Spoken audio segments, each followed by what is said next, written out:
guys, welcome to Kitty's Spooky Gaming Channel. I am Kitty, and today we're going to be playing a game called Lamplight City.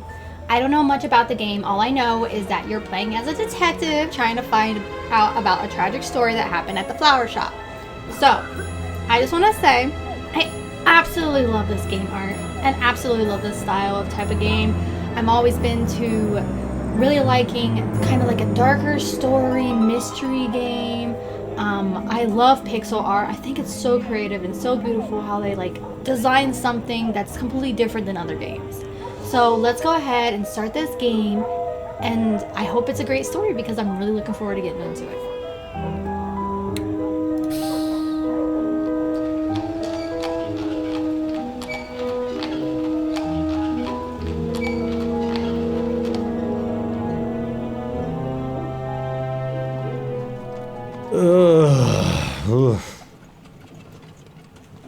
Alright, let's do this. I'm gonna say wake up, sunshine. Should we be nice? Rough night. Wake up, sunshine. Haven't I told you not to call me that? What's the matter? Have a rough night? Bit too much Bollingworth ale is all. That stuff really creeps up on you. Sorry I couldn't join you, but I was long overdue for a quiet night in with Addie. That's fine. There'll be plenty of other opportunities. Hell, maybe Adelaide can even join us. It's been ages since she last drank me under the table. Afraid she mostly sticks to tea these days. Miles, what exactly is it we're looking into? I may have dozed off during the briefing. Dozing off on briefing? I don't think that's a good thing, right? You sleep through the briefings? Sure, it's really not that difficult. Snelling's monotonous drone works better than Cold Tit's emulsified soporific. Oh my. Very funny. Anyway, it's a burglary at the Hambrook Flower Shop. A burglary, eh? How dull. At least we'll have enough time to get a drink afterwards. You seem awfully certain of that. I am. In fact, I'd bet the devil my head that we're done within the hour. Well, the devil's gonna be disappointed that his winnings are so meager. This is so cute. I absolutely love this. Ah, we've arrived. After you, Bill. Look at this game, guys. Oh.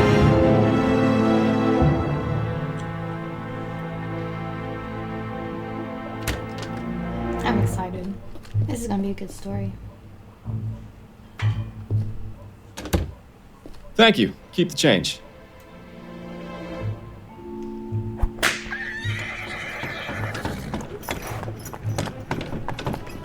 And so, our night of excitement begins. You more than anyone else should know that there's rarely a dull night in Chumley. I have a feeling tonight will be the exception.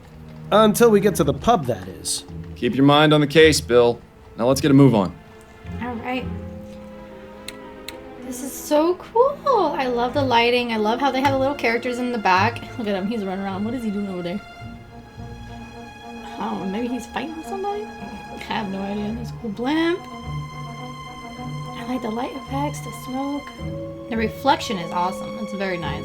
Very nice art. Very nice art. Were you actually going to do anything for them? We're getting there. We're getting there, okay? We're embracing the scenery. Come on, Bill.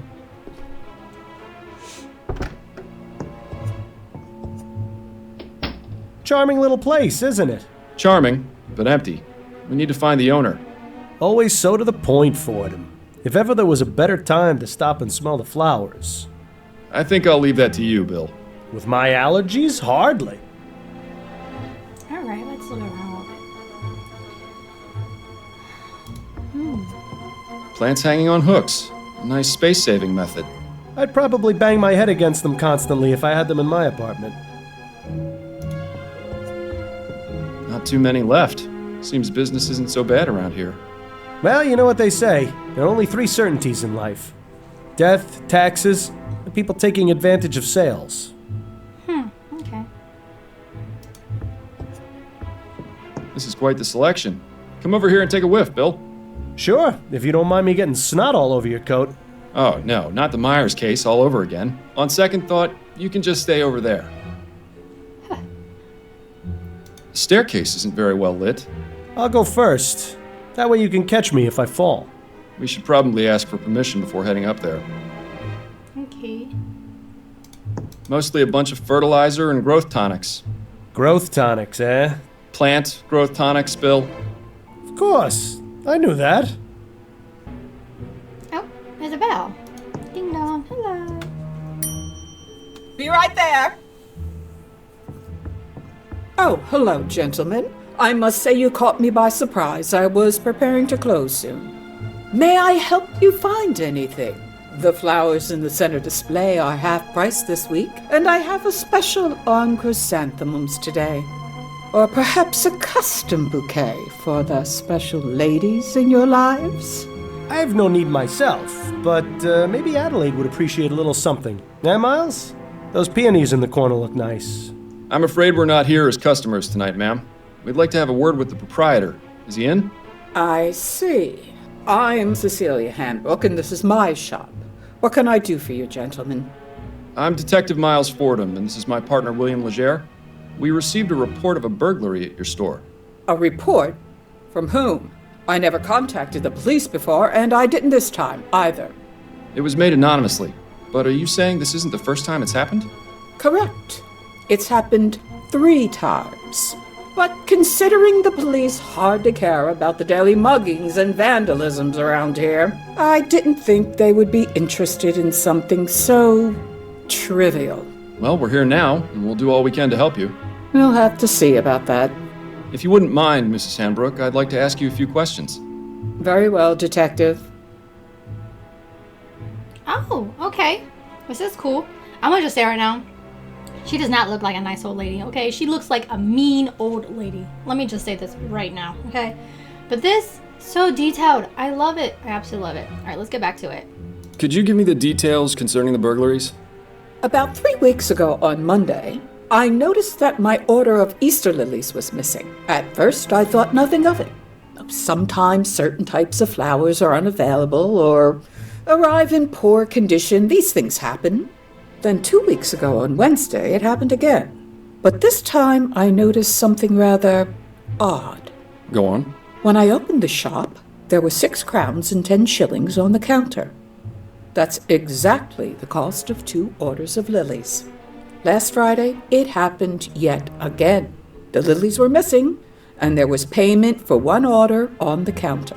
I believe that someone has been breaking into my shop after hours, taking the lilies, and leaving money behind. How unusual.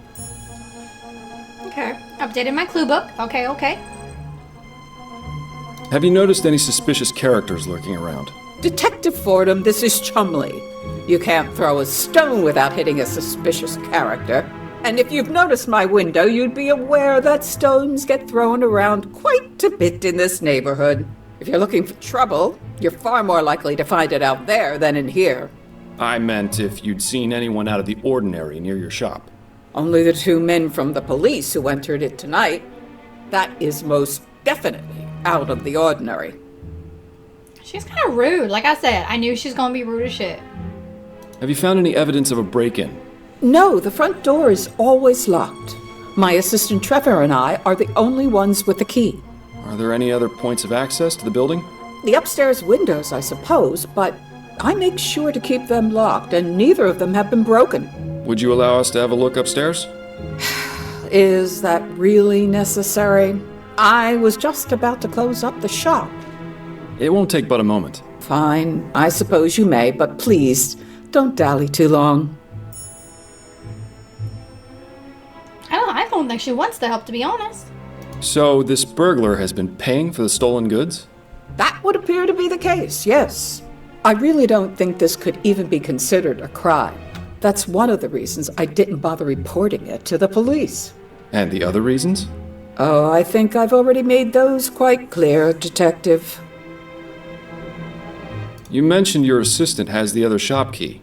What can you tell me about him? His name is Trevor Hastings, and he has been working for me for the past 10 years.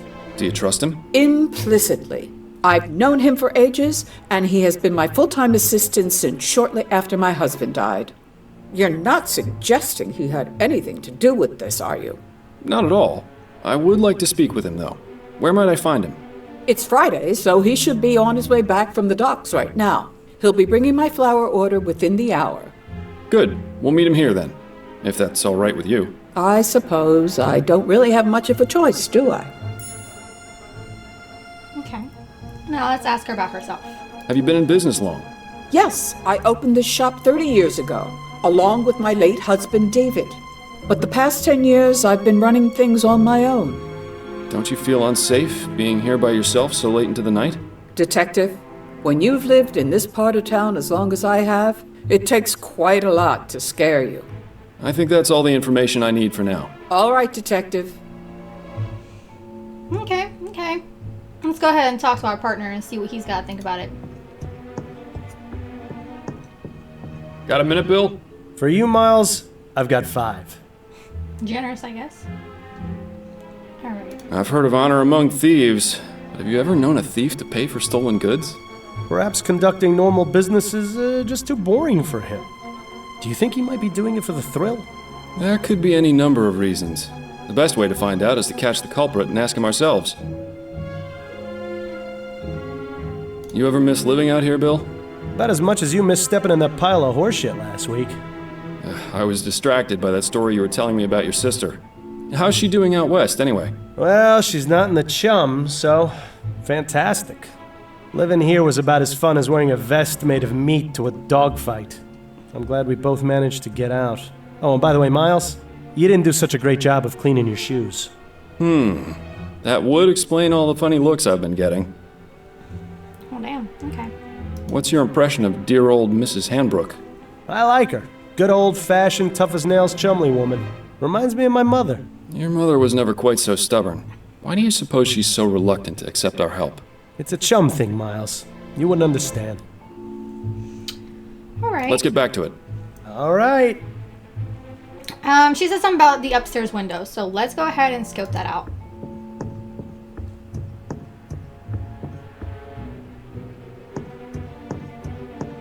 Interesting choice of decor in here. Perhaps it wasn't always used as a storeroom, although I can understand why it would have been converted. Yeah, it is rather drafty in here. Okay, here's the window. Okay. This provides a means of escape from the top floor, or access to this window from the ground. The window latch, securely locked. What is this? Interesting. There's a gap between the window and the frame here. No wonder it's so drafty in this room. I wonder. What are you thinking, Fordham? That it's time for an experiment. I'm going to need a tool, however. Something long and thin should do the trick. Shouldn't be too hard to find something like that around here. Okay.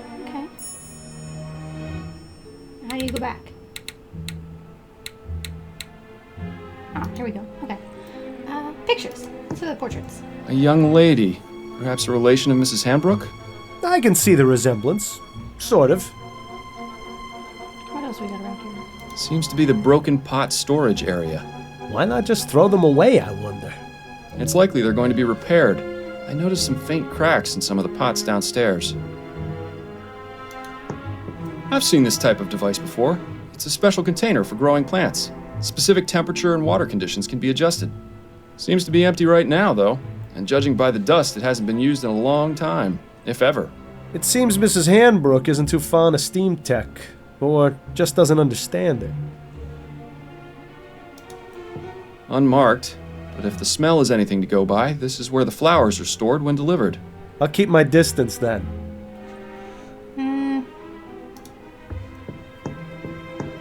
I would imagine that keeping a consistent temperature in here is important for the flowers. When do you suppose this contraption was last serviced? Hard to say. Definitely not recently, if the dust buildup is any indication. Okay. Alright, let's go back downstairs. Now let's talk to her. I have a few more questions for you, Mrs. Hanbrook. Very well, Detective. If it will help you conclude your investigation faster. Mrs. Hanbrook, were you aware that there's a gap in the frame of the small upstairs window? Is there? I only go up there to check that the window is locked. I've never noticed a gap. Are you suggesting that's how the burglar is entering the store? It's a distinct possibility. but I have yet to figure out exactly how. Well, I trust you'll come to a satisfactory conclusion, Detective. I think that's all the information I need for now. All right, Detective. Okay. Let's look at the hang. I bet I could take these hooks. Aha! This hook is exactly what I need. Mrs. Hanbrook, may I borrow this hook for a few minutes? It's crucial to our investigation. Is that so? Yes, I promise I'll put it back as soon as I'm done. Please do, Detective. Okay, let's go back upstairs.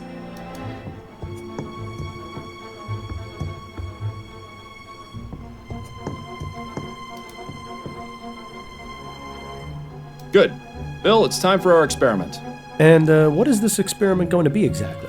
Simple. I'm going to see if this hook can get me inside the shop.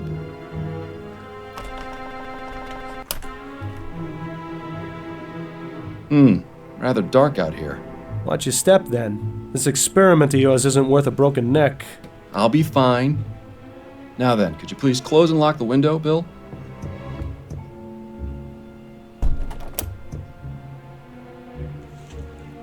Am I supposed to? Oh, okay. All right.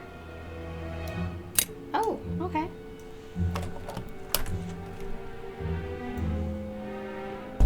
Well, I'd say this is fairly incontrovertible proof that the building can easily be broken into without arousing suspicion. Where'd you learn how to do that anyway? You taught me, remember? Nah. Are you sure it was me? Positive. We were a few pints in at the Angel about 5 years ago, and you decided I should learn how to pick locks. What else have I taught you how to do while drunk? That would be telling.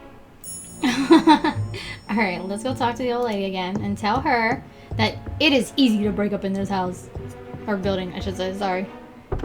Oh. Ah, Trevor. Evening, Cecilia. I've got the order ready to bring in. Trevor, these are Detectives Fordham and Leger. They say there's been a report about the burglaries, and they're here investigating. I only did it because I think it's been going on too long. As much as you want to, we can't handle this ourselves. We can discuss the matter later. In the meantime, the detective would like a word with you. I'll be needing to bring in the flowers first, if that's all right. Otherwise, some hooligan's likely to run off with them. My partner will keep an eye on your flowers. Bill, would you mind? Ah, the glamour of police work.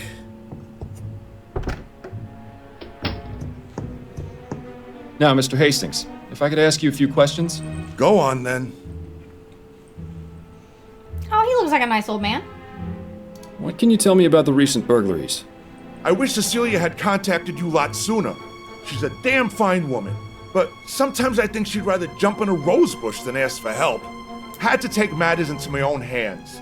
This needs taken care of, and we can't do it on our own, as much as Cecilia would like to. Anyhow, alls I know is someone's been making off with some flowers and leaving money behind. No idea who it could be, how they're getting in, or why they even bother paying. In my day, if you robbed a place, you did it the right way. It's a sad state of affairs when even burglars don't do their jobs correctly. Do you have much experience with burglary, Mr. Hastings? Now, I never said that, Detective. Have you noticed anyone or anything suspicious around here recently? Nothing but the usual roughnecks, ragamuffins, and drunkards. Like I said, it's a real mystery. Could you walk me through the process of your deliveries? Of course, there's no great science to it. On Monday, Wednesday, and Friday afternoons, Cecilia gives me her list of flowers to pick up from the wholesalers. I head over to Gascone around sunset when they get their shipment, and I give them her order. They load up the crate, I pay for it, and then I lug it back here. How long does that take? Between moving the crate and getting it across the river on the ferry, a couple of hours. Usually the store's closed by then, so I use my key to get in and leave the crate inside for Cecilia to open in the morning. That's all there is to it. Told you it wasn't very complicated. Do you ever leave the crate unattended during that time? No, sir. Never more than a minute. I may be old, but I got good eyes. I'd see if there were anything amiss.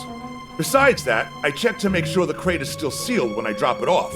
I'm not about to let Cecilia down by being careless. Okay, he seems that he really does care for Cecilia, so maybe he likes her. Maybe he's just a good old friend. let's not, get jumped to collusion just yet. How long have you been working for Mrs. Hanbrook? Been about 10 years now, I reckon. I used to help with deliveries now and then when it was her and David, her husband. But after he passed, she offered to make me her assistant. Unfortunate way to get it, but I needed the work. Used to be I had a job at one of the airship yards, but they let me go after I was injured by one of those newfangled steam machines. So the offer came at a good time. Besides that, Cecilia needed looking after, even though she'd never admit it. If I'm being honest, we're both getting a bit long in the tooth. Not sure how much longer we'll be keeping this up, but as long as I'm upright and breathing, I'll be bringing these crates along, even if it is murder on my back. I admire your work ethic. I've got a job to do. Not enough people these days seem to respect that. Thanks for your time, Mr. Hastings. I'll let you get back to work. Appreciate it, Detective. If you don't mind, Detective, I still need to check the crate before I bring it in. Of course. Thank you again for your help.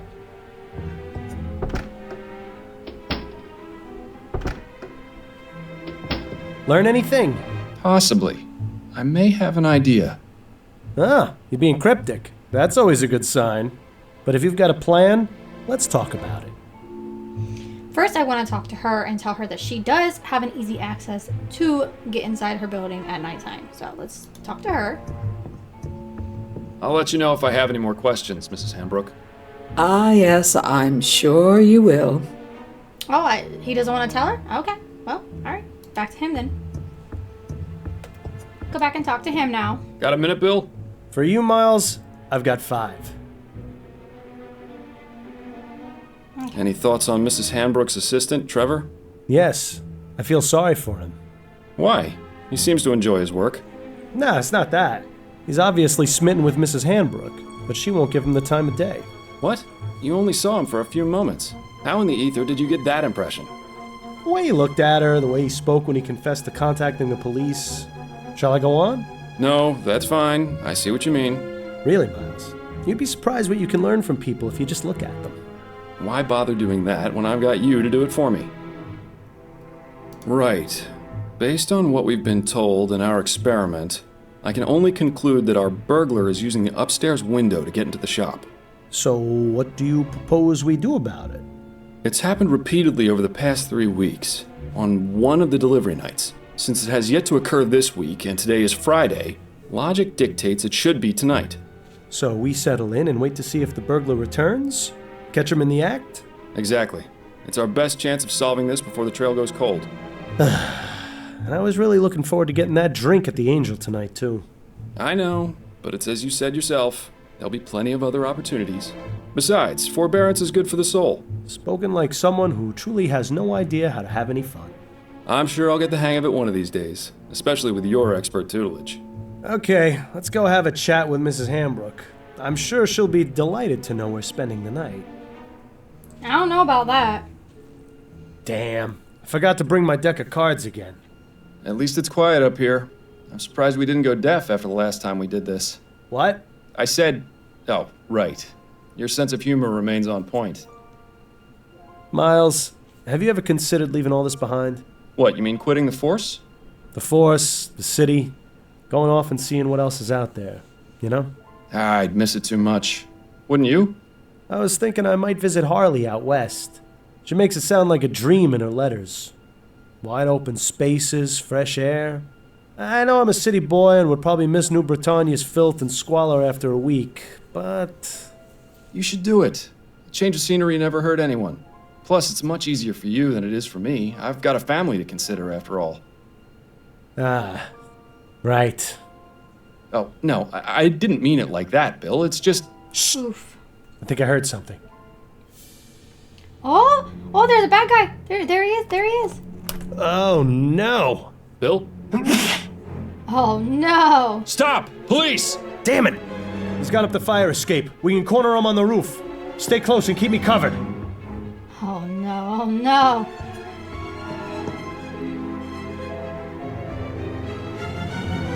Ah! Bill! Stay back, officer. I've got a knife. Ready your pistol for him. But you're too close! I trust you, Miles. Your pistol, now! There's really no need for this, officer. I respect your desire to uphold justice. Mine is more important. If you let me go, I won't come back. And we can all forget this ever happened. Don't listen to this lunatic, Miles. Take your shot before things get worse. What do I do? Reason Look, with we've him. caught you red-handed. Put down the knife, let my partner go, and give yourself up. No! I'm not going to jail. Do you know what they do to people in there? Yes, I do. If you cooperate, I'll see if I can get the judge to ease your sentence. I appreciate your tactics, Fordham, but this really isn't the time. No, reason with him more. Reason Come on, more. all you've really done is taken some flowers. You're not a killer. Don't make things worse for yourself. You don't know anything about me. But one thing's for sure. I'm not going to jail. So let me go free, or else your partner is going over the side. Fordham, this madman clearly can't be reasoned with. Take your shot, now! Listen. I have a theory. If we let him go, we can always try to track him back later, right? So we got. I'm just gonna let him go right now, and then we'll try to trace the tracks. I feel like that might be right. Okay, we'll look the other way just this once. Just let my partner go. Fordham, are you insane? For your safety? Bill, don't! Oh no! Oh, Bill! no. Oh, God! I am so sorry, my friend. I am so sorry. Oh, I tried to save him. No, this sucks. Maybe I should have took a shot. I should have took the shot. Ugh.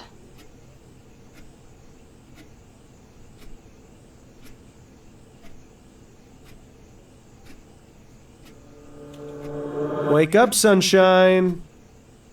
I thought that's what I called you. What's the matter? Have a rough night? Overdid it on the soporific. Is he hearing his voice in his head? Why do I feel like I've had this conversation before? I'm just glad you're in the mood to converse again. Seriously, you took so much of that snake oil last night, I was starting to think you wanted me quiet for good. That's not good. This is not good, y'all. Not good. He's literally hallucinating. It's no personal slight. I just need some quiet time, or I'll go insane. I get it. We all need our space. I know it's not easy, but there's really no need. Not easy. Bill, I've been hearing your voice since you died. You don't shut up unless I take that accursed medicine. I'd say that qualifies as a bit more than not easy. Yeah, well, how do you think I feel? You think I enjoy being trapped here, listening to you whine about how hard your life's become?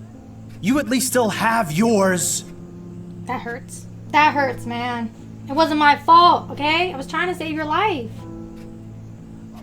I'm losing my grip on reality, and it's all because of you. Believe me, I know. It's not a pretty situation.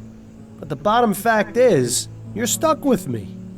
So you can either keep living this way and ruin your life even more than you already have, or you can do as I've told you and try to figure out a way to let me move on. Right. For the 1000th time, you want me to find the burglar from the flower shop. Yes, exactly.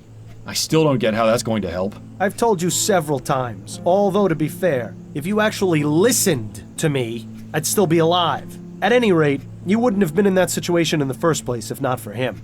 Once the criminal has been caught and is in custody, we'll both get what we want. Justice? Justice? More than that, you'll have that elusive thing you always wanted to give others. Closure. Oof. Oof. You do realize the trail's pretty much frozen at this point. Our man has seemingly vanished into the ether. That's no excuse not to keep trying. I know the cases Upton's been giving you these past few months haven't been the most thrilling, but they've at least kept you active. So just keep at it. Something has to turn up eventually. Unless, of course, you want to wind up in Riverview Asylum. And if that happens, I'm really not going to keep quiet. Fine. Good man. Now, I suggest you stop talking to thin air, or Adelaide's going to start wondering if you've gone mental. Or just maybe, she'll stop wondering. Very funny. Right.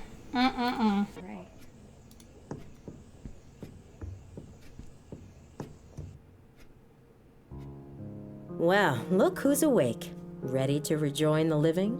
Very much so. You were talking in your sleep again. Did I say anything interesting? Do you ever? You have to admit, she's got you there. How are you feeling? A touch groggy. I think I took a bit too much of the soporific last night. That's what I thought. When you went for your after-lunch nap, you'd barely gotten breakfast down. I saved you some bread and cheese if you're hungry. Thank you, but I haven't got much of an appetite. You really should regulate your doses more carefully, love. I'm sure dull senses and an empty stomach aren't much help to your work. By the way, a message arrived via courier for you this morning. I put it on the table along with today's newspaper. Thank you, dear.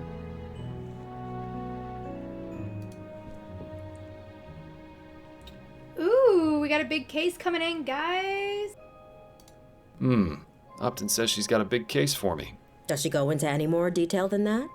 No, but then you know Upton. Always on a need-to-know basis.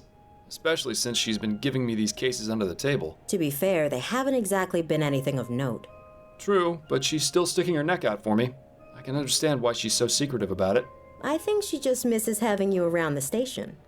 Poor Connie. With you quitting and me dying, she must be bored stiff at work. Anyway, I'm supposed to meet her at the ruined coffee house. That can't be right. It's not like Constance to make mistakes. She must have gotten in somehow. Guess I'll head over there and see what she's got then. All right, let's head on over.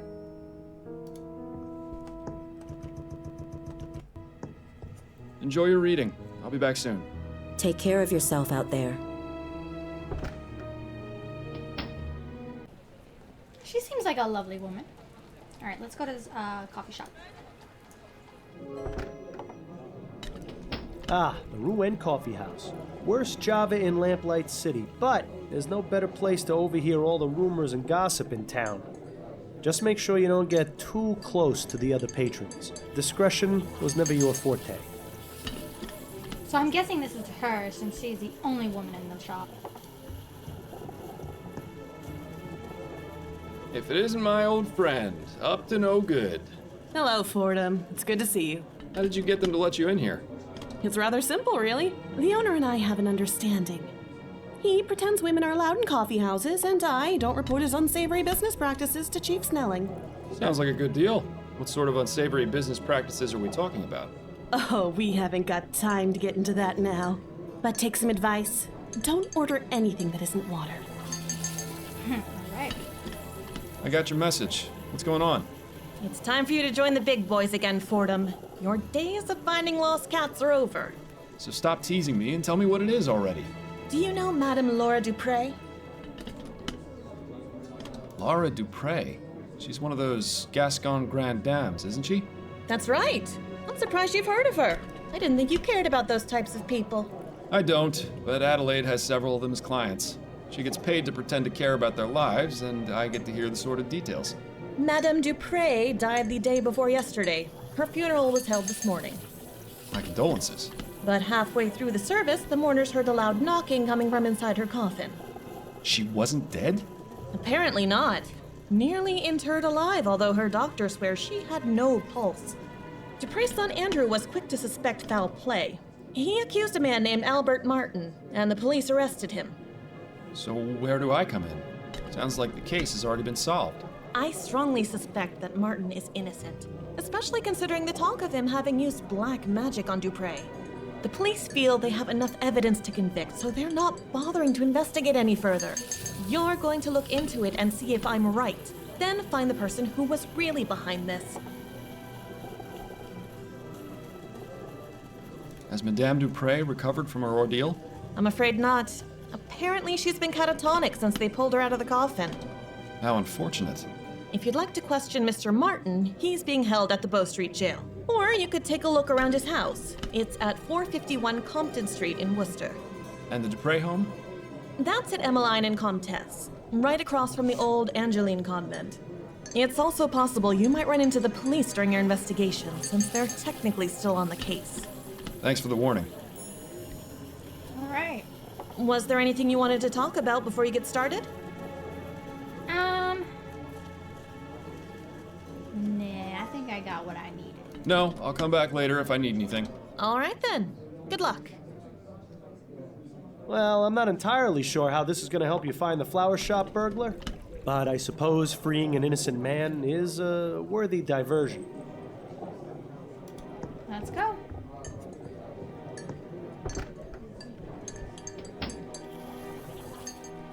Let's go here. Fordham? Is that you? You look like something a cat spat up. Hello, Giles. It's lovely to see you too. What brings you round the jail? I thought you'd quit being a detective. I'm looking to speak with Mr. Albert Martin. Oh, I see. Well, that's him in the first cell there. I'd say what needs saying as quick as you can, though. He's headed for the gallows in the morning. What? Already? But what about a trial? No trial necessary when there's black magic involved. This little half-breed's already sealed his fate. Such a charming fellow, isn't he? Black magic, you say? Mr. Martin? Who are you? My lawyer? No, I'm actually here to help you. The name's Miles Fordham. I'm a private investigator. How are you going to help me? I'm looking into the attack on Madame Dupre. I believe you're innocent. Oh, thank heaven. That's music to my ears. Would you mind answering a few questions for me? Friend, if it means saving me from the noose, I'll tell you nothing less than God's truth. Interesting choice of phrase for someone accused of using black magic. Alright, let's ask about Madame. What can you tell me about Madame Dupre? What's to tell? She's a twisted, evil woman who got what was coming to her. Whoever attacked her deserves some sort of reward for the service they're doing the community. So it wasn't you then? No, I'm innocent, Mr. Fordham. You have to believe me. I'm afraid you're not making that very easy right now, Mr. Martin. Do you know anything about the circumstances of Madame Dupre's supposed death? No, I had nothing to do with it. Then why did her son accuse you? Probably because he's just as ignorant as she is. What I meant was, how did her son know to accuse you? Have you had any contact with the family before? Yes, Oh? you could say that. Uh-oh. That gleam in his eye says it all. You see, I'm involved with Dupre's daughter, Juliette Montgomery. Dupre doesn't like that one bit. She even threatened me once. Is that right? Yes. She might have everyone else fooled, but that woman is the devil incarnate. I can't understand how something so heartless and cruel could have spawned someone as pure and, loving as my dear Juliette. He's not really helping his case much, is he? Tell me more about this, Juliette. Tell me about Juliette. She's wonderful. Such a beautiful, kind soul. She hasn't come to see me yet, but I'm sure that's because of all the confusion in the last few days. Juliette wouldn't believe for a second that I would be capable of harming her mother. I'm sure of it. How did you two get involved? We met at the university. Your classmates? Hardly. They wouldn't allow someone like me to enroll there. Juliette studies botany. I work as an assistant in the greenhouse. We started talking, and she actually treated me like a person. To everyone else, I was just the boy who fetched the test tubes. But Juliette actually wanted to hear what I had to say. Had the same taste in books and art. Didn't just treat me like some piece of gardening equipment. She even shared some of her notes with me after I told her I was interested in botany as well. From there, things just got better. I don't expect you to understand or approve, but that's how it happened. Oh, you'd be surprised. It doesn't sound too different to how my wife and I got together. Except I was a detective and she was a singer at a bar. And she's... Yes, Mr. Martin. Anyway, back to the matter at hand. How often is Juliette in the greenhouse? Every weekday, but I doubt she's there now. She's probably trying to find out where I am and working to have me released. Somehow, I wouldn't bet on that. Yeah, I don't know about all that. Alright, tell me about yourself, man. How did you end up in here? I was just minding my own business at home when the police showed up with no warning.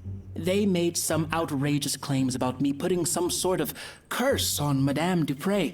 The next thing I knew, I was here. Oh, Mama must be beside herself with worry. I just hope she's all right. Your mother, you say? Tell me about your mother. What does your mother do, Mr. Martin? She helps people. I was hoping you'd be just a bit more specific. She provides spiritual help to those who seek guidance. She's a spiritualist. Not quite. She's more like... how can I explain it? You know how a priest holds mass to spread the word of God to the people? My mother holds services and calls on the spirits to walk among us, providing healing and guidance. So she's a religious leader? If you want to give her that title, it would be the most appropriate. And does this religion of yours have a name? You'd probably know it as voodoo, but it doesn't mean what you think it does. People are so quick to judge and portray us as evil when they have no idea. Voodoo, you say? So you practice voodoo, do you? Are you making fun of me, Mr. Fordham? No, of course not. Apologies if it seemed as though I was. It's just that the police are convinced that black magic was involved in Madame Dupre's apparent death. That's because that idiot son of hers knew about my mother, and like all bigoted fools, assumed that we're involved in devil worship and the black arts. But I can assure you that this is most certainly not the case, Mr. Fordham. Of course, I didn't mean to imply. Just forget it. That's all for now. Oh, wait, before you go, would you do me a favor? Would you go see my mother at our house and give her a message? You're at 451 Compton Street, right? Yes, that's right.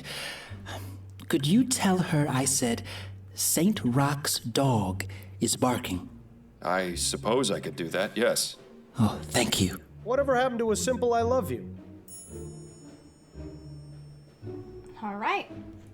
Let's go say hi to his mother. All right, let's go to his mother's house. Ah, Compton Street. We're not too far from Restaurant Row.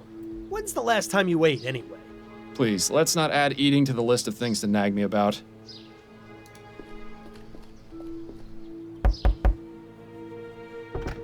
I'm sorry, I have no time for visitors today.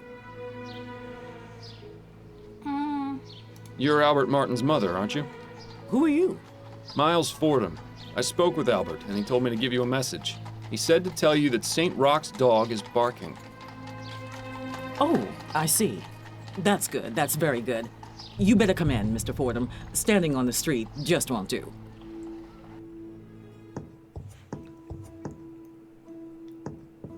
Welcome to my home, Mr. Fordham. I am Sabine Martin. I hope you understand that Albert has nothing to do with this awful business. Would you care for some tea? Well, her tune certainly changed when you gave her that message. I wonder what it meant. No, thank you, ma'am. I won't be staying long. I've got a few questions for you, Mrs. Martin. I'll try to answer them the best I can. Do you think your son is capable of doing what he stands accused of? Never. Albert wouldn't harm a fly. That's what the mothers always say. Why don't you tell me a bit more about him then? He started working at the university laboratory a few years ago. I was so proud of him. The university is quite selective, you know. The same for its staff as well as its students. Yes, I've gotten that impression. I always told Albert to be careful around those high society types, but that one always thinks with his heart first. Is she sure that's the correct body part? He's all the family I have, Mr. Fordham. Okay. Do you know anything about Madame Laura Dupre? I never met her in person, but I know plenty about her. Like what? Nothing fit for polite conversation, Mr. Fordham. But I can tell you this. Laura Dupre has far more enemies than she lets on. Does that include you or your son? It most certainly does not. What do you know about Juliet, Madame Dupre's daughter? I know Albert was smitten with her, no matter that I told him to be very careful around her kind. Those rich Creole families don't care much for people like us. To them, we're just a help. But from his telling, Juliet sounded to be a decent soul. It's a shame the same can't be said for her kin. If you'll indulge my curiosity, what exactly was the meaning of Albert's message? Saint Rock is the patron saint of dogs, as well as the falsely accused. If he sent the message along with you, it means he trusts you, and that I should too. Oh, I see. Perhaps you were hoping for something more? That's just the way of mysteries, isn't it? How do you mean? The thrill of the unknown is always more exciting than the truth. Mystery makes life a little more interesting. True, but if mysteries were really better unsolved, I wouldn't have a job. True. What exactly is it you do, Mrs. Martin? I provide services to the public. A delightfully vague answer if there ever was one. Give me something a bit more specific, please. I'm a mambo asogwe. That means I'm what you call a voodoo queen. I'd give you a detailed explanation of the responsibilities and duties of the role, but your time would be better spent clearing my son's name. Let's talk about this voodoo you were saying of. Can you tell me a bit more about your religious practices? What I can tell you is that the ignorant whites in this city are afraid of us for no reason. Voodoo is not about black magic or dark spells or turning people into the living dead. It's about healing and life. Naturally, there are misguided souls who may try to use it for ill purposes, but I am not one of those. Sounds like you hit a sore spot. Might be a good idea to stop pressing her on this angle. I think I'll take you up on your offer for tea, after all. All right, Mr. Fordham. You'll have to give me a few minutes to heat up the kettle. I'll be back shortly. Interesting. Okay. It's some old man with a dog standing at the center of a crossroads. If that's meant to have any sort of significance, it's completely lost on me. A rather unremarkable book collection, I'm sorry to say. That statue, on the other hand, gives me the willies. What is this? Incense? Oh. A window? Oh. Amazing! Even more voodoo stuff back there. Why would she keep these particular items hidden from view? Good question. They obviously have some importance to her. I'd suggest asking, but I don't know if that's the best idea given how sensitive she seems to be about the subject. You got a point there. You got a point. Oh, here she comes. The tea should be ready in a few minutes, Mr. Fordham. You can help yourself once it's done. You're very kind, Mrs. Martin. I've got a few questions for you, Mrs. Martin. I'll try to answer them the best I can. Thank you for your help. My pleasure. Do I wait for the kettle? The Virgin Mary? I must admit she was the last person I was expecting to see in here. I'm not gonna ask her about the voodoo just yet. Coffee? I'm gonna go ahead and head on out. I'm gonna head out. Aren't you going to have your tea, Mr. Fordham? I'm afraid I just remembered something important I need to look into. Perhaps later. Suit yourself. Maybe I should have stayed for the tea. I don't know. Okay. Didn't he say the university? Yeah. So she's at the university. Let's go. Oh, it's as though we've journeyed to the tropics. I don't know how you can stand to keep that coat on in here. And there she is. Pardon the disturbance, but are you Juliet Montgomery? I am. And you are? Miles Fordham. I'm a private investigator looking into the events surrounding your mother's attempted murder. Ah, of course. Have you got time to answer some questions? Yes, that shouldn't be a problem. Oh, she seems so lovely. Do you know anything about the events leading up to your mother's premature interment? No, it was a complete shock. Mother seemed to be perfectly healthy and full of life. Then, without warning, she was dead. Or so we thought. I take it you were glad to be wrong? What a ridiculous question. Of course I was. What sort of heartless beast would celebrate their mother's death? Oh, I could name a few. Juliet definitely didn't shed any tears over Madame Dupre, though. That much is obvious. Miss Montgomery, you don't have to lie to me. I'm not going to assume you tried killing your mother just because you weren't upset by her death. I felt terrible about it. You have to understand, I didn't want her to be dead. I just felt a sense of relief. Please, don't think me a horrible person, Mr. Fordham. It's just that Mother and I aren't currently on the best of terms. Why don't you and your mother get along? We've never completely seen eye to eye on anything. She always disapproved of anything I did. When I was younger, she used to forbid me from speaking to the servants. I saw no harm in a kind word or smile, but she warned us that if we were too familiar, they would take liberties. Then when I declared my intentions to pursue academic studies, She really went livid. In her opinion, a university education was tantamount to a chastity belt. What sort of man would want a wife with a head full of useless facts, she'd say. Personally, I've always found intelligence to be quite attractive. I assume your mother didn't approve of your involvement with Mr. Martin? A rather forward question, Mr. Fordham. But you're not mistaken. I'm not sure how she managed to find out about Albert and me, but when she did, she nearly had a conniption. As I'm sure you can understand, the situation at home has been less than perfect in the last few months. I'd really rather not dwell on it. Okay, let's talk about the servants. You mentioned you were friends with the servants. Yes, that's right. I didn't care that they worked for us. Everyone needs a friend. Did your mother ever mistreat them? Mistreat? No, I wouldn't say so. She was always very stern, though, and quite cold. If they ever shirked their duties or misbehaved, they were punished, of course, but nothing out of the ordinary that I ever saw.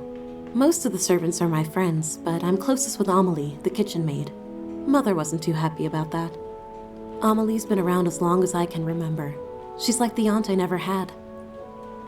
Interesting, okay. What can you tell me about Albert Martin? I'm not quite sure where to begin. Why not start by telling me what your relationship with him was? We met here at the greenhouse. He was working as an assistant, sweeping and cleaning and fetching things for the students. My focus was on academics, naturally. I wasn't too interested in romance. In fact, I've had to turn away nearly every single one of my classmates. But with Albert, I found myself intrigued. I noticed him stealing glances, lingering just a bit too long after bringing over a book or flask, sweeping the same patch of floor near me over and over again. It wasn't too long before I had him bringing me tools and equipment, regularly. I see. As I mentioned, Mother was an absolute terror when she found out. Do you believe Mr. Martin did what he stands accused of? I'm not entirely sure. It doesn't seem like him, but Albert can be quite passionate. If the police believe he's to blame, then they must have a reason for it. It wasn't any secret that he hated Mother. Perhaps I should have ended things sooner. It was satisfying to know that Mother was displeased, but I never imagined it would lead to something like this. Well, it's nice to see she's all heart. So, you study botany. Fascinating subject. Are you an admirer of plants, Mr. Fordham? My wife has the green thumb in the household, but I do have a certain appreciation for them. Plants are amazing things, just like people in many ways. How do you mean? They need attention and care. Ignore a plant and it will wither. Give it too much attention and it will become sick. Plants have many things to teach us, and I greatly enjoy learning from them. That's like really nice to say. Like, if you think about it, that's really smart. These plants are impressive. Are they yours? Yes, I've developed a method to make them extra healthy and strong. They're larger than anything I've ever seen. How do you do it? Ah, but I can't reveal my secrets, Mr. Fordham. The world will hear about my discoveries soon enough. Incidentally, do you know anything about Easter lilies? No, I don't keep or grow those here.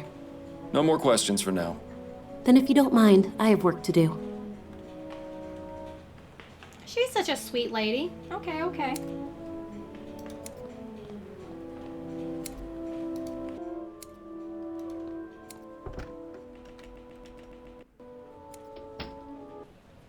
Alright, been here. Let's go ahead and go to her mother's house. You are aware this is private property, sir? Yes, I'm Miles Fordham, private investigator. I'm looking into the incident involving Madame Dupre. I assume this is she? You assume correctly, Mr. Fordham. My apologies, but I thought the police had already made an arrest. That's right, but there's still some doubt as to the man's guilt. May I ask your name, sir? I am Dr. Fellows, Madame Dupre's private physician. I'm afraid she is in no state to be answering questions at present. Are any other members of the family home?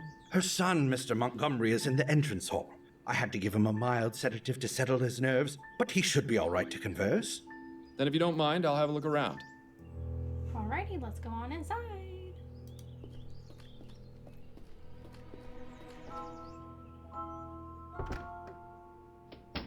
Oh, hello. Are you the new servant? No, I'm Miles Fordham. I'm a private investigator looking into your mother's attempted murder. How did you know I was her son? Oh, of course. You must have sensed it with your detective's intuition. I should have guessed by that giant head of yours. Oh my. Are you feeling all right, Mr. Montgomery? Yes, I'm fine. Much better than when those pesky police officers were snooping around earlier. But I like you, Mr. Fordham. I can already tell you're not like them at all. Please, call me Andrew. Yes. Well, I'll have a look around, and I may need to ask you some questions. Do you think you can handle that? I can. In fact, I really look forward to it. If the good doctor gave him a mild sedative, I'd hate to see what the stuff you take would have done to him. I don't know about this man. Seems a little wonky donkey, man. A little. I have some questions for you. Oh, goody. Oh my goodness, look how the way he looks. What can you tell me about Madame Dupre? She came back from the dead. I couldn't believe it. My mother, resurrected, just like Jesus. Yes. I heard you're the one who accused Mr. Martin of the crime. Oh no, I already talked to the police about that. I don't want to think about it right now. But we need to think about it. Okay, tell me about yourself, man.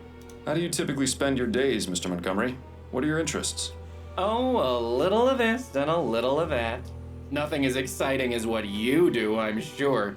Ooh, tell me, do most bad people start crying when you catch them? I'll bet it's a laugh riot to see them sobbing away. No, Mr. Montgomery, most of them don't. Well, that's a real shame, isn't it? He's cocky. I really don't like this guy. What can you tell me about your sister, Juliet? I'm reminded of a famous quote, Mr. Fordham. Parting is such sweet sorrow. Let us part on good terms and avoid the subject altogether, please. Okay. That's a rather exotic bird you've got. I like looking at him. He has such pretty colors, doesn't he? That he does. You know, I've always wondered what he might taste like. Is that bad, do you think? Yes? I really couldn't say, Mr. Montgomery. Thanks for your time. No, thank you for yours. This is ridiculous. He won't be of any use in this state. If it takes him as long to snap out of it as it takes you, we'll be waiting around here until noontime tomorrow. There has to be a way to bring him back to his senses. Maybe that quack outside knows something of use. He's completely loony, man. What a beautiful parrot. Must have cost the Dupre's a cool copper. Can we talk to the parrot? Oh, we can! Who's a pretty bird? Ray's a pretty bird. Holly want a cracker? No, thank you. Pieces of 8? Hi, matey. So long, birdie. Bye-bye. Interesting. Okay. Let's go to the kitchen.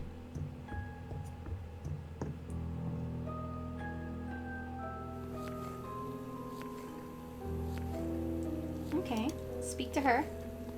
Pardon me, miss. What? Who are you? I'm Miles Fordham. I'm investigating the attempted murder of Madame Dupre. Oh, I'm sorry, sir, but I'm very busy. I can't help you. Amelie, please. I need to know what you know about Madame Dupre. What? How did you know my name? Juliet told me about you. Miss Juliet? Yes, I spoke to her at the university. She mentioned you two were friends. Yes, that's right. She's always been so good to me. Look, Amelie, I'm just trying to get some information. And I have a feeling you can be very helpful if you just let me talk to you. All right, fine. But do it as fast as you can. She's nervous. Very, very nervous. Tell me about Madame Dupre. Oh, I really shouldn't, sir. It would greatly help my investigation if you did. Madame Dupre was kind enough to hire me as her cook. It's hard to get jobs in the city. Lots of people want their servants to use those new machines. My sister's brother-in-law got half his leg blown off by one of those new ovens. He's lucky he wasn't killed. So I'm plenty happy working here doing real people's work. But Madam can be difficult sometimes. Difficult? What do you mean by that? No, I said enough. That's a little sus. What do you know about Madame Dupre's supposed death? All I can tell you is that whoever did it really hated her. Do you know Albert Martin, the man accused of the crime? No, I'm sorry. What can you tell me about Andrew? He ain't so bad. Kinda spoiled, but he mostly cleans up after himself. Has a whole private part of the house, but I think he only uses one room. Better for me, way less to clean. Okay. What do you know about Juliet? She was always so kind to me and the others, but her mother don't like that one bit.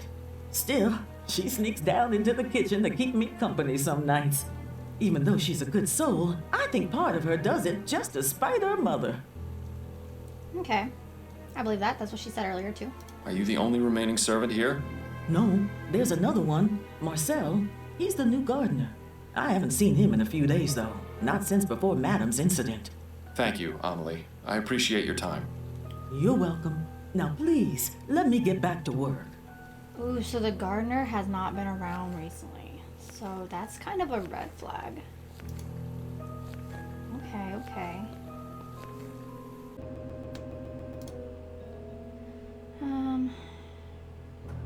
Let's go upstairs. Okay.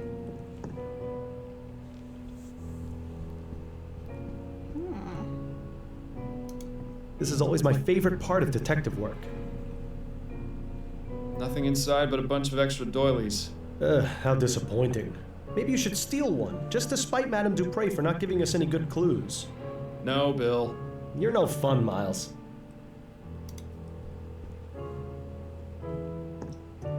Goodness, someone went overboard with the flowers. This brings back some memories, doesn't it? Ones I'd rather forget. What is all this? What is this? Tweezers? These should be useful. Dr. Tennyson's Vigor Pills. These would make a sloth act like a hummingbird. Can we take it? The bottle is empty. Okay, well, we took it. Book? The Science of Pharmacology. Yeah, I'm sure it's riveting stuff. There's a paper in it. It looks as though this folded piece of paper is being used as a bookmark.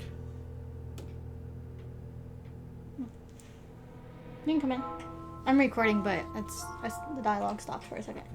What? They have a quarter. A quarter?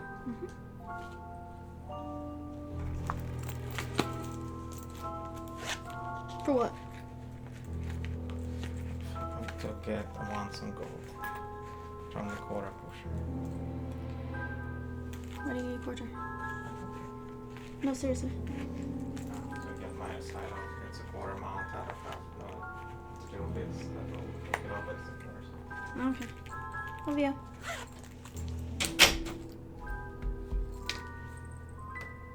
I hope remembering what page they were on wasn't too important. Looks like it's a letter for Andrew. Ooh. He closed his the agreed upon fee. Ooh, what did he do?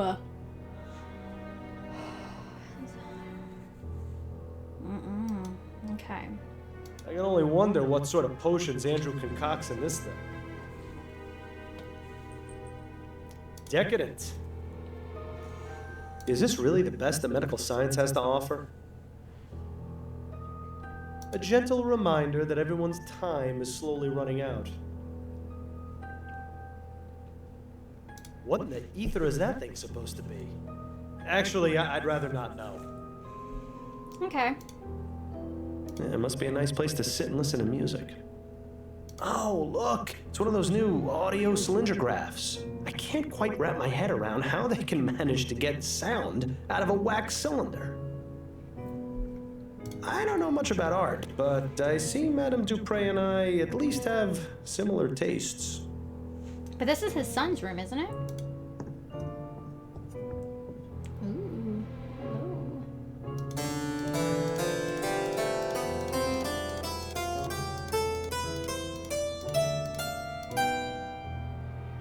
Okay.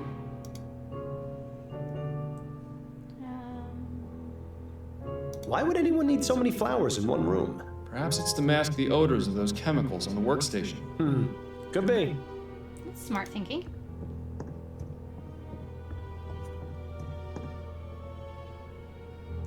Nice bouquet of roses. Although it would make things much easier if they were Easter lilies. If only. Ah, the Gascon docks. The artist definitely took some liberties. You can't see a single person getting stabbed.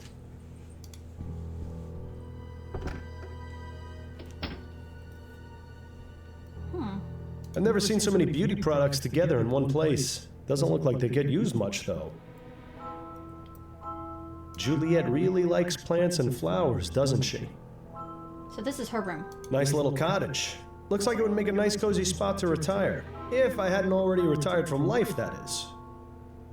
Ooh, chest. Locked. I suppose I shouldn't be surprised.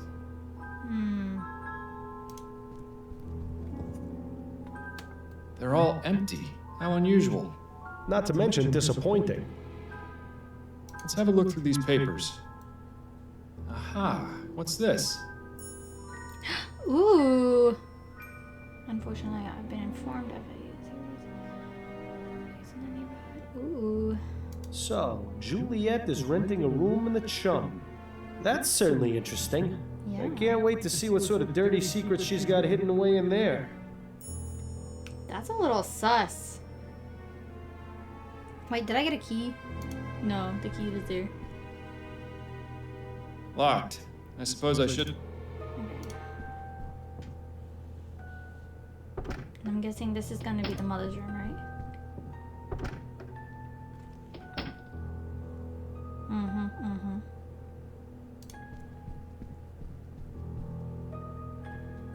Choice and consequence. Who in their right mind would write a book about that? Doesn't appear to be very brief if there's 2 volumes of it. Wonder if anyone outside the family would find this even remotely interesting. Okay. Let's go to the drawers. Let's see if there's anything in these drawers. Damn, nothing but personal effects and more stationery. Don't forget the first rule of detective work. If there's nothing useful inside, check underneath and between. Ah, yes, of course. Thanks for the reminder. Uh-huh, now this is intriguing.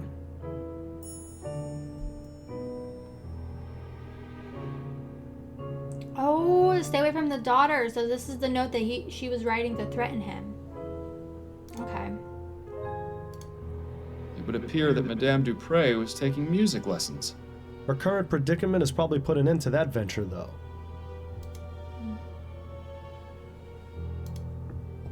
You've got some huge bags under your eyes, Miles. Reminds me of the case we had on that strange train. Don't remind me. The book. Seems Madame Dupre fancies herself a poet. Oh, okay. Interesting. Well, that was life-changing. For once in my life, I'm completely speechless. Then perhaps I should take this with me and read it more often.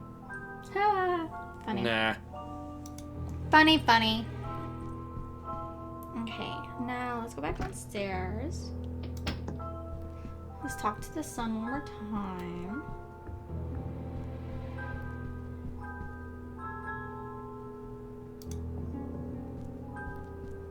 I have some questions for you. Oh, goody. I found this bottle of pills upstairs. Are they yours? Yes, I take those from time to time when I'm feeling tired. You seem to be out. Yes, that is a pity. Where do you usually acquire them? Oh, they're available by mail order only. I'll have to remember to request some later. Thanks for your time. No, thank you for yours. He's really no help. Okay.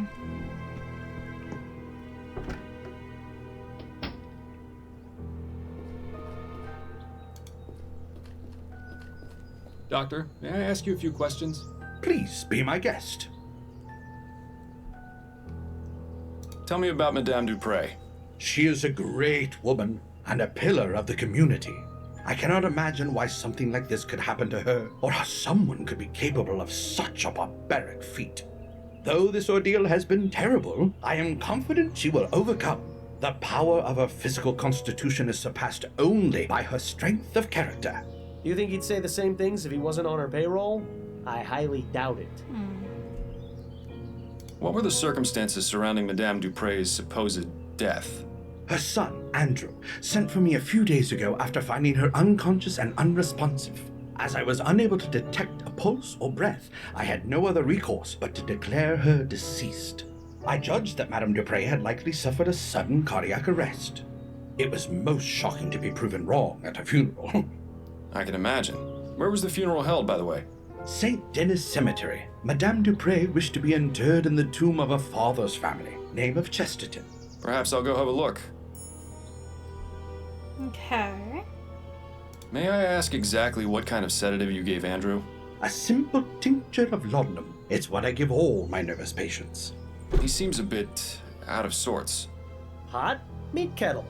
It can have that effect, but it usually wears off in half a day or so. Is there a way to bring him out of his condition sooner? A stimulant would have the opposite effect, but I wouldn't recommend mixing the two. It could have potentially harmful effects on his heart. Oh, of course. I wasn't planning on doing anything of the sort. I was just curious. It's cute how you act like you have no experience in these matters. It's almost convincing.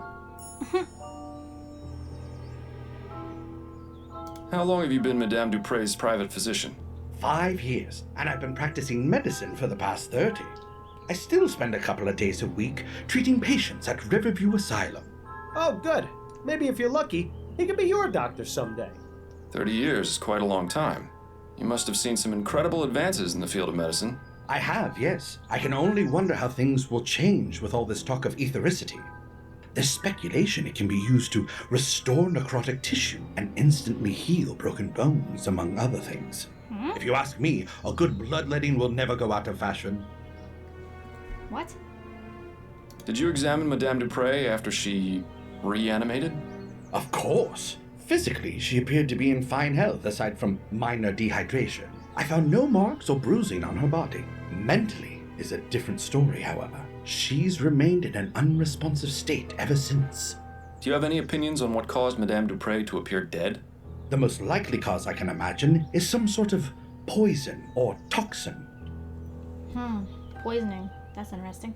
What leads you to believe Madame Dupre was poisoned? The symptoms she experienced were consistent with prior cases of poisoning I've studied. And didn't the young man arrested have ties to some kind of black magic cult? There have been reported cases of these practitioners using poisons to make people appear dead, then commanding them to do their bidding. I recall reading about a man in the West Indies who was given tetrodotoxin, that's the toxic secretion from a pufferfish, declared dead and buried. He appeared alive in his village some 20 years later. Doesn't that seem a bit far-fetched to you, Doctor? Facts are facts, Mr. Fordham. Surely someone in your line of work can appreciate that. Alrighty. Those are all the questions I've got for now. I hope I answered them adequately. Yeah, you did.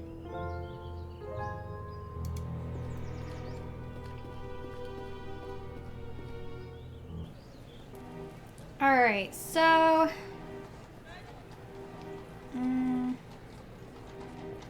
let's check out the cemetery. Ah, St. Denis Cemetery. Best view in the city. It's just a shame none of the residents can enjoy it. I think I'm buried around here somewhere. Wonder how the old gravestone is doing these days. I don't know him. Must be a recent addition to the force. Well, at least he won't recognize you. Good day to you, officer. Good day, sir. How may I be of assistance?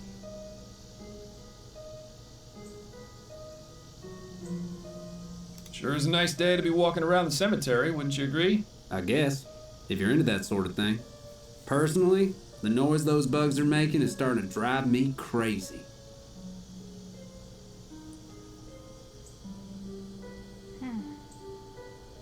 I'll just keep moving along.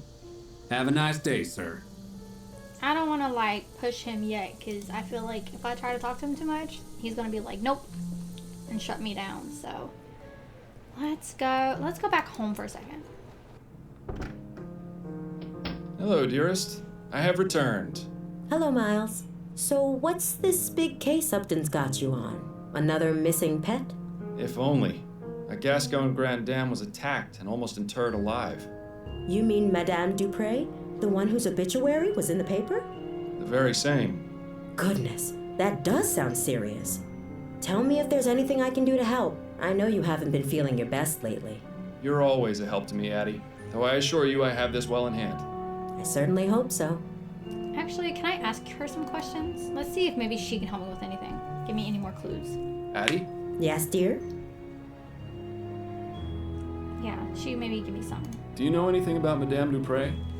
I've read that the Dupreys are one of the few wealthy families that exclusively employ real people to serve. Rather commendable, don't you think? Yes. It makes it even more baffling why she was attacked. Have you heard any gossip from your clients? Anything about who might have wanted to harm her? Nothing. She's held in the highest regard by the other Grand Dames. If she had actually died, I'd have expected them to petition her canonization. Okay. I really don't want to I'll let you get back to your book. Okay, let's go back out. I'm heading out for now. Goodbye, dear. Love you. Love you too. Aw, so sweet, so sweet. Okay, let's go talk.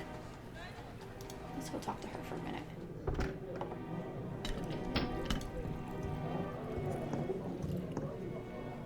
Can we talk? Go on, I'm listening. I wanted to go over the case with you. Okay, what have you got? Madame Dupre's son isn't being very helpful. Is he refusing to talk? More like incapable. The family doctor has him pretty well drugged to the gills. I need to find some way to perk him up. Well, you know, we are in a coffee house. I have a feeling it will take something a touch more powerful than coffee. What do you know about Madame Dupre? Only what I've read about her in the paper. She's been married thrice, which I can empathize with, and she's extremely rich, which I can't. What makes you think this Martin fellow is innocent? The fact that the only evidence is the word of Dupre's son. I've seen this sort of thing thousands of times, and I'm sure you did too. They're just looking for a scapegoat. You're the only person I know who can put it right. Upton's intentions are noble, but she has to realize this is just a drop in the ocean. That's enough about the case for now. Okay, That's it, I think. then you'd better get back to it. Okay.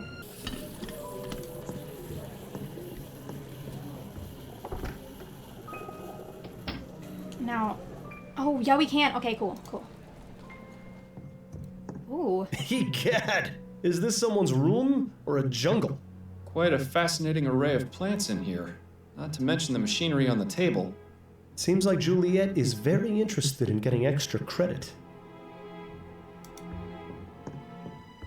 That's quite the book collection. It almost puts Adelaide's to shame. All impeccably cataloged and organized as well, which makes the two missing volumes stand out even more. That's quite the book collection. All impeccably... Oh, the missing novels. They're at the house. They appear to be scientific scribblings. I can't make heads nor tails of them. That makes two of us.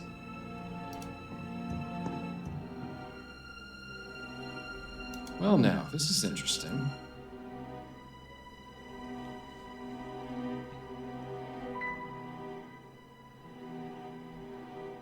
Did she poison her mother?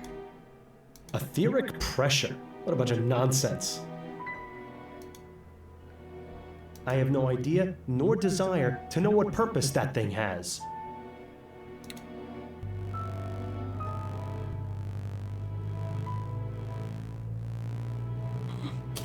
Uh-oh.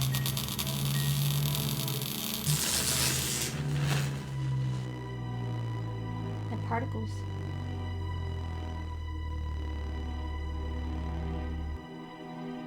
Oh, would you look at that? Oh, would you look at that? So what? Well now, this is It interesting. made flies? Hold on. Animals of it. Just a bunch of technical nonsense. I can't understand a word of it. Those are the most vibrant flowers we've seen in a while. I bet they smell extra strong. Yes, they certainly do. It's a good thing you're the one with the nose. I wonder what sort of fertilizer or growth tonic these plants are getting. Whatever it is, it's definitely working. I'm guessing they're probably full of more scientific equipment or plant-related stuff. I'm trying to make sure I don't miss nothing in here. They appear to be scientific scribblings. I can't make heads nor tails of them. That makes two of us.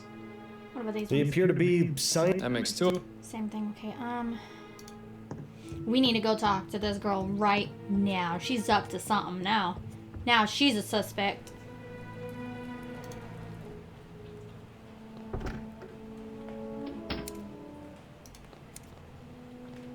Hello again, Miss Montgomery. Mind answering a few more questions? Hello, Mr. Fordham. Not at all.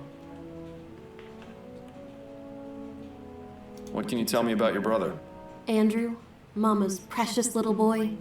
If you've met him, you pretty much know all you need to. He's had the whole world handed to him on a silver platter. But he's in for a rude awakening someday. Mother can only provide for him for so long. Do you know anything about ethericity, Miss Montgomery?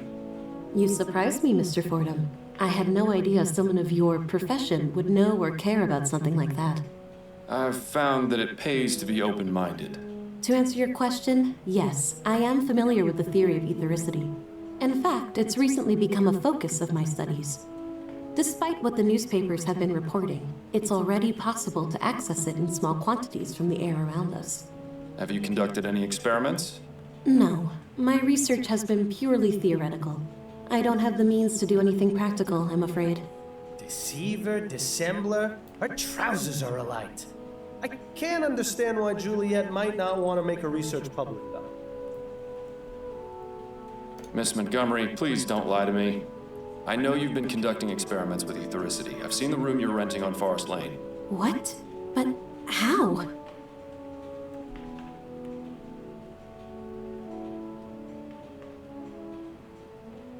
I wouldn't be very good at my job if I didn't find things out, Miss Montgomery.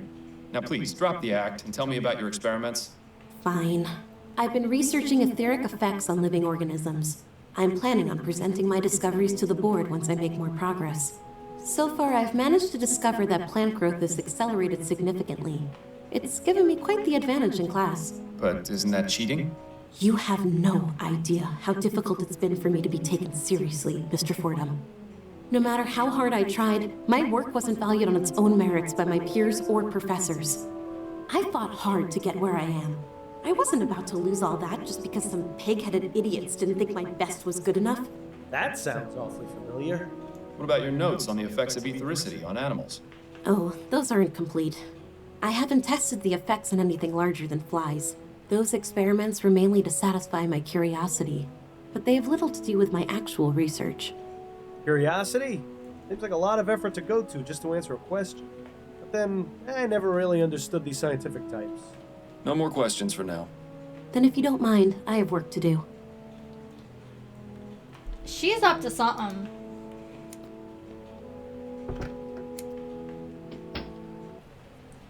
Ooh, she's up to something.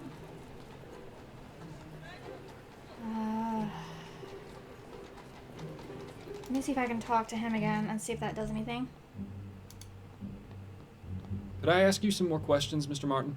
It's not like I'm going anywhere. Albert, did you hate Madame Dupre? The woman is cruel, sadistic, and bigoted.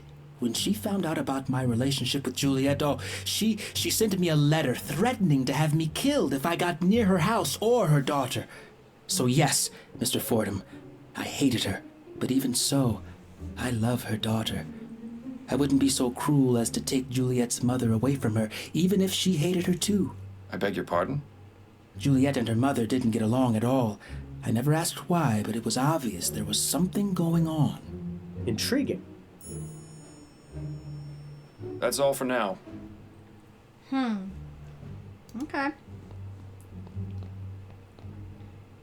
Can I go back to his mother's house? Welcome back, Mr. Fordham. I've got a few questions for you, Mrs. Martin. I'll try to answer them the best I can. About that back room of yours. I beg your pardon? I don't know about this, Miles. Is this really a road you want to go down? Nah, I'll back. Actually, never mind. I misspoke. Thank you for your help. My pleasure. Okay. She's not gonna be very much of a help.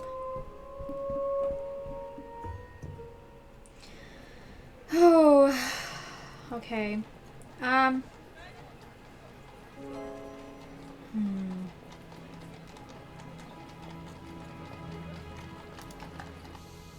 I need to get into that freaking tomb.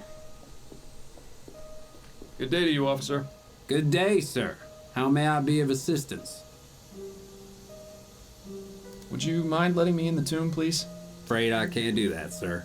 This tomb is currently part of a police investigation and ain't available for visits until further notice.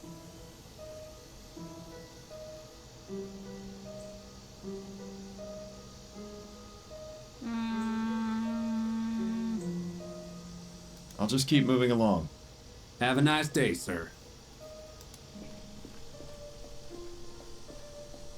Let me go talk to the woman at the bar one more time. At the coffee shop. I need to tell her I think Julia is a freaking suspect. She has Can we talk? Go on, I'm listening. I wanted to go over the case with you. Okay, what have you got? I seem to have hit a roadblock. There's an officer posted at Dupre's family tomb, and he won't let me in. Makes sense. Who's the officer? I've never seen him before. He's young, has a small scar over his left eye, and a distinct Dixie accent. Ah, yes, that would be Officer Grant. He's only been with the department for about 2 months. I don't know a lot about him, but he's already got the reputation for being the type of policeman who'd go out of his way to help old ladies cross the street. Typical Southern gentleman, it seems. Perhaps you can use that to your advantage? Okay. That's enough about the case for now. Okay, That's it, I think. then you'd better get back to it.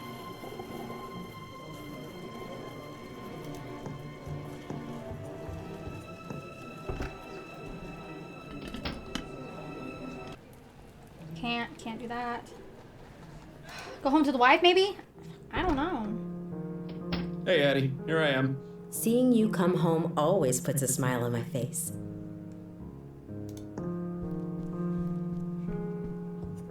Addie? Yes, dear? I was wondering if you could do me a favor. What is it? There's an officer posted in front of Madame Dupre's family tomb, and I need to get a look inside. Could you use your wiles and charm to distract him? My wiles and charm, Well, you are irresistible, darling. I'm sure he wouldn't turn away a lady in need. Say you've gotten lost in the cemetery and ask him to show you the way out. Here we Should go. we really be tricking a police officer like that? There's no harm in it, and I won't be but a moment inside. It's in a good cause. All right, let's go then. Let's do this. Here we go. Here we go. Excuse me, officer. I was wondering if you could help me? What do you want? I seem to have gotten all turned around. Do you have any idea how to get to the front gate? My suggestion would be to turn around and head back the way you came. Yes, I've tried that, but I seem to just be going in circles. Perhaps you could point me in the right direction? Stop right there. That's quite enough from you. I beg your pardon? Don't think I can't tell what your game is. You're trying to lure me away from here and into some alley where your gang of Sambos is gonna rob me blind. Exactly how many of them have you got lying in wait for poor unsuspecting fools you bring them? Just one. Damn And right. he doesn't appreciate you talking to his wife that way. You know, Miles, sometimes I forget how absolutely delightful it is to watch you lose your head. Miles, was that really necessary? Yes. I'm sorry, Addie. You know how I get with people whose minds are full of that rubbish. Let's just get him out of sight before this lands both of us in jail. That bush over there should work. I have to say, I wasn't expecting assaulting a policeman to be on today's activity list. It'll be fine. When you're on the force as long as I was, you can pretty much get away with murder. Well, it's been fun, but I need to take my wiles and charm over to my appointment with Mrs. Lefebvre. I'll see you at home later, dear. Try to stay out of trouble. Woo, that's what I'm talking about. Going hard and messy. What is this? What a dramatic statue. I'm rather surprised no one has defaced it. Hang on. You don't suppose this is... That nest is full of eggs. But where's the mother bird? Perhaps she abandoned it. Always assuming the worst, aren't you, Miles? I suppose the whole heaven shining down upon the tomb motif is good for the dead people's self-esteem. Surprise, surprise! A hidden compartment with a stash of pills inside. Seems Mr. Montgomery has a little business on the side. Ooh. This must be what was going to be Madame Dupre's final resting place. I don't see anything inside. What, were you expecting a note from her attacker? No, but I was hoping for some kind of clue at the very least. Celine, 1823 to 1844. Taken too soon. Rest ye with the angels. These crypts are reserved for future generations of Chestertons to rot in. There are only 3 left. Then let's hope the Chestertons aren't opposed to spending eternity cozied up to one another. Interesting. I have to admit, it's a fairly ingenious hiding spot. Mm-hmm. Alright, let's get up out of here.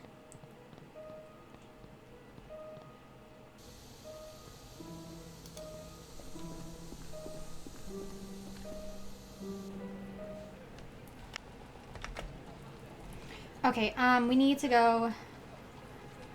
Pills. Were they his? I already can't remember. What were the pills?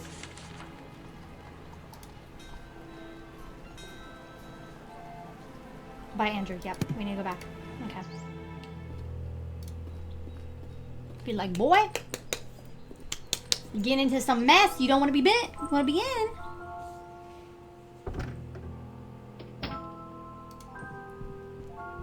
I have some questions for you. Oh, goody. You'll never believe what I found in your family's tomb. Oh? Was it a ghost? No, it was these vigor pills. You wouldn't happen to know how they got there, would you? I see you really are good at your job, aren't you, Mr. Fordham? Look, Andrew, I'm in no mood for games. Alright, hold on.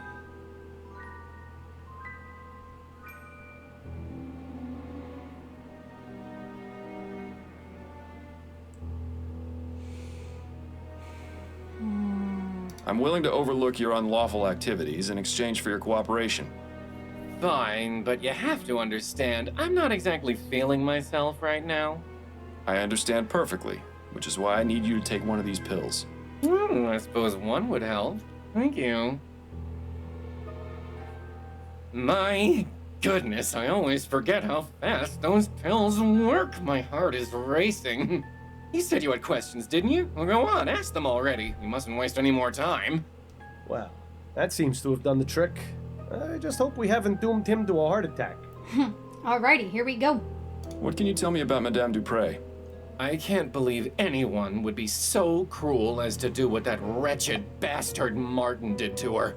Mother is kind and generous, and everyone loves her. She's even good enough to hire actual people to do the housework.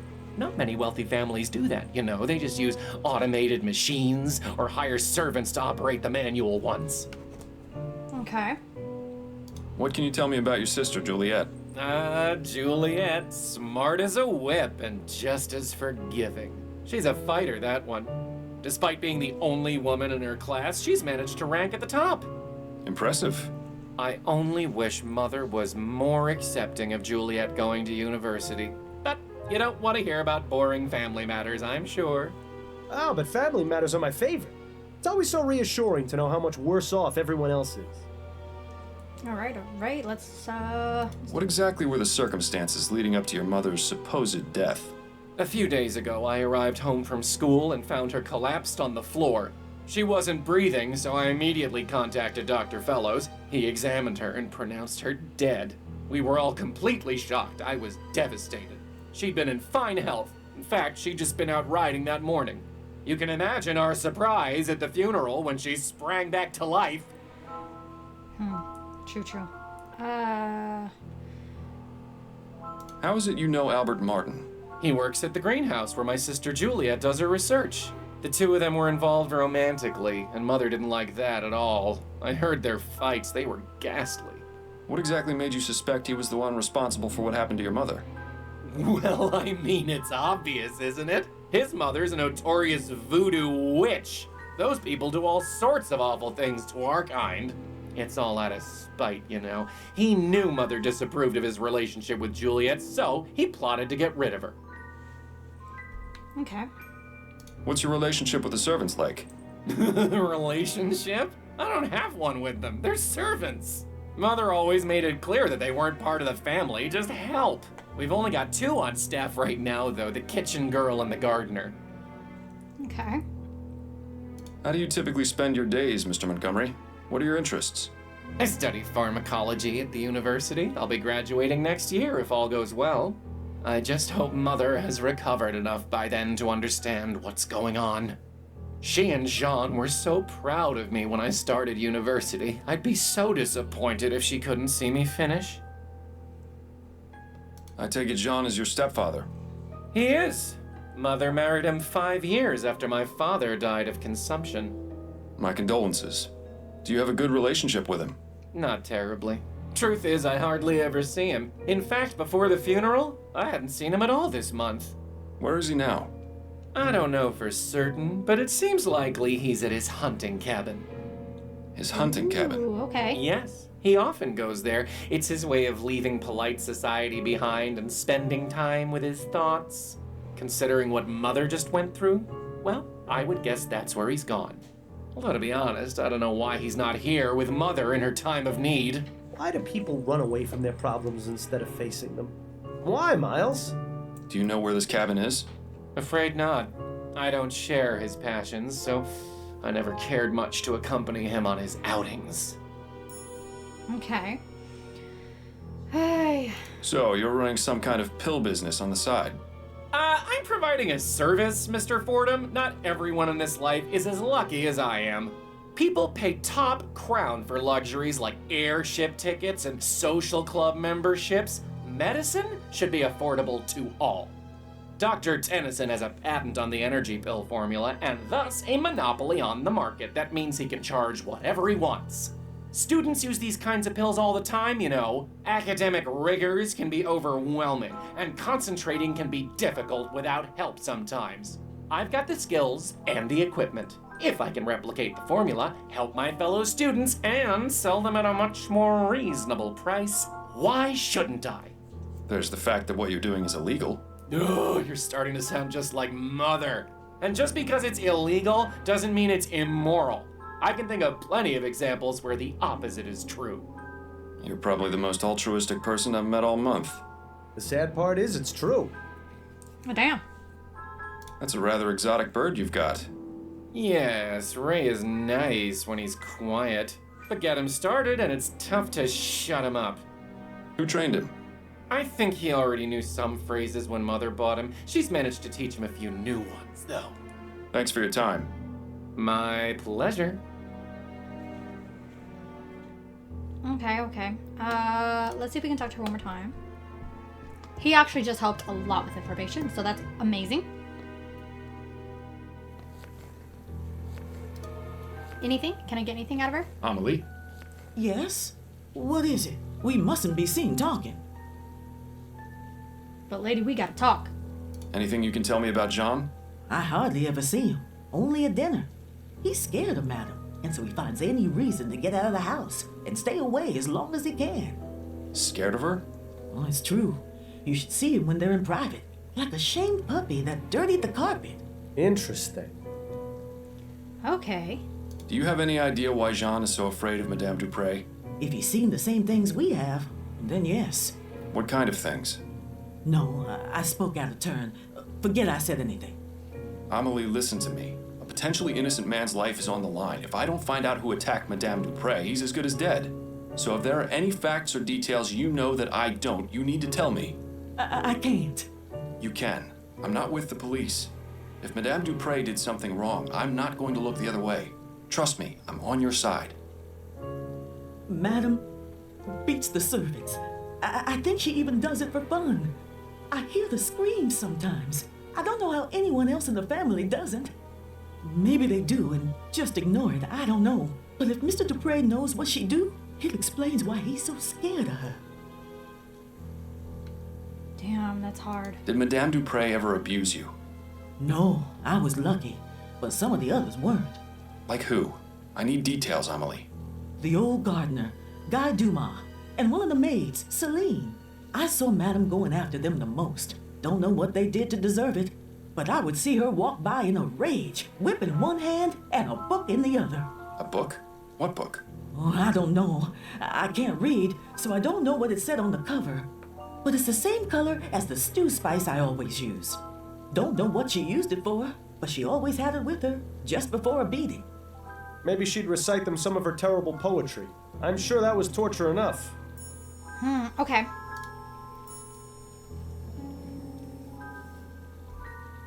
Tell me more about Guy and Celine. They were deeply in love with each other. I used to hear them talk about how they wanted to run away together.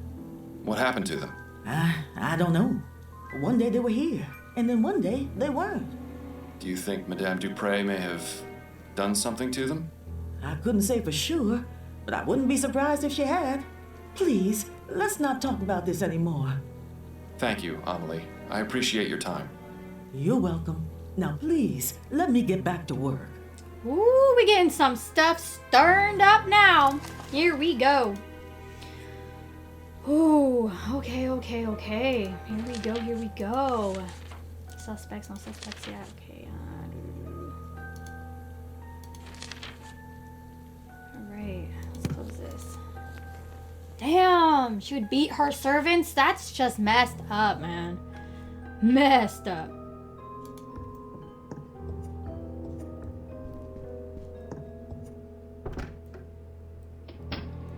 Let's see if the doctor knows anything. Doctor, may I ask you a few questions? Please be my guest. Tell me what you know about Jean Dupre. I'd rather not speak of him. Madame Dupre does not need to be agitated any further. I take it you don't look very favorably upon him, then. I'll just say this. If my wife had been attacked and left for dead, you can be sure I wouldn't leave her side. What a gentleman. He doesn't even leave women who aren't his wife. I see what you mean. Do you know where I might find him? I only wish I did. Those are all the questions I've got for now. I hope I answered them adequately. Okay. Maybe the daughter knows then. Let's go see. Alright, let's go back and talk to her. Maybe she'll know. Hello again, Miss Montgomery. Mind answering a few more questions? Hello, Mr. Fordham. Not at all. Is there anything you can tell me about your stepfather, Jean? He's a kind man. I don't really see him too often. He seemed rather upset at Mother's funeral, but I can't help but wonder if he feels the same way as I do about her death. What do you mean? Just that I get the distinct impression that he and Mother's marriage isn't as perfect as they'd like it to appear. I'm starting to sense a trend here. Your brother told me that Jean enjoys hunting. Do you know where his cabin is? Yes, it's in Fenton Swamp. I went out there with him a few times, but I didn't really enjoy it. Frankly, the place is rather grotesque. All those stuffed trophies staring at you with their cold, dead eyes. Plants are much nicer to have around. Anyway, if you take the main road through the swamp about 1.5 miles, you'll come upon a small dirt path that goes northeast. Take that until you see a small cabin on the left. That's it. Boom. Thank you for the information, Miss Montgomery. We got it. Hey. Okay, so we're gonna go to him next. Do you know Guy Dumas? Yes, he was one of our servants. He used to enjoy reading my books, as well as Andrew's. When did you see him last? Just last week. He came by to see me and asked to borrow some books. Do you know where I might be able to find him? Not really.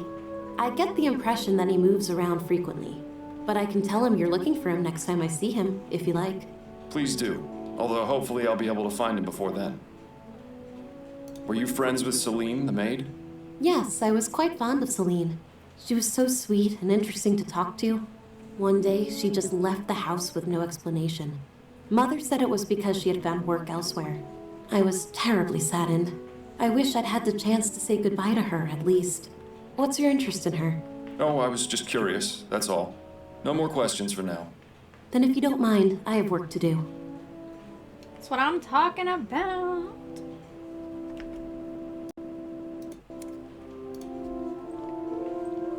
Alright. Now we're gonna go find that stepfather. All the way over here in the hunting grounds, in the swamp. Hello? Is anyone here? Strange of Dupre to leave the door unlocked. Maybe it means he'll be returning soon. One of the guns is missing. Jean must be out using it currently. Let's see if Jean has anything interesting in here. Not very much, except a letter.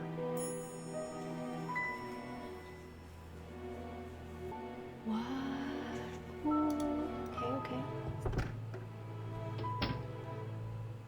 Who the hell are you? What are you doing in my cabin?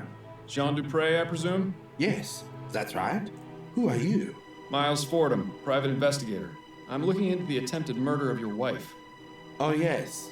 Yes, of course. Forgive my rudeness, but you startled me. Perfectly understandable, Mr. Dupre. This is a man whose bark is most definitely worse than his bite.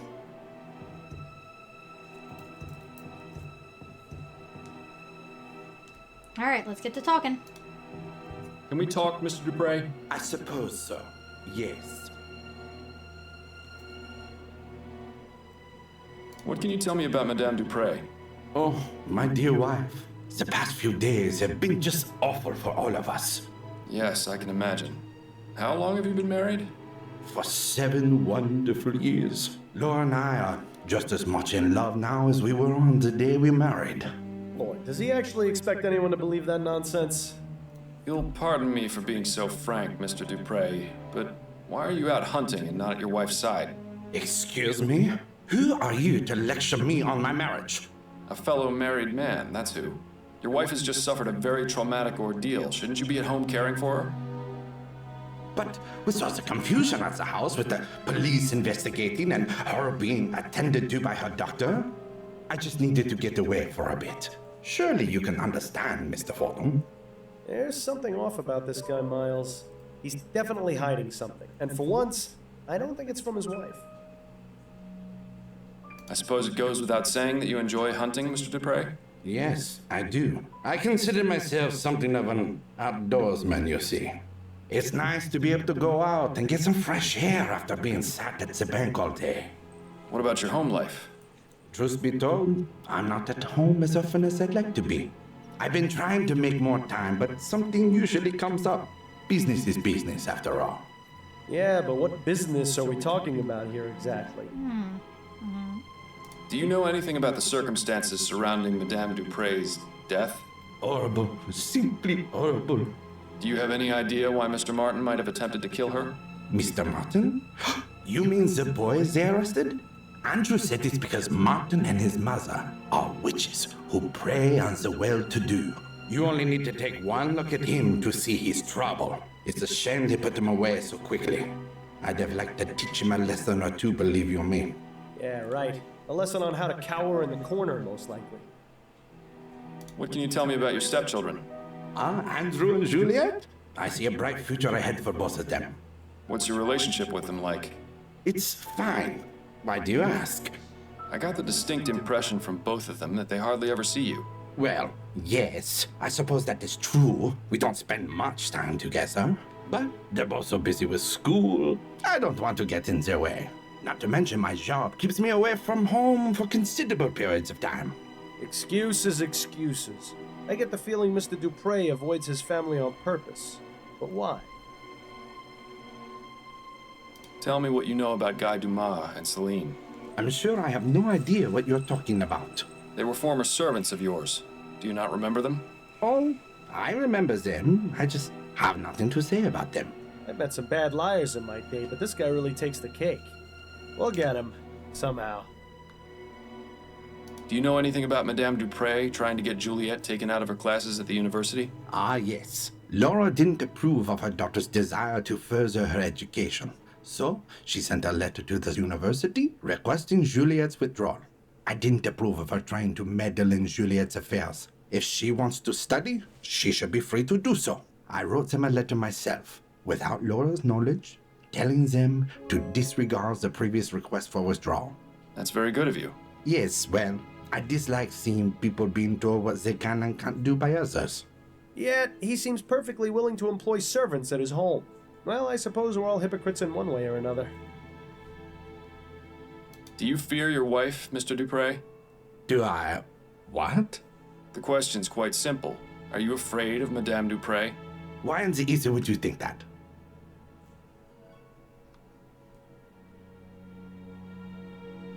Come on, Mr. Dupre, you're clearly afraid of your own shadow. What? Don't deny it, Jean. You're as yellow as a chum harlot's teeth. Mr. Fordham, I agree to answer your questions, not to be insulted. I think it's best if you leave. Well, so much for this line of inquiry. I didn't want to get the servant in trouble, so I had to. It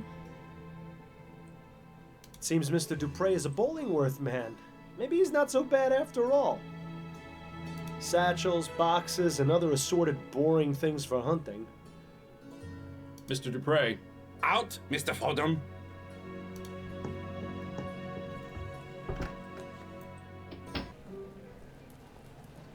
Let's try to go back and talk to her. Hello again, Miss Montgomery. Mind answering a few more questions? Hello, Mr. Fordham. Not at all. Did your mother try to get you withdrawn from the university? As a matter of fact, she did. Just another one of the many ways she tried interfering with my life. What happened, exactly? Mother wrote the university requesting that I be withdrawn. I found out about it when the enrollment office contacted me. I couldn't believe it at first.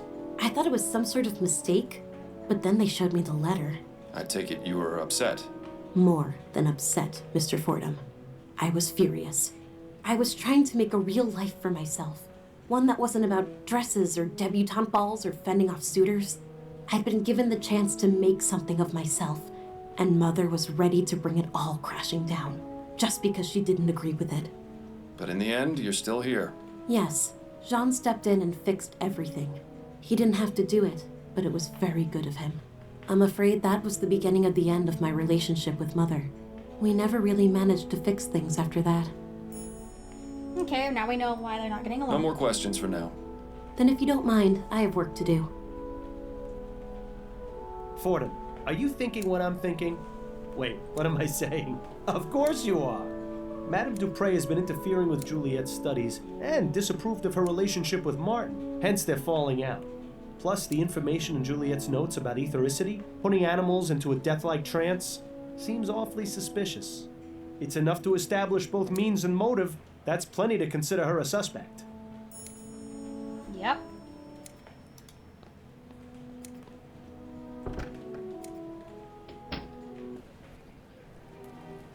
Okay, let's go back. Let's see if that's all I can do now, right?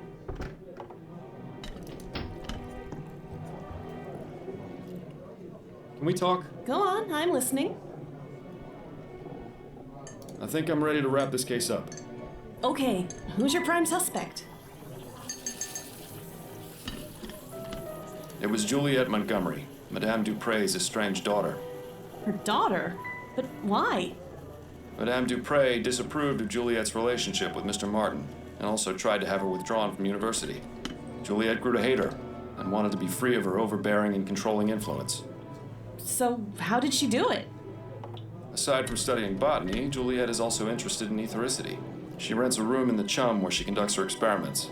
Among her notes, she talks about the ability to use the power to put living things into a death-like trance. Fiendish. Nice work, Fordham. I'll pass along the information and we can make an arrest. It'll be bittersweet news for Mr. Martin, I think. And of course, I'll dip into the department's Good Samaritan fund to get you proper compensation for your work. For now, go home to your wife. I'm sure I'll have something else for you to look into fairly soon. Awesome! Uh-oh, here we go. Juliet Montgomery? Yes, may I help you with something? You're under arrest for the attempted murder of Madame Laura Dupre. What? But how can that be? Come with me, Miss Montgomery. We'll need to question you at the station.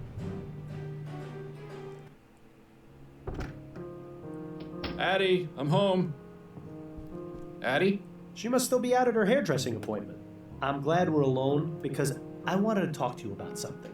Yes, Bill, I know. I told you I'm doing my best to try and find the flower shop burglar. No, for once, this isn't about him. This is about you.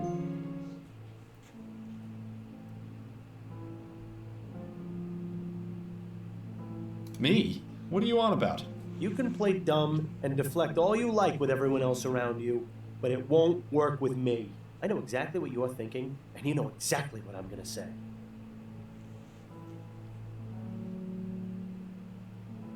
I'm sick of games, Bill. I can't guess. Just tell me. Have you already forgotten the old days, Miles? Before I died, we were solving cases like nobody's business. You were one of the best detectives on the force. But ever since you started taking that soporific, your mind hasn't been as sharp as before.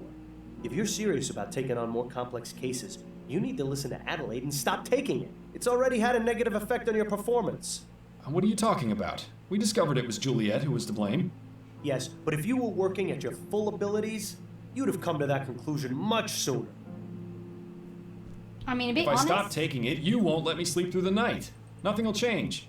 Well, things would change if you found you-know-who. I thought you said we weren't going to talk about that right now. Yeah, well, I say a lot of things. An understatement if ever there was one. Can't you just keep quiet without me having to take something? Afraid not, old friend. That's just not who I am or how this works. If you keep me up all night, I'll go crazy. Things have been hard enough as it is. And if, God forbid, Adelaide were ever to find out about... Hello, Miles. Is there someone else here? I thought I heard you talking just now. Fantastic. The jig is up. And here I thought we were doing so well, too. No, I was just going over the case. Thinking aloud, you see. Ah, of course. How was your appointment? Mrs. Lefebvre was her usual bossy and overly picky self, but she gave me a very generous tip. That's good. So I stopped by the shop on the way home and bought a new deck of cards. Excellent. Shall we have a few rounds of écarté? I believe you demanded a rematch last time we played. Yes, that would be nice. Well, you certainly managed to dodge that bullet. I only wonder how much longer you'll manage before one finally hits you. maybe I think we're supposed to be going to sleep. Going to bed. Who would that be at this time of night? Good question. But Adelaide can handle it for now. I need to take my medicine. You certainly have your priorities in order. Go on then. Get that bottle of rat piss out of your nightstand and let's get this over with.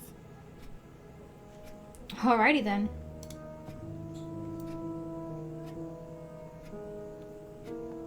Ugh, tastes like the devil's sweat. You could just stop taking it, you know. Bill, now is not the time to... Miles, could you come back out here, please? Be right there, dearest. Oh no, he took the medicine, so he's gonna get really drowsy now. Who was that at the door? A late night courier. You've got a message from Upton. Ooh.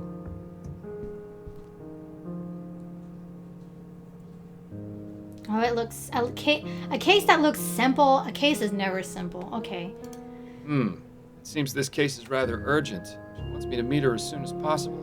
But didn't you just take your soporific? Are you going to be all right to go? It won't kick in for another hour or so. Should be plenty of time. All right, I'm going to bed then. Good luck, dear. Good night, Addie. I'll be like, girl, I'll see you in the morning. I ain't going out there. Alright, I guess let's go.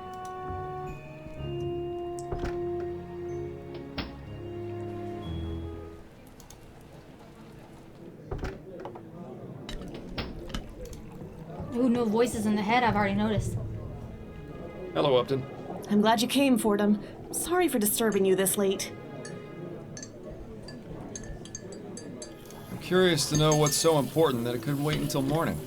An infant kidnapping in Lyon. The report came in tonight just before my shift ended. The family wants to keep the investigation very low-key. They're afraid if word gets out, they'll have all sorts of ne'er-do-wells making false ransom claims. That's why I suggested they let you investigate first. Head over to 45 Belcourt Street. That's the home of Malcolm and Miriam Harris, the parents of the kidnapped boy.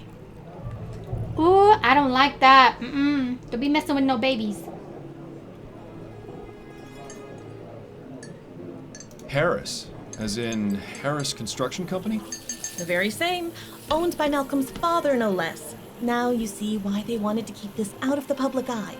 Indeed. If they manage to get a new transatlantic airship off the ground, it'll be an aura mine. I can see why they'd make an easy target. Don't worry, Upton. I'll get the kid back before you can say hot toddy. Hot toddy. I think you're losing your touch, Fordham.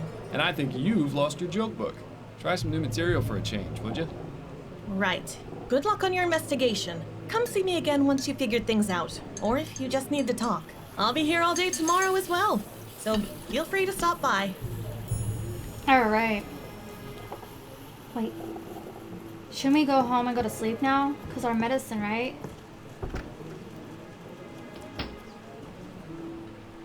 No, they want us to go right there. Oh, there's a pacifier! Aww. Mr. Miles Fordham is here to see you, sir. Very good, Mr. Havelock. Send him up. Yes, sir.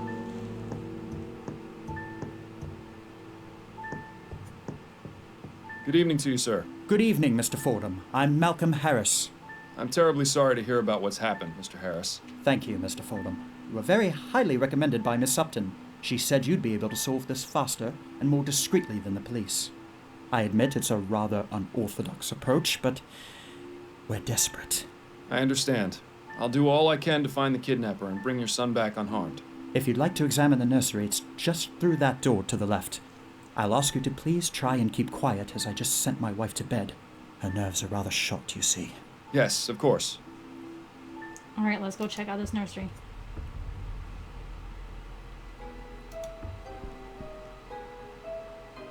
That's odd. Why is there a loose button in the crib?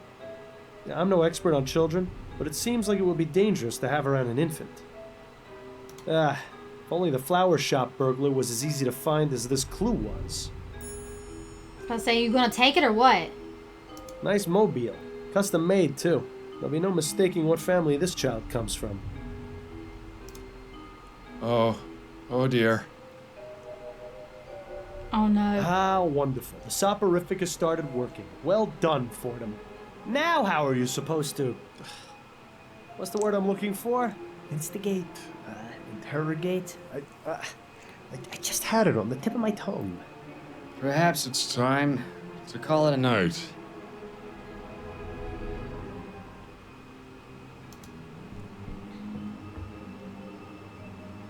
We need to hurry up and get home. Well, Mr. Harris, I believe I've done all I can for right now. Did you find anything? Yes, I believe I have some leads I can pursue. But the most important thing to do in cases like this is wait to hear from the kidnappers. I'll be back tomorrow morning to continue my investigation and ask you and your wife some questions once you've had time to calm down a bit. In the meantime, I suggest you stay here and get some sleep. Well, I'll need it. Oh my goodness.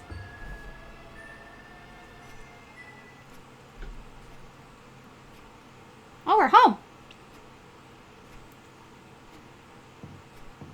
Miles, wake up. It's nearly noon. Ah, so it is. Why didn't you come to bed when you got home last night? It was late. I didn't want to disturb you. So what was so urgent about the case Upton sent you? I'm trying to track a kidnapped child. Oh my goodness. That's awful. Yes, the pressure's on, but I think I should be able to crack it. Assuming you actually managed to get anything done at the Harris Manor today. Well, let me know if there's anything I can do to help. Also, we've got company. Mrs. Delacroix is having her hair done here today, so please make yourself presentable. You mean I'm not all ready? At least do something about your hair. I do have a reputation to maintain after all. Ouch. What's wrong with my hair? Do you really want me to answer that? We'll be here all day. It's admirable just how organized Adelaide is. Maybe someday the same can be said about you. I thought maybe you could like fix your hair or something. Can you not fix your hair? Oh, wouldn't you say it's time for a change of clothes, Miles? You've been wearing that coat for who knows how long. So? Addie gave it to me. Besides, it gives me character. Right. Brooding detective in a long black coat. That's never been seen before. What are you talking about, Bill? Never mind. Okay, okay. Can't really fix your hair. It didn't really give me an option, so, okay. And then he said, "Oh, hello there. I don't believe we've met." Mrs. Delacroix, this is my husband, Miles. Miles, this is Mrs. Delacroix. Pleasure to meet you, madam. Likewise, young man. Pleasure. Is everything all right, Mrs. Delacroix? Oh, yes, everything's fine. It's just that, well, you weren't what I was expecting, is all. Keep your head, Miles. She may be a closed-minded idiot, but she's just an old lady.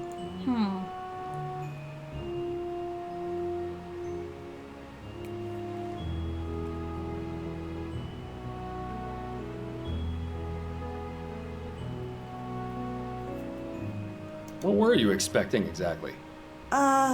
Well... Now then, Mrs. Delacroix, what was it that you were telling me about Mr. Delacroix and his dogs? Oh, yes. So, Harold came in and said... Impressive. She got off pretty easy. I was expecting a repeat of the Parsons incident. You should give Adelaide a kiss on the way out, though, just to make the old bat feel extra uncomfortable. Should I? Should I do it? I'm gonna do it. Addie? Not right now, Miles. I'm busy. We can talk once I finish with Mrs. Delacroix. Rude. Oh, okay. Goodbye, dearest. I look forward to your return, my love.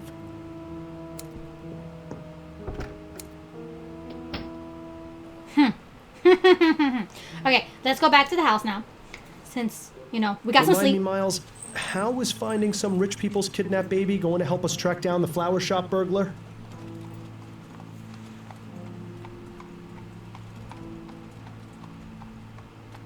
It's possible we might find a lead to the burglar during the course of this investigation. Really, Miles? You really believe that? Anything's possible, Bill.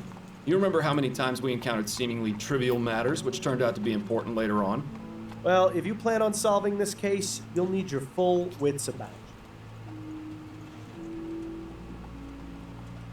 I do have my full wits about me. I'm perfectly capable of doing this. Yes, and I'm perfectly capable of being alive. I just choose to be this way because it saves on the laundry expenses. You can't deny it. You need to stop taking the soporific, Miles. Adelaide has been trying to get you to stop for months, and Upton already suspects something is amiss. Not to mention your little episode last night. Trust me, no one is going to want to hire the dullard detective. Clever. Did you come up with that one all by yourself? What are you going to do when the cases stop coming in? How long before you get put away in Riverview? If I do get locked away, it'll be your fault. Which is exactly why you need to get back to your normal routine so you can find the burglar.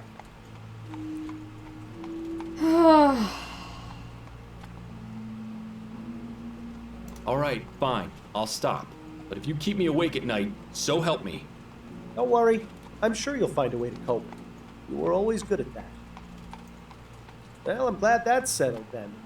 I knew you'd see things my way eventually. It's not as though you gave me much of a choice. In time, you'll thank me. Probably not before the withdrawal hits, though. Don't make me change my mind on this, Bill. Yeah, he better just shush. Shush, Bill. Mr. Fordham, you're back. Allow me to introduce my wife, Miriam. Hello. A pleasure, Mrs. Harris. I wish we could have met under better circumstances, but I assure you I'm doing all I can to find your son. Thank you, Mr. Fordham. Mr. Harris, has there been any communication from the kidnapper? None at all. Well, I'll have another look around, if you don't mind. Okay. Miles, didn't you notice something a bit strange about the Harrises? Quite a few things, actually. What are you referring to? His son was just kidnapped, yet they're each on their own side of the sitting room. Not comforting each other, not crying together. Nothing. They're stuck-up rich people. Not exactly the type to show emotion. Miles, you know I'm the most cynical person there is when it comes to their type. But this isn't normal behavior, even for snobs. This goes deeper than saving face. There's something going on between them. I think you should find out what.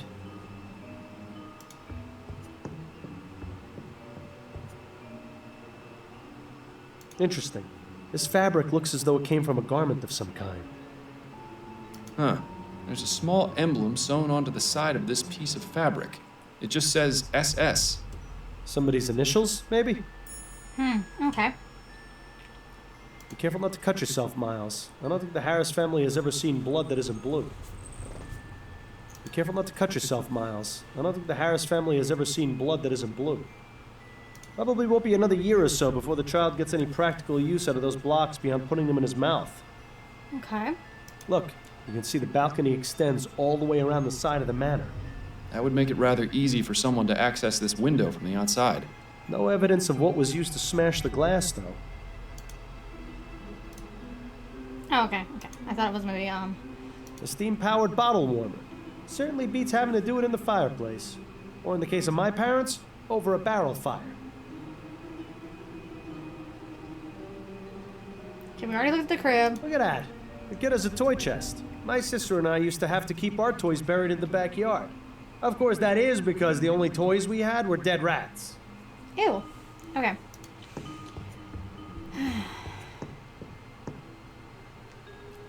The Harris family certainly has a nice view from which to look down upon the world. I wonder if they use the balcony to give speeches to the gardeners. The Harris family certainly has a nice view from which to look down upon the world. I wonder if they use the balcony to give speeches to the gardeners. I would say go out to the balcony. So you can, like, look at the window more, but okay.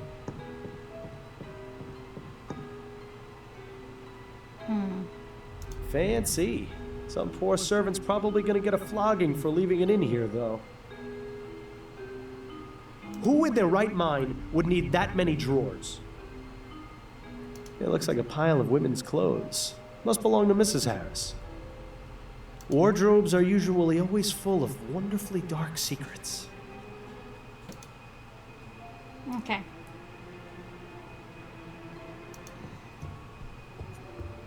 I have some questions for you if you're up to answering them, Mrs. Harris. I'll try my best, Mr. Fordham. Tell me what you know about your son's kidnapping. Oh, my poor baby! Oh. Mrs. Harris, I know this is difficult, but I need as much information as you can give me so I can bring your son back. Yes, you're right. I have to stay strong. For Charles. It happened sometime between 6 and 8 last night, I think. Both my husband and I had gone out. Charles was in the care of his nanny, Mrs. Davis. I arrived home first, around 8:30, and that's when I found this scene in the nursery, as it was. And what was it you found? Mrs. Davis, unconscious in her chair, the broken window, and Charles missing from his crib. Malcolm arrived home shortly afterwards, around 9, and then immediately sent our butler, Mr. Havelock, to notify the police. We stayed up waiting for any contact from the kidnappers, but there was nothing. You said you arrived home first. Where were you last night? Oh, I was visiting with some of my friends. We gathered at one of their homes for a concert. I see. And your husband? He was at the social club with his friends as well, I believe. Wait a minute. I know this attitude all too well. This woman is hiding something. Most likely from her husband. I doubt it's voices from beyond the grave. So the question is, what's her secret? What can you tell me about Mrs. Davis? Well, she's worked for us since Charles was born, a little over 6 months ago. How did you come to employ her? Malcolm's mother had a friend whose daughter she used to care for. She came highly recommended. We've never had any problems with her. She's always been a dream. Where is she now? In her room, I would guess. With Charles missing, there's little for her to do. Where might I find her room? There's a small building just around the back of the manor. Hers is the 4th door from the left. Okay. We're gonna definitely have to go talk to her soon. Can you think of any reason why your son would be a target for kidnapping? It could be that someone wants our money, or some lunatic who's angry about the new airship. My husband's an investor, and my father-in-law owns the company building it, you see. I just don't know, Mr. Fordham. Frankly, the fact that something like this could even happen is just terrifying. I found this bit of torn fabric by the broken window. Do you know anything about it? No, I've never seen it before. Do you think it was left by the kidnapper? Perhaps. Did the initials SS mean anything to you? No. I can't think of anyone or anything I know with those initials.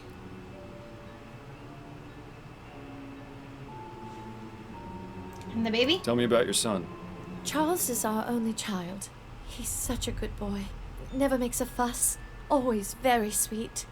Oh, Charles, you must be so frightened out there without your mother.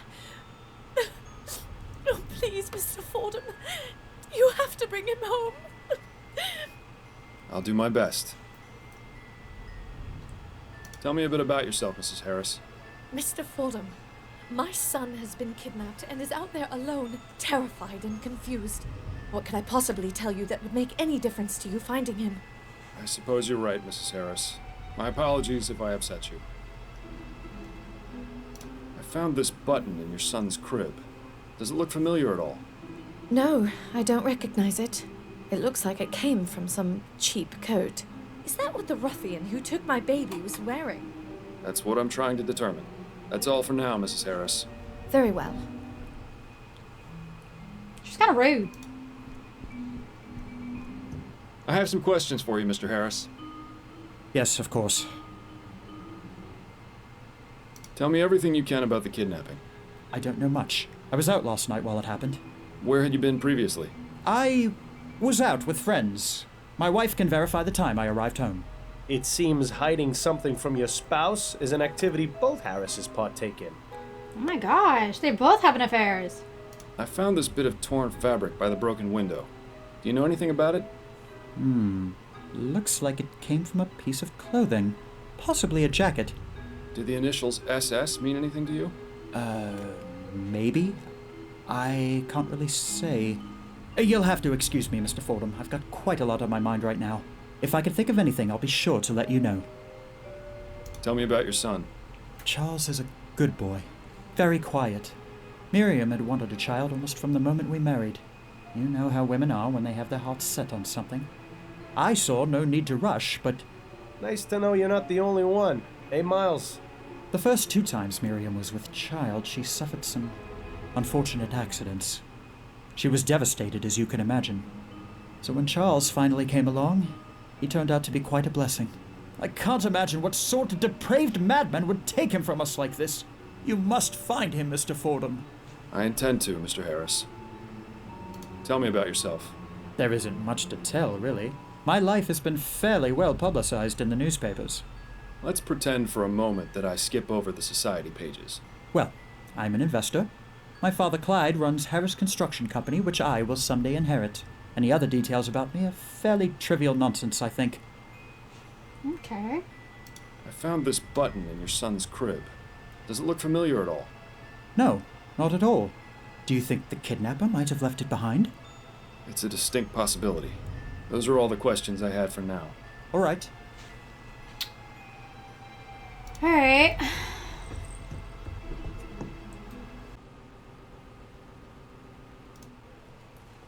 Now let's go talk to the nanny. Oh, such a sweet Come old lady. in. Good day to you, ma'am. I'm Miles Fordham, a private investigator. I'm looking into the kidnapping of Charles Harris. Are you Mrs. Davis? I am. Oh, bless the spirits. They've sent someone to help at last.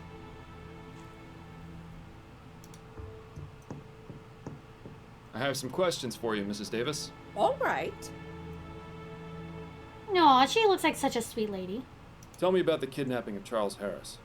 Oh, dear. May the spirits forgive me. I feel so awful. Charlie was my responsibility, and I failed. Mrs. Davis, that is beside the point. What's important now is finding him and bringing him home. To do that, I need your full cooperation. Oh, you're right, Mr. Fordham. I'm sorry. I just need to collect my thoughts, get the negative vibrations out of my mind. Now, what specifically would you like to know? Can you think of anyone who would have wanted to take the child? Well, I'm not one to gossip, but I am quite sensitive to the energy and vibrations that people give off. Oh my goodness. I get the impression that Mr. and Mrs. Harris aren't very happy in their marriage. Ah, come on. Anyone could have picked up on that. Anyone except you, that is. Mr. Harris likes to stay out late, and not take his wife with him. I can't remember the last time they went out together. I don't know what he gets up to, but it's possible he may have made some enemies. Okay. What time did the kidnapping occur? I'm not entirely sure. I know I was in the nursery having a cup of tea about 8:30.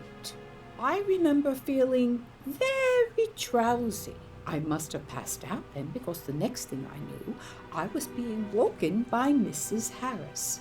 To think, whoever took Charlie did it while I was in the room. Oh, may the spirits grant me peace. Do you happen to take any sort of sleep medications or soporifics? Oh, dear me, no. Those types of drugs cloud the mind and make it impossible to tune into the ether. You say that as though it were a bad thing. I beg your pardon? Apologies, I spoke out of turn. Okay. Can you think of any reason why someone would want to kidnap Charles? It might have been for money, but last I heard there was no demand for a ransom. I honestly don't know why this happened, Mr. Fodder.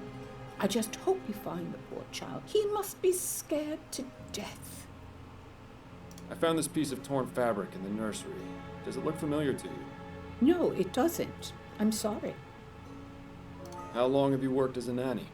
Only a few years. I never had to work when I was married. My husband had a lot of money. Unfortunately, he was in great debt. And after the spirits took him back to the ether, I wasn't left with much. So I began working as a nanny to make ends meet. But I consider taking care of children a reward in its own right. I found this button in the baby's crib. Do you recognize it? Why, yes. That's one of Barney's eyes. Barney? Charlie's stuffed bear. It's his favorite toy, a gift from my friend Linda. I didn't find a stuffed bear in the nursery. Then whoever took the baby must have taken Barney as well. Oh, at least the poor thing has something to comfort him. Bless the spirits. First thing I want to say is that this nanny, old lady, knew about the button being the baby's favorite toy, and its own parents didn't know. That's mind blown. Like, I'm sorry, I have children and I know what my children love. Like, what? Who is Linda? Mrs. Linda Walker. She's a good friend of mine. As I said, she gave me Barney as a gift for Charlie. Can you tell me anything else about her? Oh, she's a lovely girl, very much in tune with her spiritual nature. I greatly enjoy my conversations with her. When was the last time you saw her? Oh, I don't remember. No, wait. It was at the last Spectre Society meeting on the 19th. That's right. What is the Spectre Society? It's a club for spiritualists and amateur investigators of the paranormal. We meet twice a month to socialize and discuss our findings. I see. Sounds fascinating. No, I don't expect you to share my beliefs, Mr. Fordham. Oh, I have a bit more experience than you'd think with regards to the spirit world. You can say that again. Where exactly do these meetings take place? At a private residence in Gascon. May I have the address? Why, yes, it's 325 Rue Jameau. Are you going to seek spiritual guidance to find Charlie? Perhaps. You never know what might be worth looking into. All right, sounds like my type of social club. Hello. Do you have Linda Walker's address? No, I don't. I never visited her home. I get the feeling she doesn't like having visitors or being home very much. She prefers to meet people elsewhere. I was the same way after my husband died. It was embarrassing for my friends to see me living so differently. But I feel it's not just a matter of pride for dear Linda. I think there are lots of bad memories associated with where she lives. I try to stay away from places like that. They leave a mark on the soul, you know. Thank you for your time, Mrs. Davis.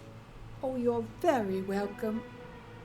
All right, let's go hit up this social club. I'll be going now, Mrs. Davis. May the spirits guide your path. Yes, ma'am.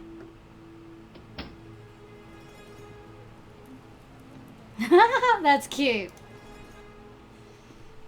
Alright. Let's get up in here.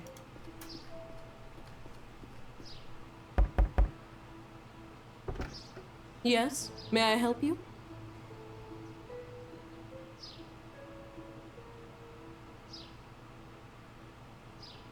This is the Spectre Society, right?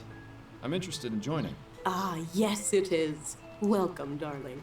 Our membership process is a bit different to most social clubs. We require a sponsor. Sounds simple enough. Well, you see, we ask that sponsors be people who have passed on into the spirit world. Once you name your sponsor, I will attempt communication beyond the ether. When they answer, you will be judged and considered for membership.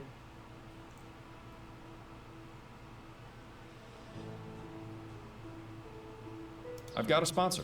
Excellent. What is the name of your sponsor, darling? Bill Legere is my sponsor. Seriously, Fordham? I thought you knew better than that. Bill Legere. Very well. I will attempt to communicate with him. She can do this all day. It's not gonna work. I'm sorry, but I'm having trouble communicating. Perhaps you can come back and try again later? See? Told you. Yeah, thanks a lot.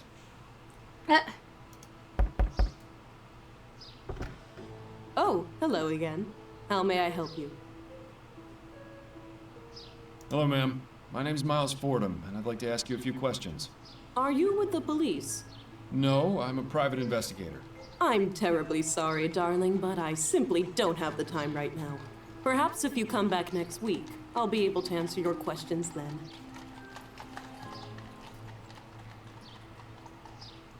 I'd like to name a new sponsor. Yes, of course. Who is your new sponsor? I'd like my sponsor to be Simon Booth. Very good. I will attempt to contact the spirit. I'm sorry, but I'm having trouble communicating. Perhaps you can come back and try again later? Okay.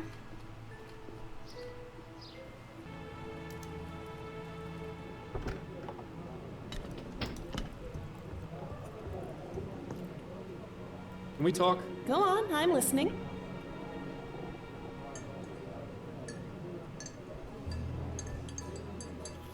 Can we go over my current case? Of course. What have you got? I found this torn piece of fabric at the crime scene. It's got an emblem with some initials on it. I recognize that emblem. It's from Solomon Stitching, a little tailor shop in Lyon. My ex-husband had several jackets from there. Sorry to dredge up old memories, but do you remember where they're located? I believe it's on the corner of Bonneville Street and Surratt Avenue. Fantastic. You're helpful as always, Upton. Alright, well, at least we got that update. I spoke with Henrietta Davis, the Harris family nanny. A sensible place to start. What did she have to say? She claims to have been unconscious when the kidnapping took place. She must be an extremely heavy sleeper. I don't believe so. The way she described it made it sound like she was drugged. Interesting. Definitely worth looking into, I'd say. I found this button at the crime scene. The child's nanny identified it as the eye of his stuffed bear. Did you find the bear at the scene? No, the kidnapper must have taken it as well. Interesting. Either the kidnapper is very compassionate, or it's someone who knew the child. Have you ever heard of the Spectre Society? I think so. They're some sort of ghost hunting club, aren't they? A spiritualist group, yes. Don't tell me this case has taken a turn for the supernatural. Not exactly. It's just come up as a potential lead. I'm having some trouble getting in, though. They want me to name a sponsor who's dead. Just when I thought I'd heard everything. Well, bluffing with some random name probably won't get you very far. You're right. It would make more sense to try finding a name that would mean something to them. That's enough about the case for now. Okay. What's the other case you mentioned? The one you said was a higher priority. Well, it seems we might have a mass murderer on our hands. You don't say. That's right. I didn't say because I shouldn't say. But so far, we've had 3 murders with a very similar MO in the past 2 months. Snelling is trying his hardest to keep it under wraps since the newspapers already caught wind of the first 2. I don't envy the department there. I'm happy to stick with the missing persons and domestic disputes. That's it, I think. Then you'd better get back to it. Yes, ma'am. Let's go.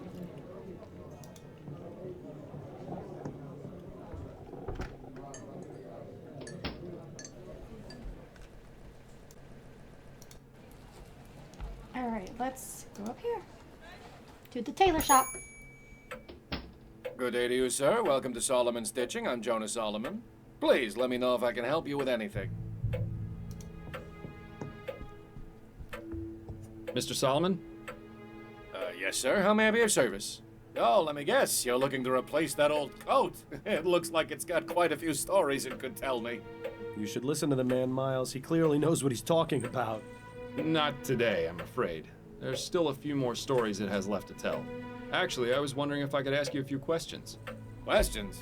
Very well, but if they aren't about tailoring, I don't know how much help I'll be. This is a nice shop you have. I never even knew it existed. Well, better late than never, I always say. Life has a funny way of always taking us where we need to go in the end. True. Although I think it's easy to miss out on things from time to time. Oh, of course. It's easy to overlook the details, but in the grand scheme of things, you'll end up where you need to be. And in this case, you ended up here. So, please, feel free to take a look around. Let me know if you find anything you like. I found this piece of torn fabric with your emblem on it. Can you tell me anything about it? Yes. Brown, wool, houndstooth. This is from one of the more popular jackets I sell. And here I thought my ability to name ales within 5 seconds of tasting them was good. This fella has me beat. Do you have any of them in stock currently? Well, sure. I've got one on the display dummy over there. Is there any way you can tell me who you've sold them to? Ooh, I don't think so. I've sold at least 20 in the past month. As I said, it's a very popular style. Is there anything you can tell me about this button? Looks like it's made of wood. Not very well crafted either. Definitely not from one of my products. How did you get into this business, Mr. Solomon? I was always good with a needle and thread. When I was a boy in Poland, I would help my mother with her sewing.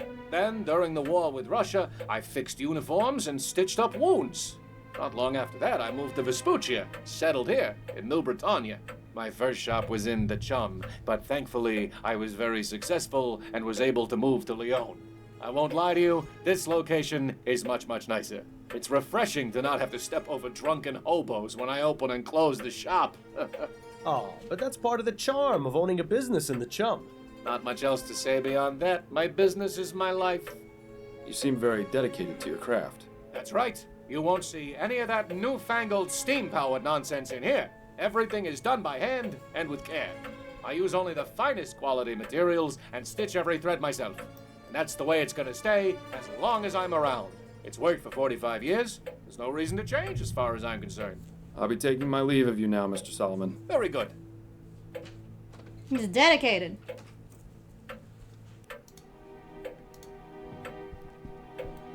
Let's see.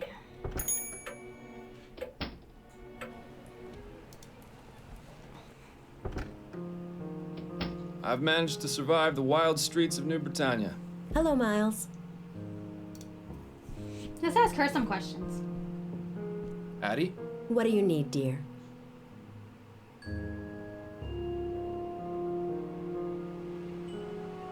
Have you ever heard of a group called the Spectre Society? I think I had a client once who mentioned it. There's some kind of spiritualist group, right? So it would seem. I don't really know anything else about them, sorry. I can't believe the nerve of that narrow-minded old cow. Who, Mrs. Delacroix? She's actually one of my nicest clients. I don't know how you can tolerate her. If I were you, I'd strike her off my list. If I did that for every one of my clients who thought the same as her, I'd be out of a job. That's just the way it is. Maybe so, but it doesn't make it any less infuriating. You weren't kidding about business picking up. You're averaging what, about 3 appointments per day? More like 5. I told you, debutante ball season's busy. Doesn't it get tiresome? Not really. You'd be surprised at the sort of gossip I hear from my clients. I don't know what it is, but they just open up to me and tell me all kinds of personal things. You sure you don't want me to give you a trim? I'm fine for now, dear. Thank you. I'll let you get back to your book.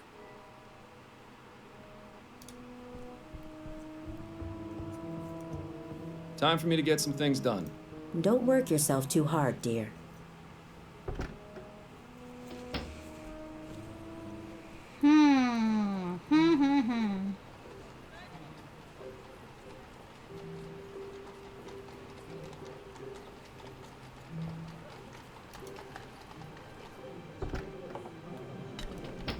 I need to find a name to get into that club. Can we talk? Go on, I'm listening. How's work going? Hectic as usual. Crime in this city seems to be getting worse and worse every day. I suppose that's the price of progress.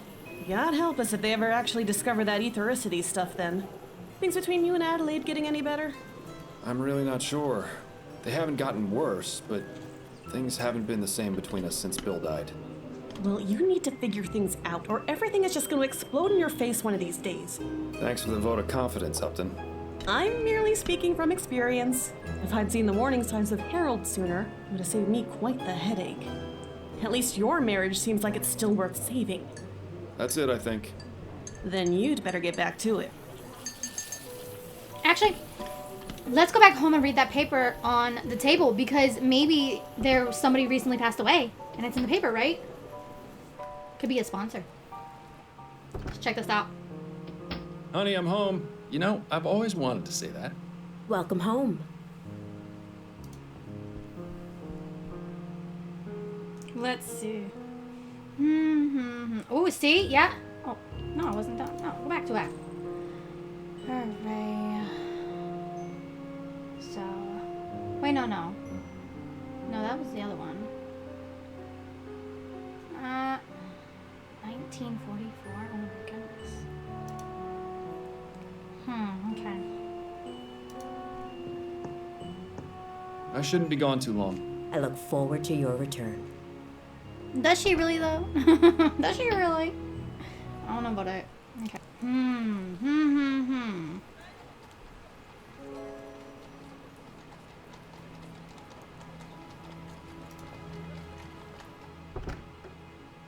Hello again, Mr. Fordham. That chest is full of undressed dolls? What the hell is wrong with this old bat? Seems like that boiler's the only thing in here that's less than 10 years old. Another Harris hand-me-down, no doubt. You'd think they would have washed it first.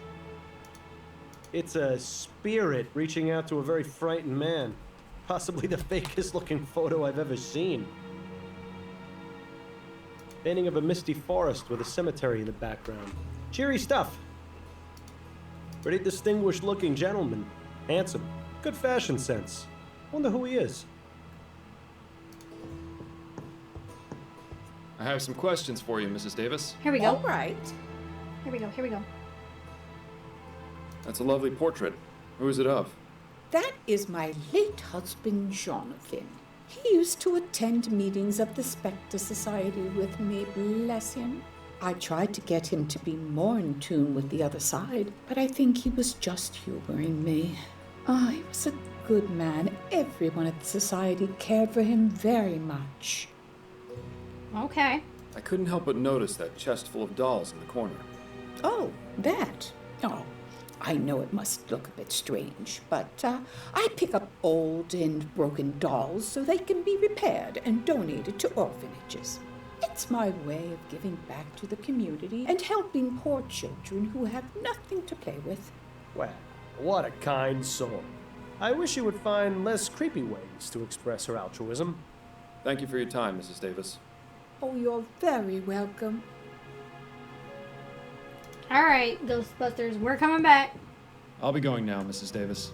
May the spirits guide your path.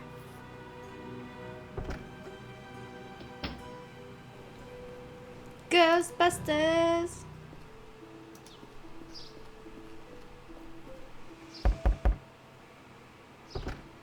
Oh, hello again. How may I help you?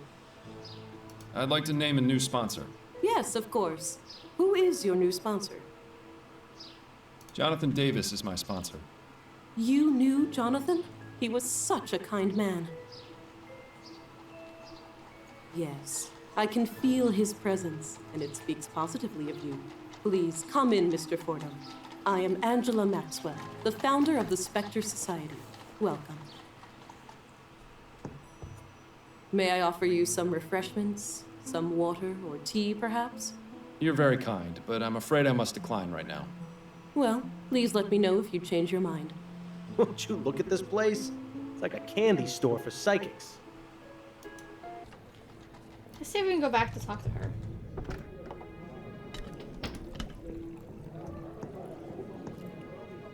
Can we talk? Go on, I'm listening. Can we go over my current case? Of course. What have you got? Are you familiar with the term metempsychosis? No, what is it? Apparently some mystics and philosophers maintain that it's a process whereby human and animal souls are transferred to new bodies upon death. Fascinating. Some people have such queer ideas. What's that got to do with the kidnapping, though? I'm not exactly sure yet. Sometimes I'm jealous of all the odd things you detectives get to look into. That's enough about the case for now. Okay. That's it, I think. Then you'd better get back to it. Oh my god, so I have a theory, okay? Hear me out. So I believe the woman that lost her son ended up kidnapping the little boy to try to take him and maybe somehow transform her son's spirit into this baby boy's body. That would be something. That would be something crazy. I hope I'm wrong, but I don't know yet. I don't know yet. It's pretty crazy. Maybe we get to go talk to the wife. Let's see what she says about it. Hello, dearest. I have returned. Good to see you've made it back in one piece. Addie? What do you need, dear? Oh, that's all really. I'd forgotten how good you are at écarté. You absolutely destroyed me the other night. As I recall, you used to hold your own pretty well. We should have another match soon. That way I can hone my skills. Yes, we should. As long as you can concentrate, I'm sure you'll get as good as you used to be. How are things going with you? I'm a bit worried about some rumors I've been hearing. Oh? They're saying it won't be long before automated hairdressing devices are available to the public. Once that happens, it's going to be tough for me to keep getting jobs. Automated hairdressing devices? How would those even work? Do they read your mind? Doubtful. More than likely they'll have some kind of settings or just give everyone the same type of hairstyle. I wouldn't worry too much, Addie. You're the best hairdresser in town. I doubt people will place their trust in some contraption over you. You underestimate my clientele, Miles. They're mostly all rich socialites whose hobbies are buying the most expensive and modern things just to outdo their peers. They'll be sending their servants to line up for days before the things are released. Perhaps, but they'll come running back to you once the machines stop working. You'll see. I certainly hope so. I'll let you get back to your book. Well, she's not doing so hot then. She's stressed out, which I understand. Enjoy your reading. I'll be back soon. Goodbye, dear. Love you. Love you too.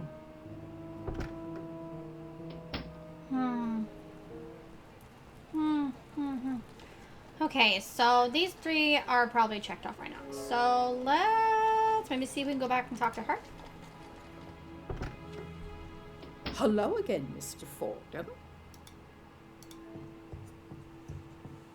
I have some questions for you, Mrs. Davis. All right. Mrs. Davis, have you ever had Linda visit you at the Harris Manor? Oh, no, of course not. And would you care to explain your note to her in the Spectre Society guest book? Please, Mr. Fordham, I didn't mean to lie to you. It's just that it gets so lonely by myself in the house at night. So every now and then, I invite Linda to come over for tea and some company. I see. And when was the last time this happened? 2 nights ago. Please don't tell Mr. and Mrs. Harris, Mr. Fordham. If they found out what I was doing, they'd have me dismissed without a reference. I won't, but I'd very much like to speak with Mrs. Walker. Do you have any idea where I can find her? All I know is that she works as a seamstress at a shop in Lyon, but I don't know the name. I'm sorry, I can't be of any more help than that. Thank you for your time, Mrs. Davis. Oh, you're very welcome.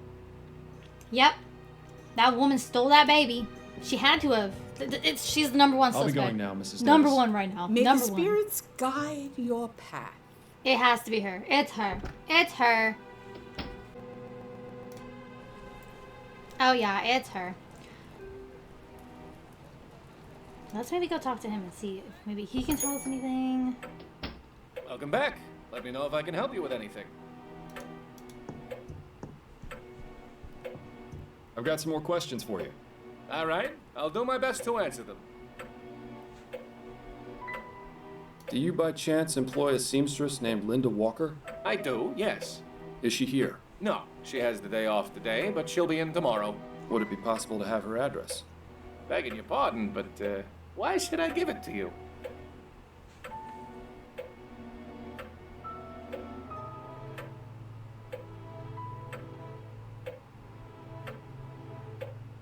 I'm a private investigator, and it's crucial to this case. Well, as I said, she'll be here tomorrow. You can ask her then. It really is a matter of some urgency. I'm sure it can wait a day. But if it were really that urgent, I would think the police would be involved, not a private investigator. I'm not obligated to tell you anything, so please, let's move on Please, Mr. Solomon, it's extremely important. I know I said I was a private investigator before, but there's a more delicate reason I want to speak with Mrs. Walker. Oh? Her son, Alexander, and mine were schoolmates. I just found a book he lent my son, and I wanted to return it. I've been trying to track her down for ages, and only just found out where she worked. Oh, I see. It was a terrible tragedy what happened with her boy and her husband. I know how private Mrs. Walker is, but I'm sure she would appreciate you returning her son's book. All right. She lives at 403 St. Agnes Street. Remember when you couldn't even bring yourself to trick people into thinking their shoelaces were untied? You've come a long way, Miles. I'll be taking my leave of you now, Mr. Solomon. Very good. Boom, we got it. We got it. I was about to be like, oh my god. Don't make me have to redo this. Oh.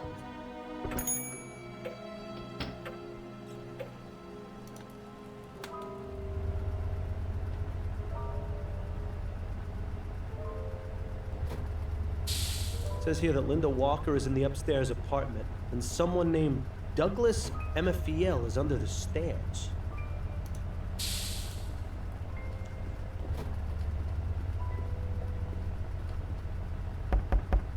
Nobody home. Now what?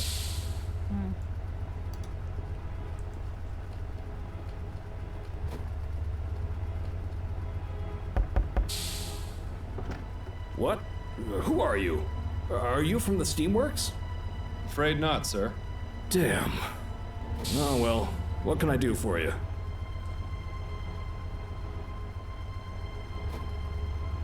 Why did you think I was from the Steamworks? Because I contacted them a few days ago when my boiler broke, and nobody has come to repair it yet. I should have known better. Those fools always take their time, if they even bother showing up at all. Meanwhile, I'm stuck in here with nothing but cold water. If I catch pneumonia and die, you'll know who to blame. Do you know Linda Walker? Of course. She lives upstairs. Who's asking? I'm Miles Fordham. I'm trying to find Linda so I can speak with her. What's your business with her? I'm afraid that's private. Well, she's out right now. You'll have to come back another time if you want to visit her. Have you got any idea when Mrs. Walker will be back? Not for a few days. She told me she was going away for a bit. Ah, that reminds me. She asked me to water her plants while she was gone. Just need to remember where I put the spare key. Did you say something about having a spare key to Mrs. Walker's apartment? Sure, I'm her landlord. I look after the place when she's gone. Got a bit of a green thumb, that one, so she puts me in charge of watering her plants. The trip up is a bit of a pain, though. My hips aren't what they used to be. I'm a private detective, and it's of the utmost importance that I get that key from you. Right. Private detective. I don't have to do anything you say. You're not really the law. So nice try. But I'm not betraying Mrs. Walker's trust so easily. He says that now, but I'm willing to bet he'd do it if it benefited him in some way.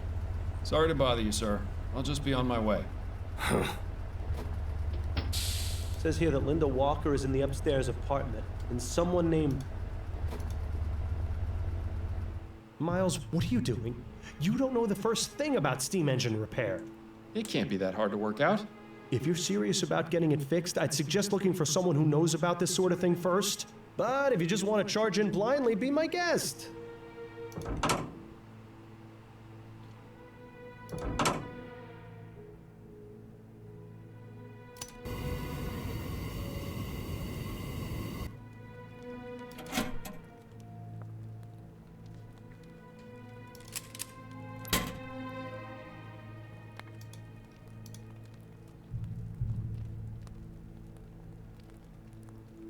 It won't go any further in that direction.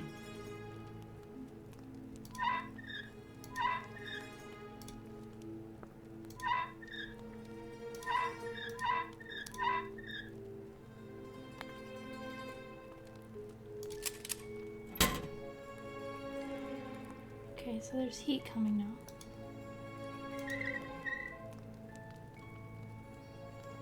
These pipes are connected to the flue. They must heat up the water in this overgrown tea kettle.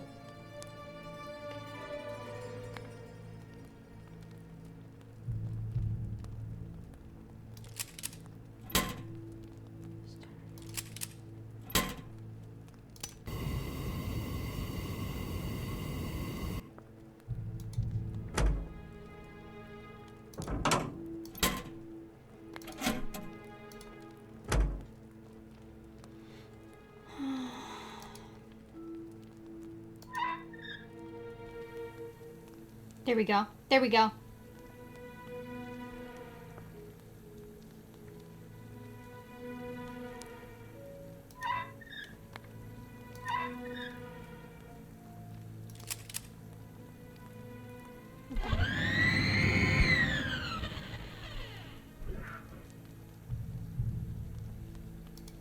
I think we did it. Right?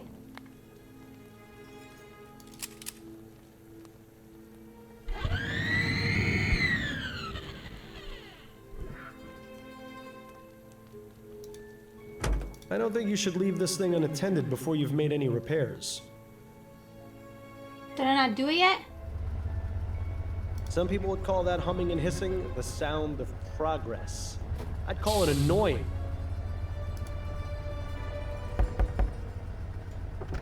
Yes? What is it? Sorry to bother you, sir. I'll just be on my way. I thought we got fixed it.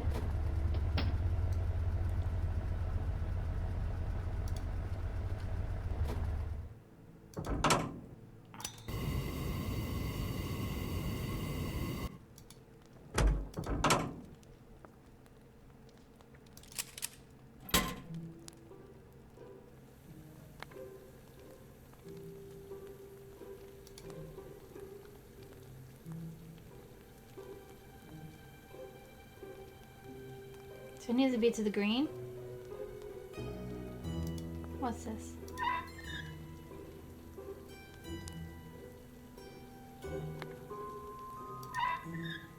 Oh, here we go.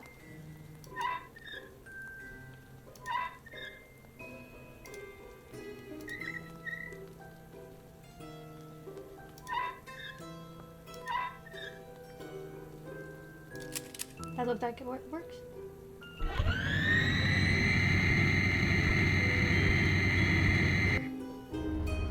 Well, color me impressed. You're either extremely lucky, or you've done this sort of thing before. Oh, ye of little faith.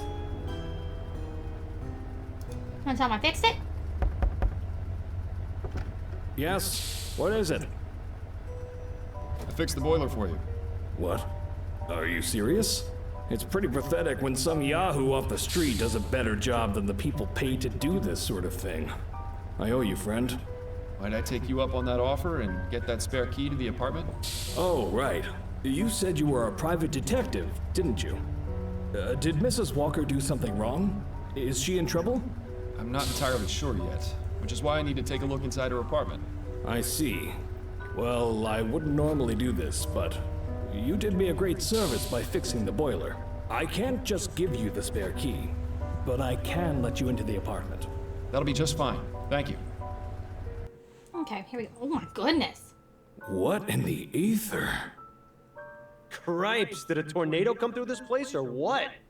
Looks as though she definitely left in a hurry. I wonder if she planned on ever coming back.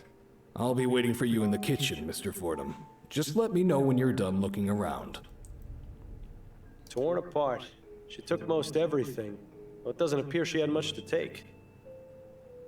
That bit of torn wallpaper looks almost deliberate. What do you know? She hid a book behind the wallpaper. Looks like a journal. Ooh, I don't believe that can be true. He has blue eyes.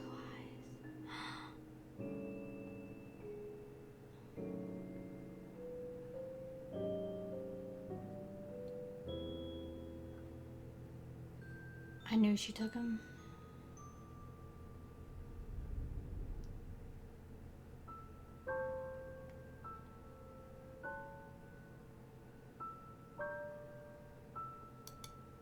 Well, this is pretty damn incriminating. I'll say.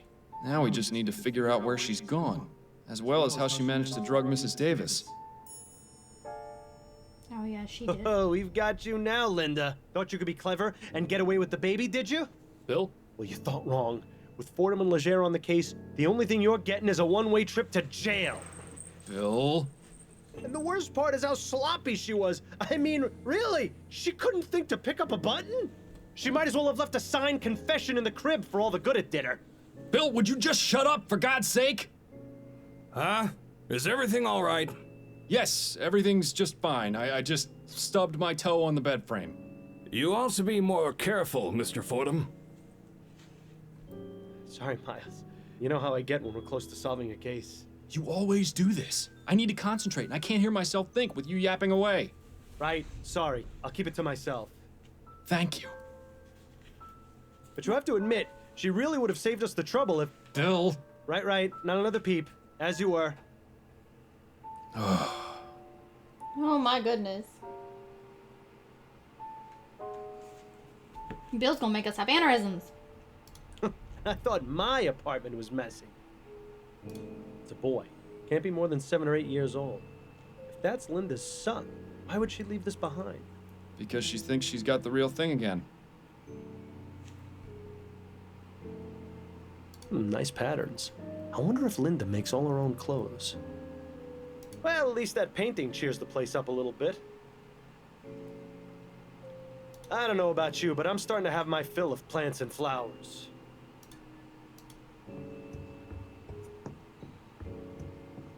There's a handwritten note here. Valerian mixed with chamomile, sedative effects, deep sleep. Seems Mrs. Walker's an amateur herbalist. Maybe not so amateur. I'd love to see the look on Mrs. Davis's face if she knew it wasn't a spirit that possessed her. In fact, let's go tell her, so I can see it. You've gotten fairly misanthropic in your death, Bill. Have I? I hadn't noticed. And she poisoned her. Wow, would you look at that? I hope you were able to find out what you needed. Yes, thank you for your cooperation.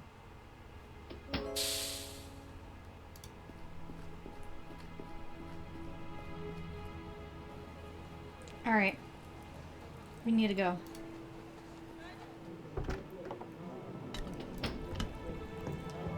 Girl, we got some news. We haven't anything to discuss right now, Fordham. What? Come back when you've got something for me. Yes, we do, my lady.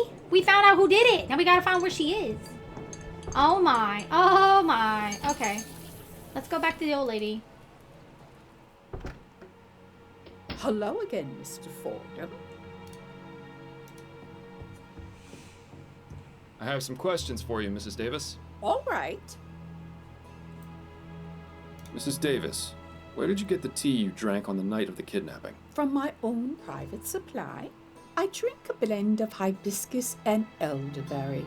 It clears the mind and puts me more in tune with the spirits. Did it taste off to you? No. Why do you ask? Because I think your tea may have been drugged. Wait, are you saying? I believe Mrs. Walker used her own herbs to drug your tea, knowing you'd drink a cup the following evening. She then snuck into the house after you'd fallen asleep and took the child. Oh my word, I never would have thought. I know, Mrs. Davis, But don't worry, I'm doing everything I can to find her. Oh, may the spirits guide you, Mr. Fordham. Thank you for your time, Mrs. Davis. Oh, you're very welcome. Well, I'd say we have everything we need to prove it was Linda who drugged Mrs. Davis's tea and took the child. It would be ideal if we could find out where she's gone before reporting back to Upton, though. Okay. We gotta find out where she went. Who would know where she I'll went? be going now, Mrs. Davis. May the spirits guide your path.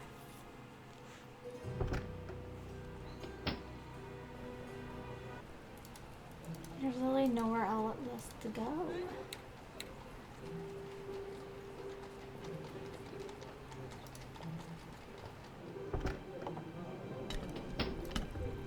I can't talk to her no more. Oh, can I? Oh, yes, I can. Can we talk? Go on, I'm listening. I'm ready to wrap this case up. Okay, who's your prime suspect? It was Linda Walker, Who is she? a seamstress who befriended the Harris family nanny.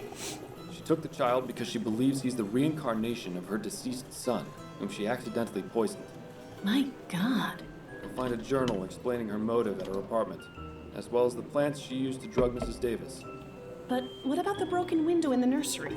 All part of a false crime scene she set up to draw our attention away from her. Excellent work, Miles. Did you manage to find out where Mrs. Walker is now? Unfortunately not. She could still be in New Britannia, but who can really say?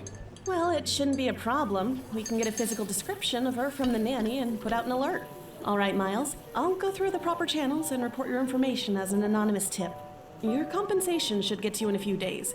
I'll keep you posted on any new cases that come up. Here we go. Addie, are you home? Still at her appointment, it would seem. You know, Miles, I have to say, I'm proud of you. Why's that? It's because you actually listened. So does this mean you'll keep quiet until morning? I said I was proud of you. I didn't say you were getting a reprieve. And I need to figure out how I'm going to sleep through the night without the soporific. You worry about that too much, Miles. You can sleep when you're dead. You don't ever seem to. That's because I slept quite enough when I was alive. In any case, I need to clear my head. The best way to do that after a case was always going for a drink at the Angel. The Angel? But you haven't been there since... Since you died. But perhaps getting back into old routines will help. Perhaps. It would be nice to see old Patrick again at the very least. Then it's settled. A drink or two at the Angel, for old time's sake. I have to say, it's been a real pleasure having you back, Miles. I was worried about you. I appreciate your concern, Patrick. The past few months have been a bit rough, but it's good to be back in familiar territory. Miles, can I ask you something? What is it? Well, it may be none of my business, and you can feel free to tell me to stuff it. Enough with the preamble, Patrick. Just ask. I know you quit the force, but why are you still working as a private investigator? Why not leave all that detecting stuff behind?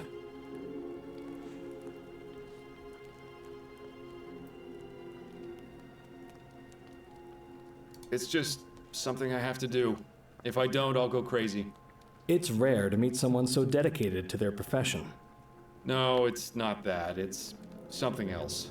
It's really not worth getting into. Fair enough, fair enough. Just figured I'd ask. Now then, will you be wanting another drink? I'm not sure. I've already had 2. I should probably be getting... Wait a minute. Patrick, do you hear something? No, Miles. I don't hear anything. Neither do I. Another gin, if you please. Coming right up. Ooh. So him drinking silenced him. Oh no, now he's gonna become a drunk.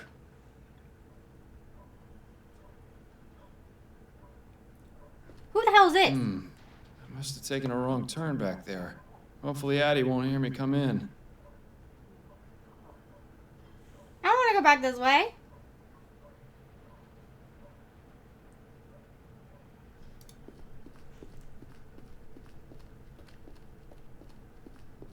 Excuse me, sir. Could you spare a shilling?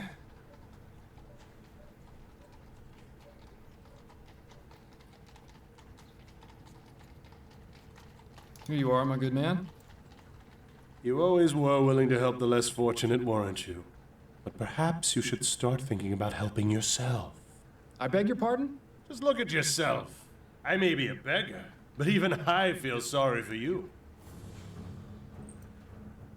Your voice. I've heard it before. Yes, that's right. I'm your biggest failure. What are you talking about? Come now, Miles, you're not It's the burglar! completely stupid. You think finding and catching me is going to make things better?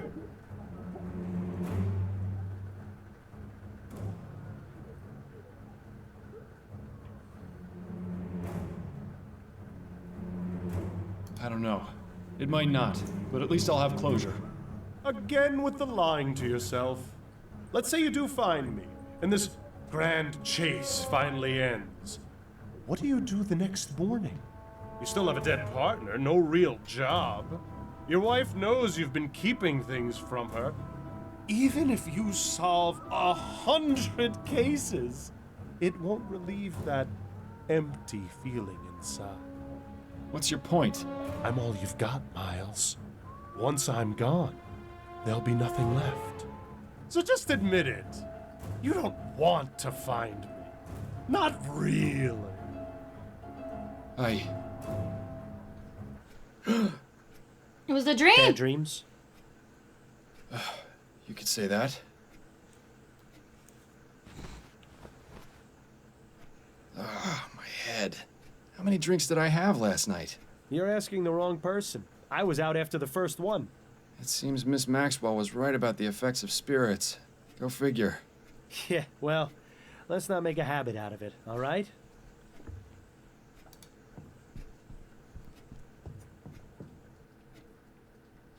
So, you're up at last. Is something the matter, Addie? Oh, I see. You don't remember last night, do you? I guess I shouldn't be surprised.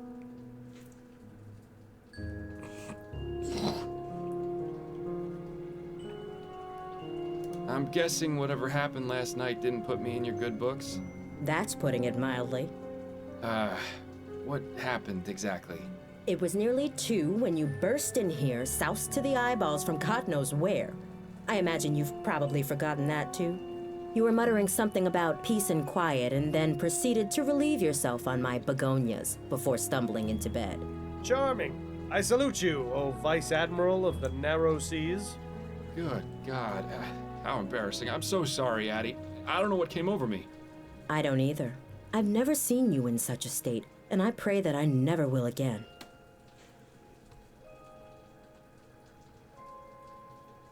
I swear to you, this was a one-time mistake. You won't see me like that again. What possessed you to go out and get so drunk anyway? I decided to stop taking the soporific. It was interfering with my ability to focus on cases. I thought perhaps having a drink or two would help me sleep, and I got a bit carried away. I see. Well, I'm at least glad you've stopped taking that terrible medicine. But trading it for alcohol? This had better really be a one-time occurrence. Anyway, you got another message from Upton. It's there on the table, if you're feeling fit for the world now. She's mad. She mad as shit. Alright. Huh. What does Upton say this time? That she can't meet me, and that I should go straight to the scene of the crime. I wonder if that means the police have started to suspect that she's giving you these cases. She also says news of this case has been made public. The police are already investigating. Have you heard of Desiree Latham? Yes, there's something about her in today's paper. I didn't read the article, though. Where's the crime scene? 840 Right Way. It's not too far from here, thankfully. You're sure you're feeling up to this today? I'll be fine. The mental exercise will get me back to normal in no time.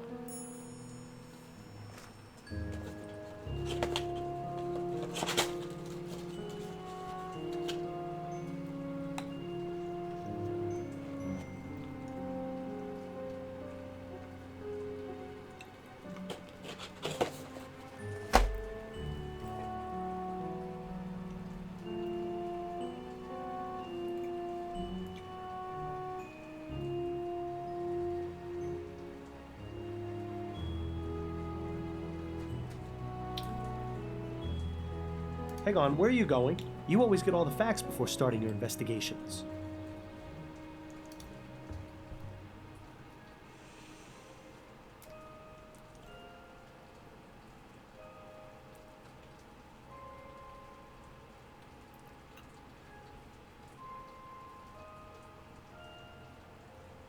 Damn.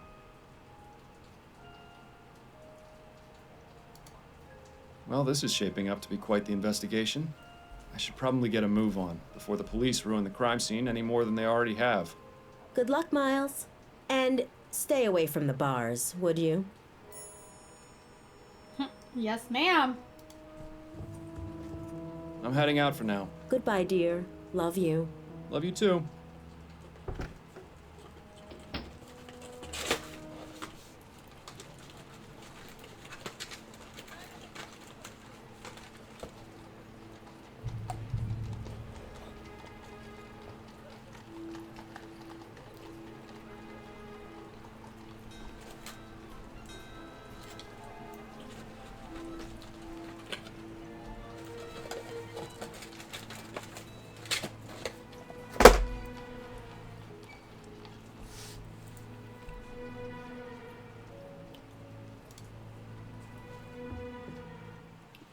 Looks as though we've arrived fashionably late. Excuse me, sir, but this is an active crime scene. We can't allow members of the public. Oh, this isn't just any member of the public, Kane. This is Miles Fordham. He used to be one of us until he got his partner killed. Wonderful. Officer Parsons is on the scene. It's a shock the apartment isn't in a shambles. Good day to you too, officers. Fordham? What are you doing here? Ah, Captain Snelling. What a pleasure. That's Chief Snelling now, Fordham. I don't expect you follow the workings of the department much these days, but I'd appreciate the proper address. So nice to see the power hasn't gone to his head. My apologies, Chief Snelling. You haven't answered my question. What in blazes are you doing here?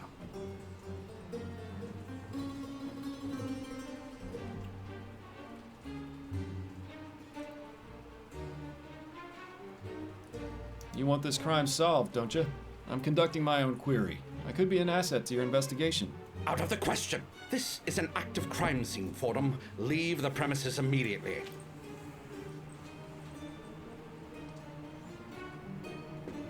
We could solve this case in no time if we work together, you know. We don't need any help. Not even from former detectives. Parsons, I'm going back to the station. I want you to report the minute you're done here. Understand? Yes, sir. Now, don't get any funny ideas, Fordham. If you so much as breathe on anything in here, I'll have you arrested for tampering with a crime scene. Do I make myself clear?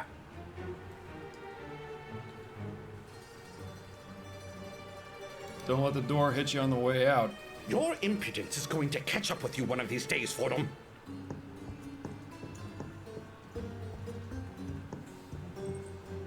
I suppose it's reassuring that even in this crazy, ever-changing world, you can always count on Snelling to be a complete ass. You heard the chief. No snooping around. The sooner you get out of here, the better for all of us. An invitation to the Gascon Grand Dame's Ball. It seems it was held 2 nights ago at the Gascon Supper Club. Might be worth looking into, seeing as it's our only lead right now.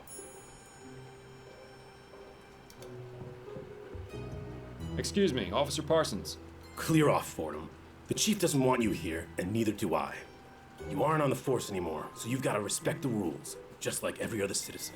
He'd be respecting my fist if I were alive, believe me. I'm not trying to cause any trouble. I just want to ask a few questions. Well, if it will get you to leave faster. He's a very nice fucking guy. You're looking well these days, Parsons. What's your secret? Secret? I don't know. Maybe something about getting a good night's sleep without blood on my hands does wonders. What can you tell me about Desiree Lathan? Nothing. Because you don't know? No, because I'm not going to betray Chief Snelling's orders and divulge that information to the public. Come on, Parsons, you know me. What harm would it do to tell me just a little bit? Do I have to state the obvious? If it were up to me, you'd be in jail for murdering an officer. I wouldn't make such claims without knowing the facts, Parsons. It could get you in serious trouble.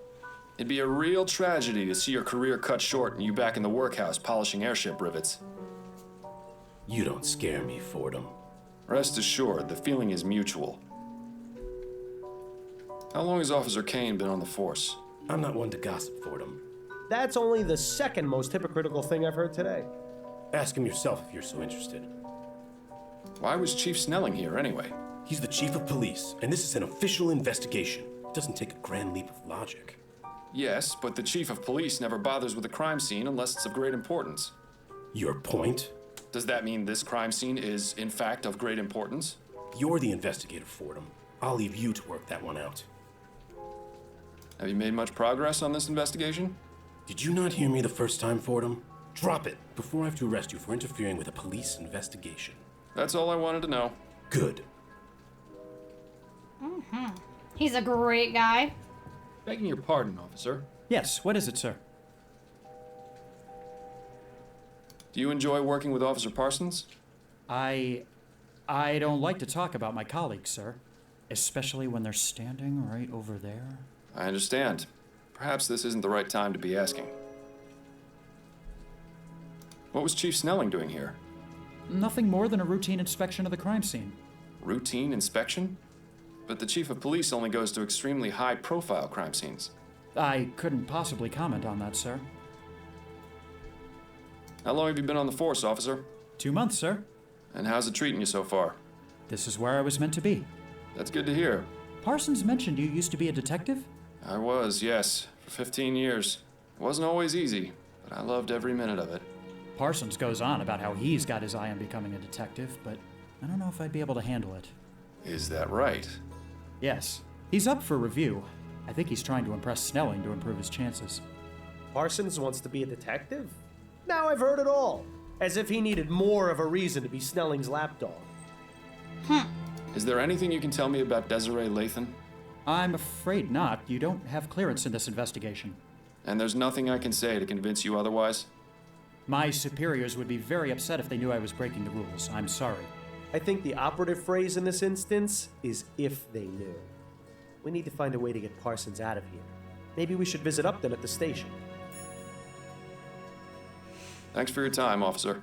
Not a problem. Yeah, this guy's gotta go. He's a real great guy, but he needs to kick rocks somewhere else.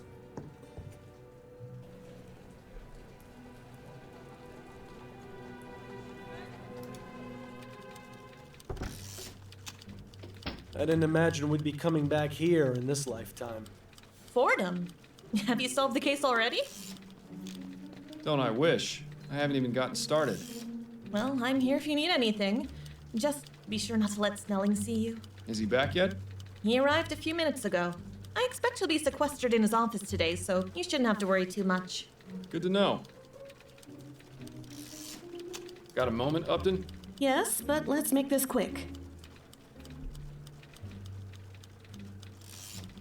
I'm having some trouble with Officer Parsons. You and everyone else who's ever met him. What's the problem? He's keeping me away from the Lathan crime scene. Of course. He's one of the most loyal to Snelling. Any suggestions for how I might get him away so I can look around? I might have an idea. There are several reported crimes that haven't been assigned yet, and Parsons is itching to prove his investigative chops. He'd probably abandon his post for a good enough lead and a chance to impress Snelling. Upton, oh good, you impress me. Department politics are something of a specialty of mine. Have a moment to go over my current case? I'm afraid you're on your own this time, Fordham. The walls have ears around here. If they find out I'm helping you, it won't end well for either of us. Understood. I'll still be here when you've solved it, though. I see the Gazette has caught wind of this supposed mass murderer. Yes, Snelling has been positively fuming about it. Between that and the Lathan case being publicized on the same day, it's been a nightmare for the department. Any idea how they got the information? I don't think anyone in the department has spoken to the press. Maybe they just have some very good reporters. So, is it serious? Should we be concerned? 3 murders is nothing to sneeze at, but all the victims have been men in Chumley. If that changes, then things might start getting urgent. Isn't that just the way of things? You can bet they'd have already caught the bastard if the first body had turned up in Leon. Have you been able to find any leads on Bill's death? Have you? Not yet, no. I don't want to get your hopes up, but I may have something. Oh? The man you're looking for, he was burgling a flower shop, right? Yes. I couldn't help but notice that in the last 2 cases you've had, plants have been used to drug people. It may just be a coincidence, but I also think it's something worth looking out for. If it becomes a pattern, there's a good chance it might be related. But 2 different people did the drugging. True, but in both cases, they learned from someone else. It's a stretch, but it's better than nothing. I'll take it into consideration. Any updates on the Harris baby? Last I heard, the police had managed to track down Mrs. Walker and were close to getting the child back. That's good. I only wish I'd been able to track her down myself. I think you did quite well, considering you haven't had such a big case in a while. I'm sure you'll get back into your old form in no time. Let's hope so. About getting Parsons away from the crime scene? All right, these are the, as of yet, unassigned crimes. The body of a young man was found in the Hodgman River by the Gascon docks this morning. A woman in Chumley reported hearing a single gunshot in her neighbor's apartment last night. There was a deadly explosion at a factory in Worcester that may be linked to sabotage. And that's it for right now. Any of those strike your fancy?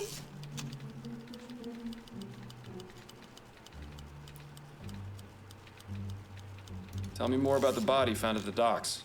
An unidentified man in his 20s was found in the river near the docks. The dock worker who reported it said that the body was bloated and decomposing. It must have been in the river several days. Dr. Edwards performed a post-mortem and determined the cause of death to be a blow to the head. I see. Certainly leaves a lot of questions. Do you think Parsons will be interested? Sounds good. Sounds good. Let's go with that one. All right, I'll send out the report as soon as we're done talking. That's it for now. Better get back to it then. All right, let's get him up out of here. Heck yeah. Okay, let's go down here.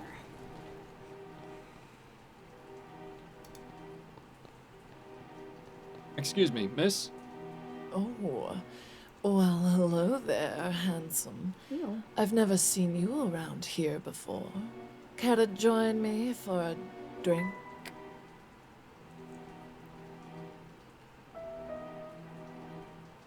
A bit early in the day, don't you think? Perhaps I would think, if I wasn't on my 3rd cocktail. Impressive.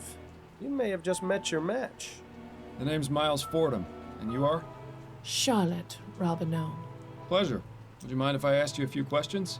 I suppose not. It would help pass the time. Were you here for the Grand Dame's ball the other night? Of course, we all were. Well, except for Laura. Terrible business. You mean Laura Dupre? The very same. Have you met? I have. In fact, I investigated her attempted murder. Is that right? I heard it was her daughter who did it. That's what the evidence pointed to, yes. It's always so ghastly when family relations turn sour.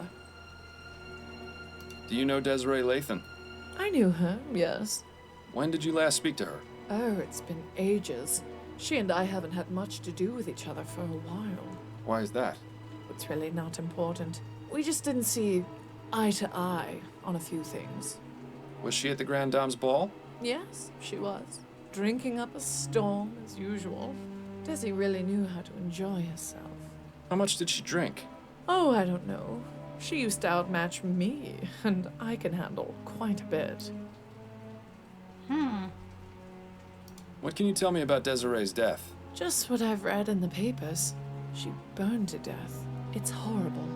She certainly didn't deserve to die in such a gruesome way. Did she have any enemies? Anyone who might have wanted to do her harm? No. Everyone loved her. Except you? Mr. Fordham, I said we haven't had much to do with each other. That doesn't mean I didn't care for her. Now please, let's drop the subject. Tell me a little about yourself. Why, Mr. Fordham, I hardly know you.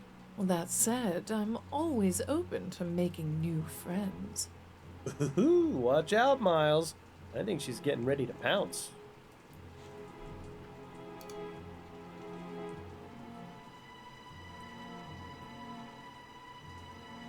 You've really got a great sense of fashion and style. All the other Grand Dames must be jealous. Oh, you. I must compliment you on your lovely hairstyle. Oh, how sweet of you to say. Though it is getting a bit ragged. I'm having it done this afternoon, in fact. My girl Adelaide is a treasure. You don't say. Well, she must be talented to improve on near perfection. Oh, such a flattering tongue, Mr. Fordham. Can I just say you've got the most radiant smile I've ever seen? Oh, why, that's very sweet of you, Mr. Fordham. It's true. Not many women your age still have all their teeth intact. I beg your pardon? I didn't know you were such a master of the high kick, Miles. You got your foot in your mouth in record time. I just meant... You know what? Never mind. Thanks for your time. I'll let you get back to your drink. Thanks, sweetheart. That was awkward. Okay. We found some information out. Okay, let's go back here. Damn. Oh, oops. Oopsie-daisy. Parsons? What is it, Fordham? I hear you're looking to become a detective, is that right? Yes, that's right. Shouldn't be a difficult bar to clear, given the caliber of some former detectives. The process isn't easy, you know. You have to prove you're the best of the best. Don't think I'm not aware of that, Fordham. I'm just saying, standing around here isn't going to do you any favors. I know that. First chance I get to shake this grunt detail for a shot at some real investigation, I'm all over it. Parsons' eagerness might be something we can use to our advantage. That's all I wanted to know. Good. Okay, so finding the dead body by the river was not key for him. So we gotta go in a little deeper. Got a moment, Upton? Yes, but let's make this quick. Unfortunately, Parsons didn't take the bait. Nothing worse than a picky investigator. I wish more people were like you. Thank you? All right, these are the, as of yet, unassigned crimes. A woman named Chumley reported hearing a single gunshot in her neighbor's apartment last night. There was a deadly explosion at a factory in Worcester that may be linked to sabotage. And that's it for right now. Any of those strike your fancy? Let's do Give the me big the one. details about the factory explosion. The owner of the Hawkins Steelworks reported an explosion at his factory that killed 2 of his workers. He says he's been getting several threatening letters about his current project. And so he suspects someone has sabotaged the operation? Yes, likely the Redites. Do you think Parsons will be interested? Sounds Yeah. good. Let's go with that one. All right, I'll send out the report as soon as we're done talking. That's it for now. Better get back to it then. All right, let's see if that one did it.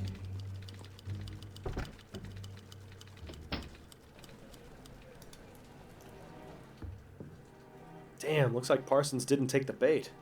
He must not have considered that case enough to prove himself to Snelling. What? It's a giant factory case. Oh, okay. Third time's the charm, guys. Third time's the charm. Got a moment, Upton? Yes, but let's make this quick.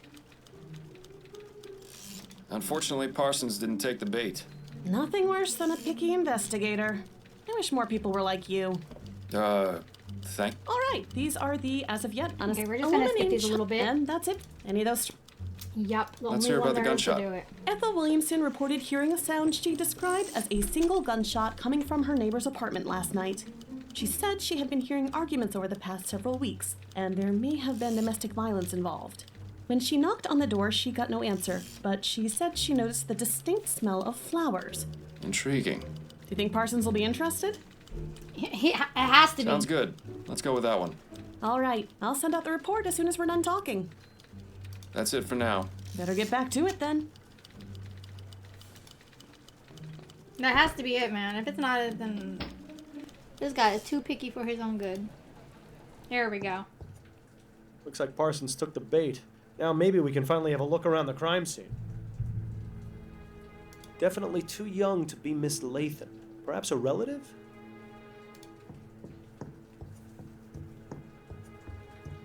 Begging your pardon, officer. Yes, what is it, sir?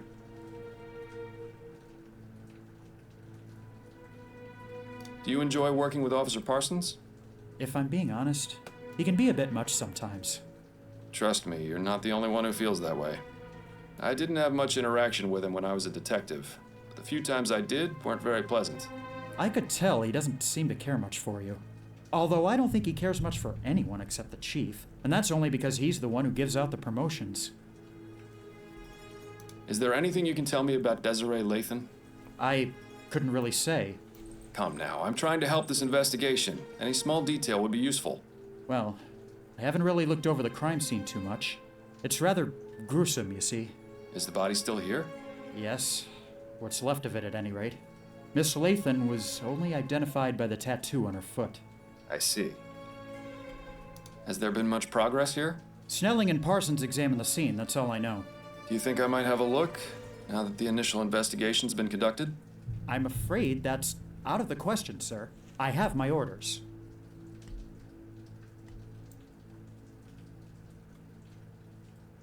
Officer Kane, I'm trying to aid this investigation. There may have been something overlooked by the others. If Parsons were to catch you, my career would be over. Trust me, you won't be back for some time. I swear on my honor as a former member of the New Britannia Police. All right, I suppose you can go in for a moment, but please be quick about it. Thank you, Officer Kane. I promise this will stay between us. I just love rookie officers. They're so gullible.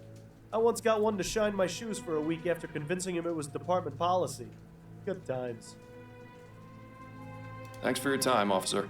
Not a problem.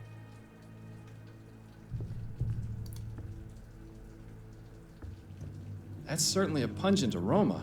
I can see why the officer stuck to the living room. Surprisingly modest quarters for a grande dame. You'd never guess she could buy out the likes of you and me 1,000 times over. The flames must have been fairly high to be able to stain the ceiling like that. That's a nice portrait of Miss Lathan. Too bad it was damaged by the fire. The area where the artist's signature should be has been singed and is unreadable. Too bad. But the date is still legible. It's from this year. Some crumpled up letters. They look to be of the romantic variety. They're from the same person. One Peter Andrews. It's always sad to see a case of unrequited love. I'm thinking we should find out who this Peter Andrews is. Good idea. It looks as though Miss Lathan was in the middle of writing something. It's an article for Brentwell magazine. Igniting the fires within. A bit on the nose, wouldn't you say? Classic Brentwell.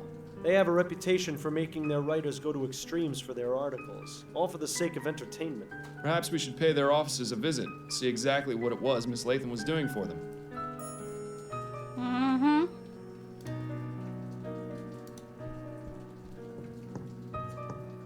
Odd. Another pile of ashes under the bed. Looks as though whatever she kept underneath got burned too. Or it could be that whatever was under the bed is what caught fire in the first place. Although, there's no evidence of what started it. All that's left is a small piece of cloth. Might as well take it. The cloth appears to have some oily residue on it. Interesting. There's a letter in here. This just keeps getting more and more interesting. The law firm of Usher and Price. I did not mean to do that. I'm terribly sorry.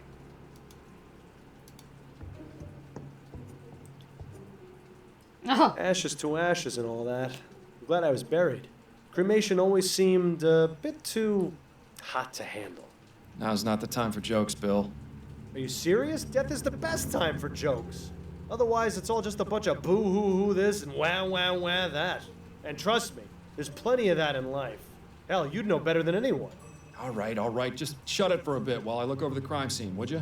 I need to concentrate.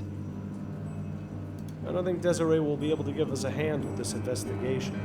Bill? What? I thought it... Alas, poor Desiree, a woman of infinite riches. He's getting on my damn nerves. I really don't like his voice anymore. Where's all your money now? Come to think of it, that question might be worth answering. There's a tattoo on her ankle. It says, "Dancing through life." Hate to break it to her, but that dance is over. This one's clean.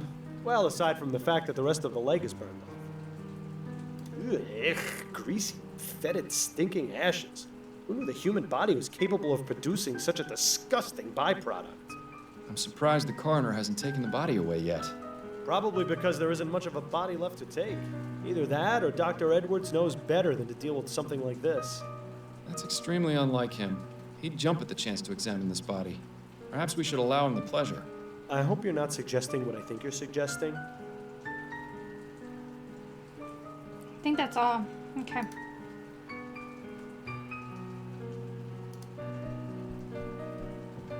Doesn't look as though this fireplace has been used in a long time. I suppose we can rule it out as the source.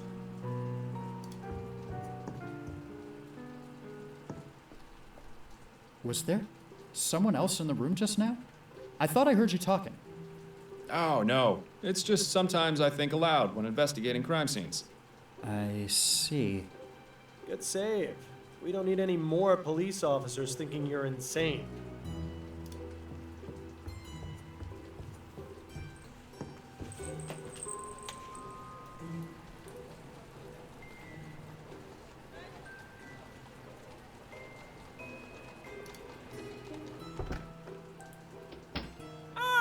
Hello there. Are you here to drop off an article? No, actually, I'm a private investigator. The name's Miles Fordham. How exciting. You must have so many interesting stories. You could say that, yes. Please, come in, come in. I'm Alan Brentwell, owner and publisher of Brentwell Magazine. Pleasure to make your acquaintance. Confessions of a Steam Addict by Ezra Bartlett. I think I'm better off not knowing. For Whom the Bell Almost Tolled by Suki Snobs. Fascinating stuff. For the publisher of a sensationalist rag, Brentwell is awfully well read. Assuming he actually has read all those books, of course. Empty. Too bad. I can only begin to imagine how many lurid and salacious articles are kept in those cabinets. I have some questions for you, Mr. Brentwell. Wonderful! It's so seldom I get to answer questions. He is too excited. Tell me about Brentwell Magazine. We're a monthly publication focusing on both fiction and non-fiction pieces. My dream was to have a magazine that was well-respected and educational. But sadly, it seems today's audiences are much more interested in reading about sightings of giant bat creatures or mysterious buried treasures. Such a pity. I hear you have a bit of a reputation for making your reporters do questionable things for their articles. You are mistaken, Mr. Fordham. I don't force my writers to do anything. They seem to have this notion that the more extreme their research, the more authentic the articles will be. What sort of extremes are we talking about here? We had one writer who attempted to heighten the sensation of fear she wanted to express in her story. Damn near decapitated herself by sticking her head through an opening at the clock tower at St. Denis Cathedral. Ugh. Thankfully, she made it out alive. Would have been quite the predicament if she hadn't. Especially considering that was our most popular article last year. Oh, people have such odd taste. It's a little odd. What made you decide to start this business? I always wanted to be a journalist. I never had much luck with any of the local papers, though. So I decided to start my own. I admit it's not exactly what I wanted, but I like to think Brentwell Magazine has found its own unique voice. Voice? More like a gurgling scream. What can you tell me about Desiree Lathan? Desiree Lathan. Oh, why, she came to me a few weeks ago in response to an ad I took out requesting articles. She told me she had an idea readers would love. We agreed on 10 crowns per paragraph, and she was on her way. Come to think of it, I haven't heard from her in a few days. Were you aware that Miss Lathan is dead? What? No, I had no idea. What happened? I'm not exactly sure. She seems to have burned to death under mysterious circumstances. Mysterious circumstances? Most of her body was burnt to ash, but there's very little fire damage around her. It's as though she herself just caught fire. Oh, that sounds positively ghastly. Oh dear. Is something wrong? I just remembered. The article she was writing. Dear God. I hope she didn't go too far with her research. What exactly was Desiree's article about? I'm not entirely sure. She merely came to me with the proposal. She didn't tell you what that idea was? She did, but I wasn't sure what to make of it. Please, Mr. Brentwell, stop stalling and tell me what she was writing about. It was about spontaneous human combustion. What do you know about spontaneous human combustion? That's the thing, I don't know very much at all. It sounded interesting enough, that's why I accepted Miss Lathan's proposal to write the article about it. But what do you know about it? Only that it's a mysterious phenomenon in which a person catches fire spontaneously and burns to death. It sounds exactly as you described Miss Lathan's condition. Do you know what Miss Lathan's research on the subject involved? Only the one contact I gave her, a Miss Angela Maxwell at the Spectre Society in Gascon. The Spectre Society, huh? Shouldn't be surprised to hear that name again. Are you a member? Actually, I am. Then I suggest you do some research there. There's bound to be something relevant in that curious library of theirs. Thank you. Perhaps I will. Alrighty. Thanks for your time, Mr. Brentwell. The pleasure is all mine. Well, damn, going back to the spirit house.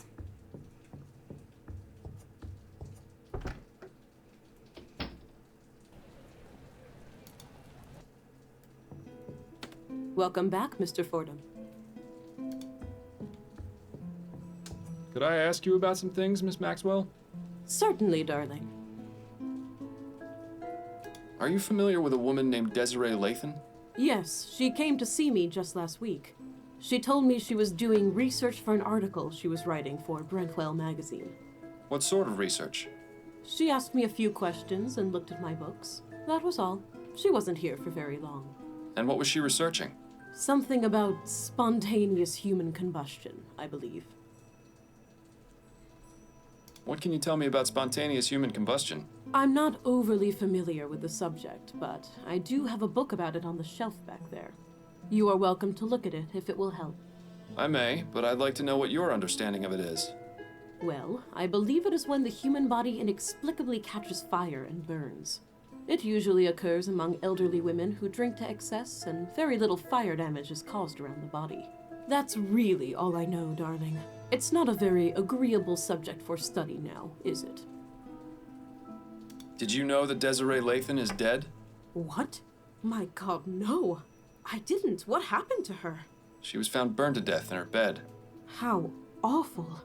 Do you have any idea how this may have happened? There are a number of possibilities. But if she was in the middle of researching spontaneous human combustion, and then to have this happen, it can't be a coincidence. Are you suggesting she herself was a victim of spontaneous combustion? One need only compare the circumstances of her death with the facts, darling. She can't be serious, can she? So it was like some spiritual thing? Thank you for the information. It was very enlightening. It was my pleasure, darling. Mm-mm.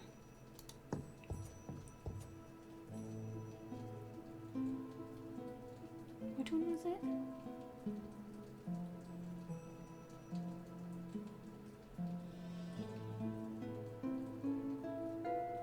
I don't think even looking at these really do anything. This all sounds strangely familiar, but spontaneous human combustion can't be real, can it? Then again, sometimes the simplest explanation is the correct one.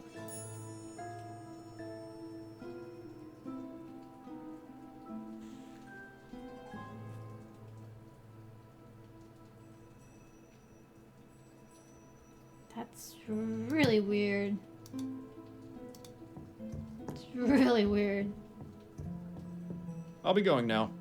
May the spirits guide you to that which you seek. I haven't been here yet. Good afternoon, sir. Welcome to the law offices of Usher and Price. May I help you? Yes, good afternoon. My name is Miles Fordham. I'm a private investigator, and I'm looking for Jonas Usher. Oh, I'm sorry, sir, but Mr. Usher is not seeing anyone today. If it's a matter of urgent legal importance, you could see Mr. Price.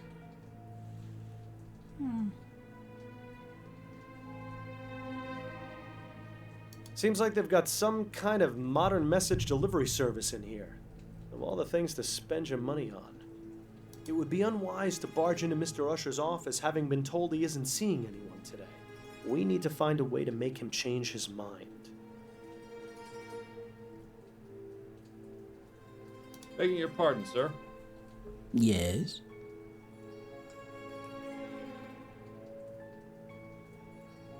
If I may ask, what is the reason for Mr. Usher's refusal to see anyone today? He has a rather important trial starting tomorrow and doesn't want to run the risk of falling ill. Falling ill? And Mr. Usher is very particular about his health. Very particular. I see.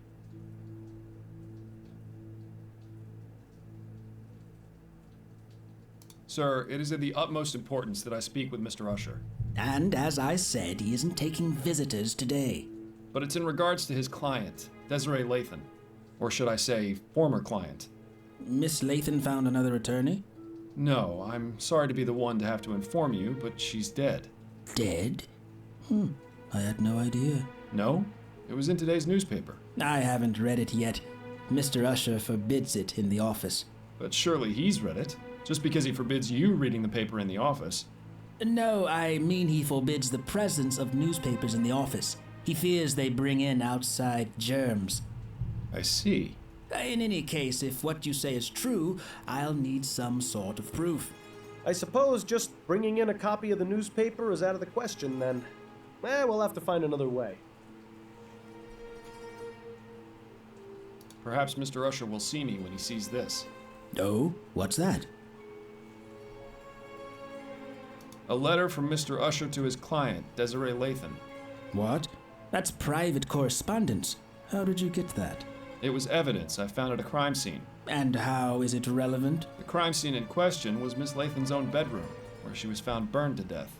That's quite a claim, Mr. Fordham. I can assure you that Mr. Usher deals primarily with facts. Right now, the only fact this letter proves to me is that you somehow rummaged through Miss Lathan's possessions and acquired it. He does have a point. We'll need something a bit more persuasive. I actually don't have anything to show. Right. Please stop wasting my time then. I'm very busy. I appreciate your time. Enjoy the rest of your day, sir. Do we need to go back uptown?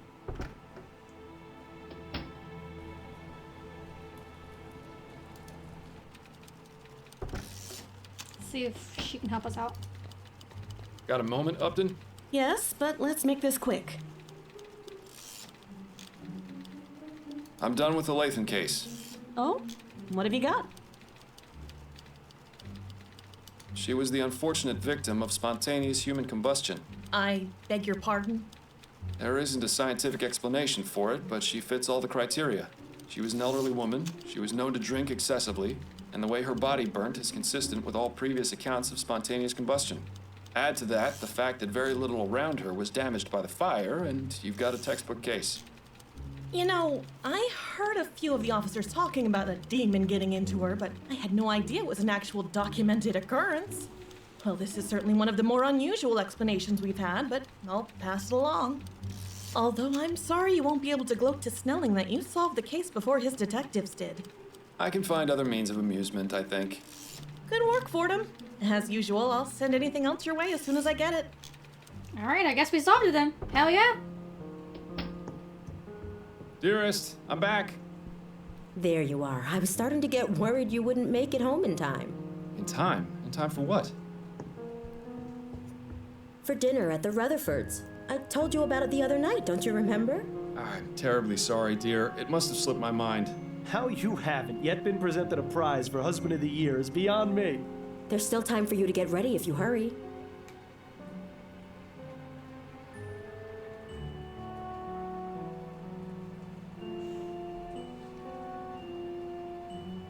Why don't we spend a nice quiet evening in together? I'd much prefer that. We've had a quiet evening in every night for the past 3 weeks. I need to get out of the house. Then go ahead without me. Please give Anne and Joseph my regrets. So you're just going to sit here at home by yourself? I'll probably just catch up on my reading or try and get some sleep. All right, suit yourself. I shouldn't be home too late, but don't wait up. Have a wonderful time, my love. Bad relationship goals right there. Bad relationship goals. Alone at last. If only I were. Careful what you wish for, Miles. You just might get it. Seeing as I won't, I think another trip to the Angel's in order. Oh, you're gonna break your word in addition to lying? That's bold. Nonsense. I'll be home in no time. It'll just be a quick drink to calm my nerves and get you out of my hair. I think I need a machete for that fool. Very funny.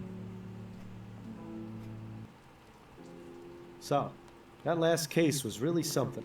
Spontaneous combustion. Who would have thought?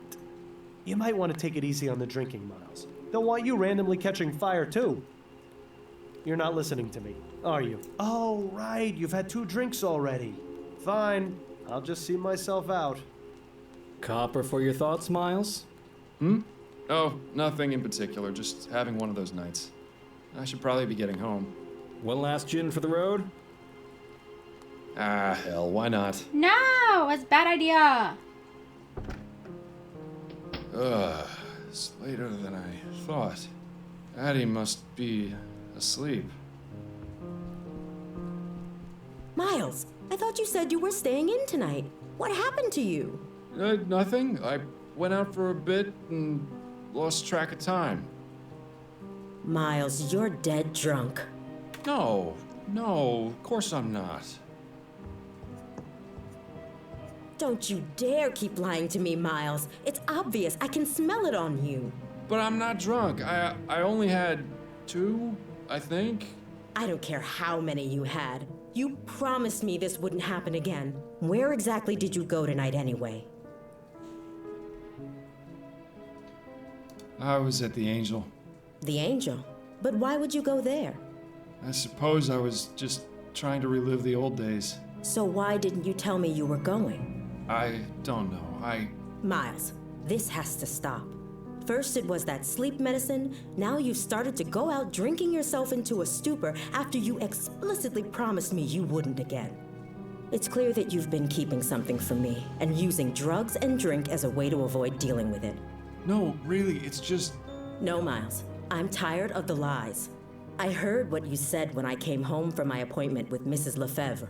God forbid Adelaide ever find out about something. I wanted to think I'd imagined it, so I let it go. But I've come to realize just how wrong I was. Addie, please. Oh no. Enough. No more excuses, no more lying. I just want to hear the truth. What is it you're not telling me? I can't tell you, Addie. I'm sorry, but if I do, you'll think I'm crazy. Do you know what I think is crazy, Miles? The fact that you think it necessary to lie to your own wife. Am I to believe that for all these years you've never felt you could trust me? Of course not. It's just that this is different. A lie is a lie, Miles. And the bottom fact is you've been lying to me for months. Perhaps I was too naive or too distracted to see what was really going on, but you finally opened my eyes. This can't go on. I refuse to let it go on. What are you saying? Get out, Miles, and don't come back until you're ready to tell me the truth. Addie, you don't mean that.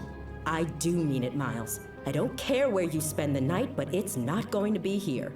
If you ever decide you want to tell me what's going on, I'll listen.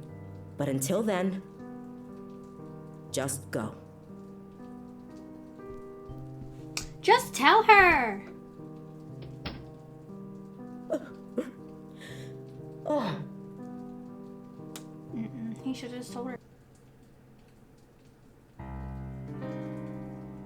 Take me away from all my troubles.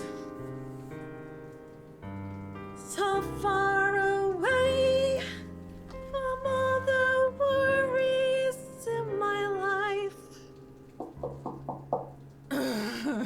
Who in the ether is calling at this time of night?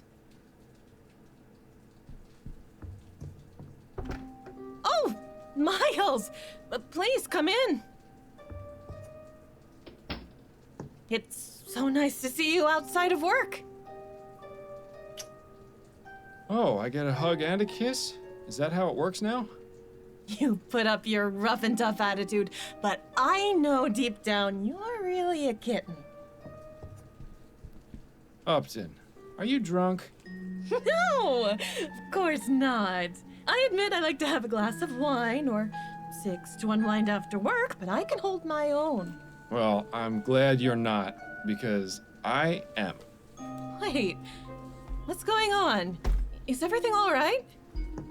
No, I'm afraid I've made a mess of things at home. Addie threw me out.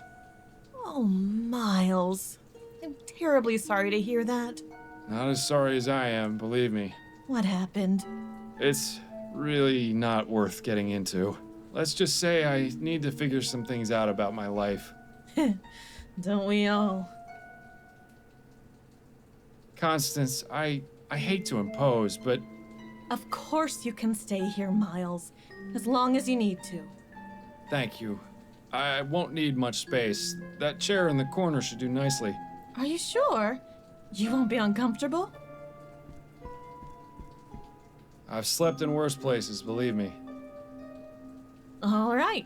Well, I should probably be getting to bed. Early morning tomorrow and all that. Of course. Have a good night, Upton, and thank you again for letting me stay. Not a problem. Good night. Damn. That's a good friend, though.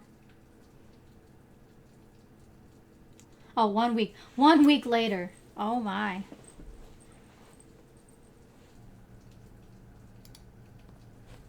Ah, election night. The perfect opportunity to switch out one rich swindler for another. Don't know why you're wasting your time. It's not as though the Prime Minister actually does anything. It's oddly quiet in here. Maybe my mustache drawing campaign had an effect after all. Good evening, sir. Are you registered to vote? Yes, I am. Here's my registration card. Very good, Mr. Fordham. You've come at an excellent time. Go ahead and step inside a booth. Take as long as you need. Thank you, young man. I don't even know who we're voting for.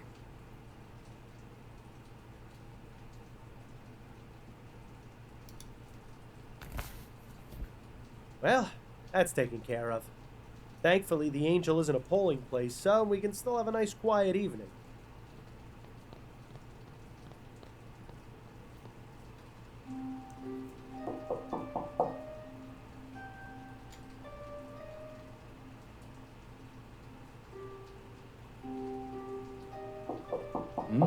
What? My head is pounding. Damn withdrawal. Actually, I think someone's knocking at the door. Oh, right. Watch it be Addie. It's probably his wife.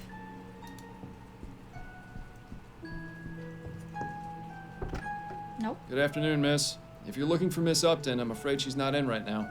No, I've already spoken with Miss Upton. I'm looking for Mr. Miles Fordham. Oh, I see. Well, I'm Miles Fordham.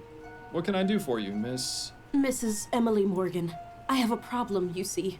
Miss Upton said you'd be able to help. I suppose you'd better come in. So, what seems to be the trouble? It's my brother, Ronan Lespay. He was murdered 4 nights ago outside a tavern in the Chum.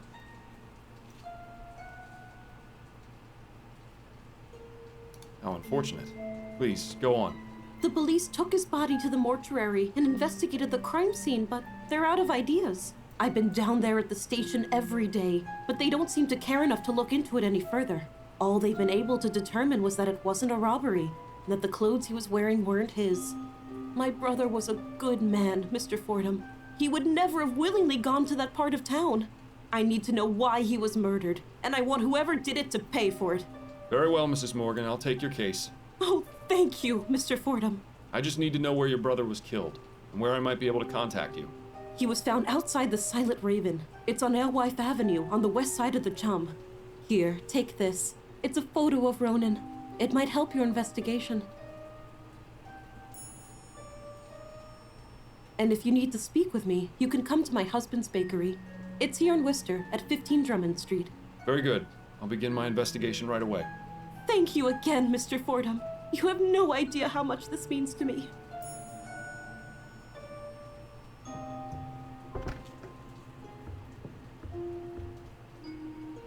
Well, this case has our names written all over it. Maybe it'll be good practice for finding the man who caused my death, eh? Mostly cookbooks. Yeah, at least you won't have to worry about starving while you're staying here. Alright, so we do have a new thing, so maybe we should go out and see what we can do to help her. Ooh. Let's go talk to Upton. Oh no, that's her apartment. Oh my god. Okay.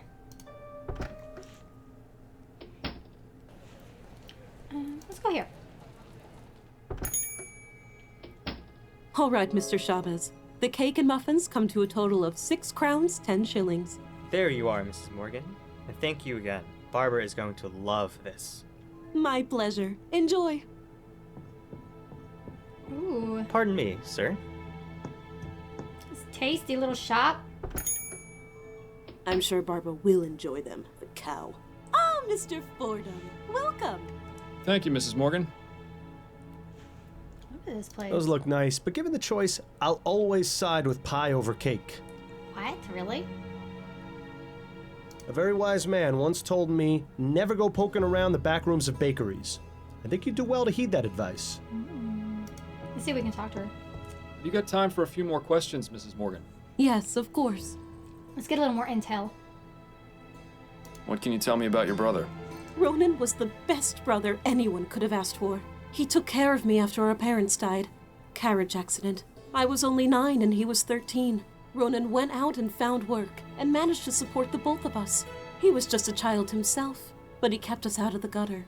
Or worse, the workhouse. How did you hear of his death? Ronan comes by to visit me every day after he finishes work. When he didn't come for 2 days in a row, I got worried. I went to his apartment, but he wasn't there.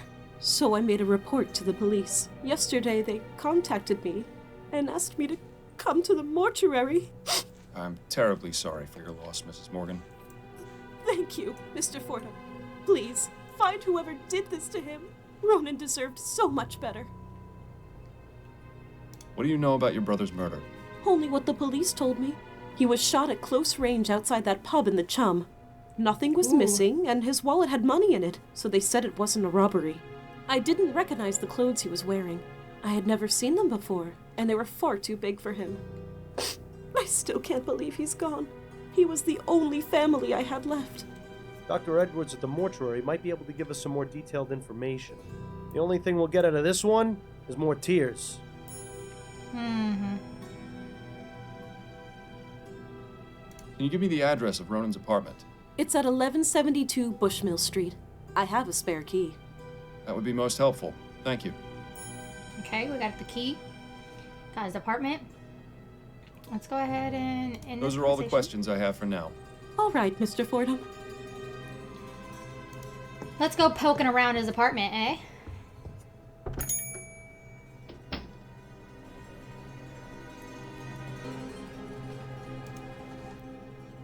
What the hell? Quite the collection of exotic items in here. Ronan appears to be a seasoned world traveler. Or at least knows someone who is. Locked, naturally. Ronan's book collection mostly consists of cheap pulp adventure novels, but this top shelf looks interesting.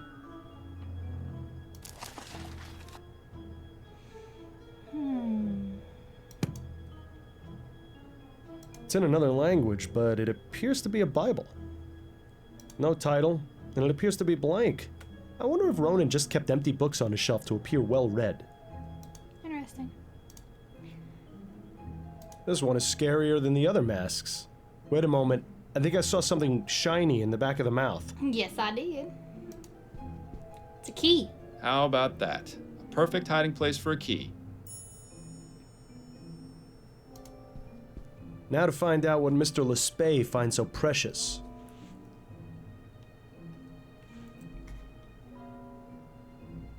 Ooh, this teacup could use a washing. I'd be surprised if it isn't permanently stuck to the desk. Looks like you found Ronan's journal. Perhaps this will be able to give us some more insight into what he was up to before he died. Let's see. March 11th, 1844. I must have eaten something last night which didn't agree with me because I've had a terrible case of the runs. Probably best to skip this one. Agreed. June 17th, 1843. Someone brought in a rare big-eared hopping mouse from Australia yesterday. Stuffing it was quite a challenge, as the organs were difficult to remove without damaging the body. I think I'd rather not read about Ronan's taxidermy process any further. February 24th, 1844. Jimbo has been at sea for nearly 2 months. These long periods away are the most difficult, but all the time seems to disappear when I see him again. My solace is that he will return with plenty of tales of adventure. I can hardly wait to hear them. Right. November 9th, 1843. I have an uneasy feeling of dread today. Last night I had a frightening dream where fire rained from the sky and people were afflicted with an awful disease. I'm just going to focus on my work today. Perhaps the feeling will pass. March 11th, 1844. I must have eaten something Okay, Probably best to skip. Agreed. So that's all of it. So let's go ahead. They appear to be a pair of letters from Ronan's landlord. Can we look at them?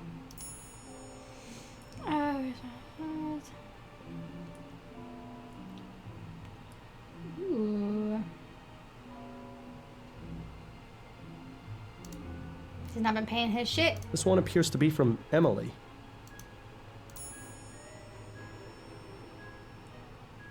To invite you to spend it with us. Okay. A model of the SS Joondalup. Looks like a merchant vessel to me. Alright, so we got a little evidence. Oh, look at that. Uh-huh. A letter from someone called Jimbo?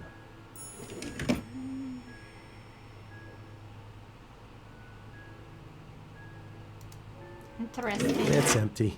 Too bad. Alright, well we got some evidence here. What about this? Ronan wasn't too concerned with comfort, apparently. This is hardly bigger than a bunk at sea. Let's head on out. Let's go hit the morgue. Ooh, what's this? This is not the morgue. This is not what I was thinking about. My, this grog shop looks pretty rough, even by chum standards. Best keep a low profile while you're in here, Miles.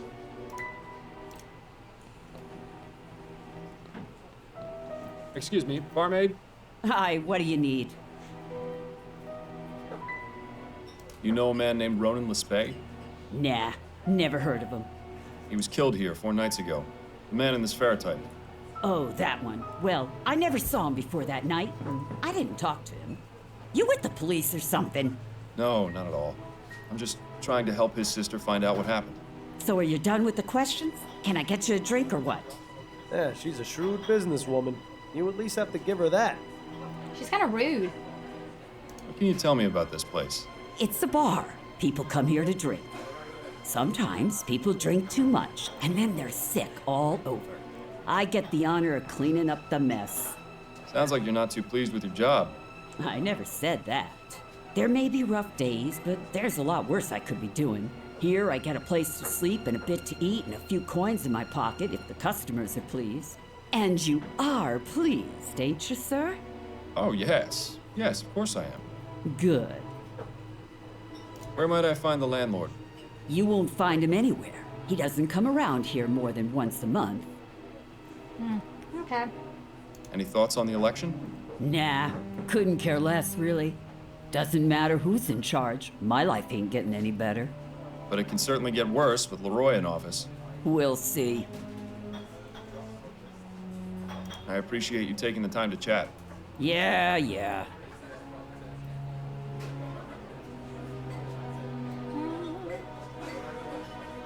Not really much more to look at.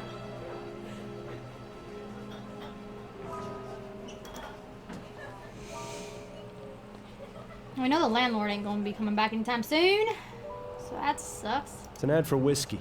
Or perhaps paint thinner. Sometimes it can be hard to tell the difference. To think, in an instant, a man's life can be reduced to some scribbles on the filthy pavement. Now's not the time to get poetic, Bill. What a mess.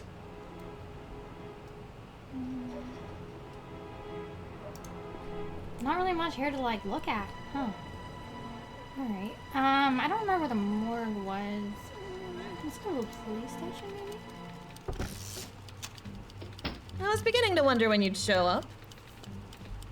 Well, wonder no longer. I'm here and I need to see Dr. Edwards. Right. You know the way. Snelling isn't in today, so you're all clear. Well, that's a relief. Thanks, Upton.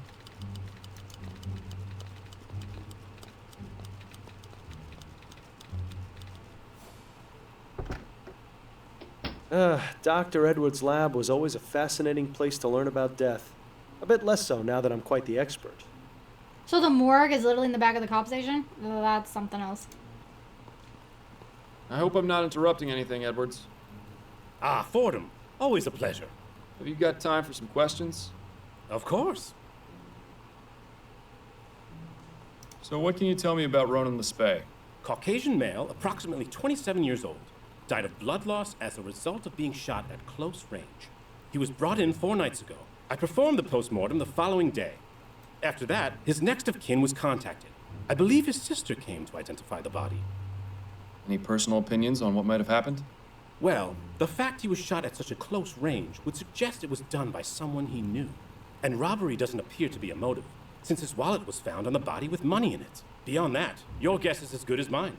Better, I hope. He put it really, like, right up there, didn't he? He had no hesitation. He told me all the info. Did the postmortem reveal anything? Quite a few things, actually. Mr. Lespay was extremely inebriated when the shooting took place. There was enough alcohol in his blood to presume he had been drinking for hours before his death. I also managed to remove the bullet from his heart. It's a .36 caliber lead ball, standard revolver shot. It shouldn't be too hard to match to a weapon, provided you can find it.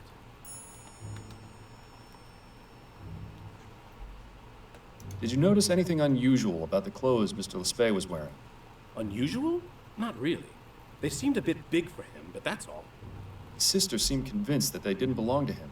That's a distinct possibility, but I couldn't say for sure. He could have just been a sloppy dresser. So no murder weapons been found? That's right.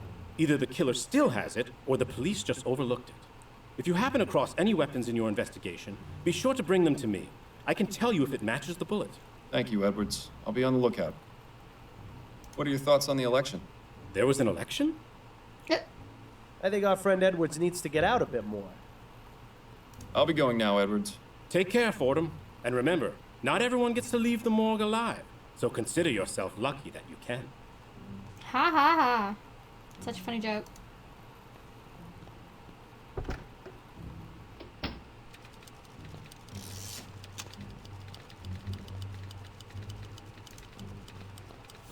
Can we talk for a moment, Upton?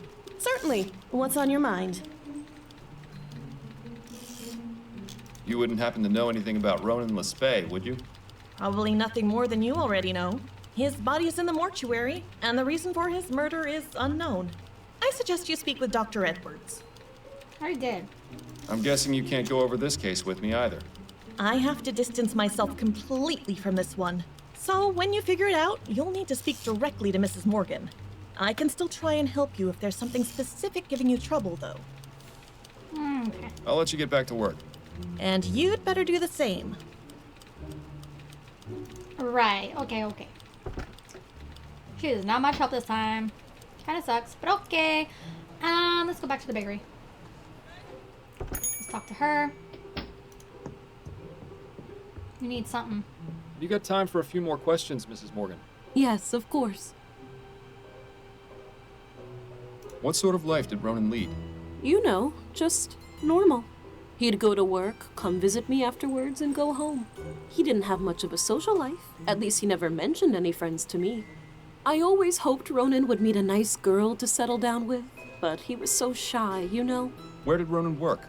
At the Grips Home taxidermy shop in Gascone. I always thought it was rather macabre work, but he enjoyed it. Bit lonely, though. Are you familiar with someone who goes by the name Jimbo? No, I don't think so. Who is that? A friend of Ronan's. No, as I told you, I didn't know Ronan to have any friends. I especially don't recall him mentioning anyone called Jimbo. Those are all the questions I have for now. All right, Mr. Fordham.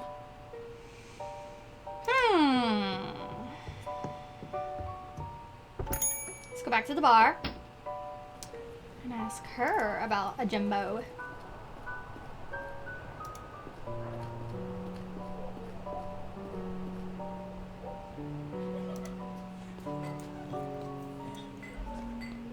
Excuse me, barmaid? Hi, what do you need? Oh, that's all. Were you working on election night? Pal, I'm here most every night.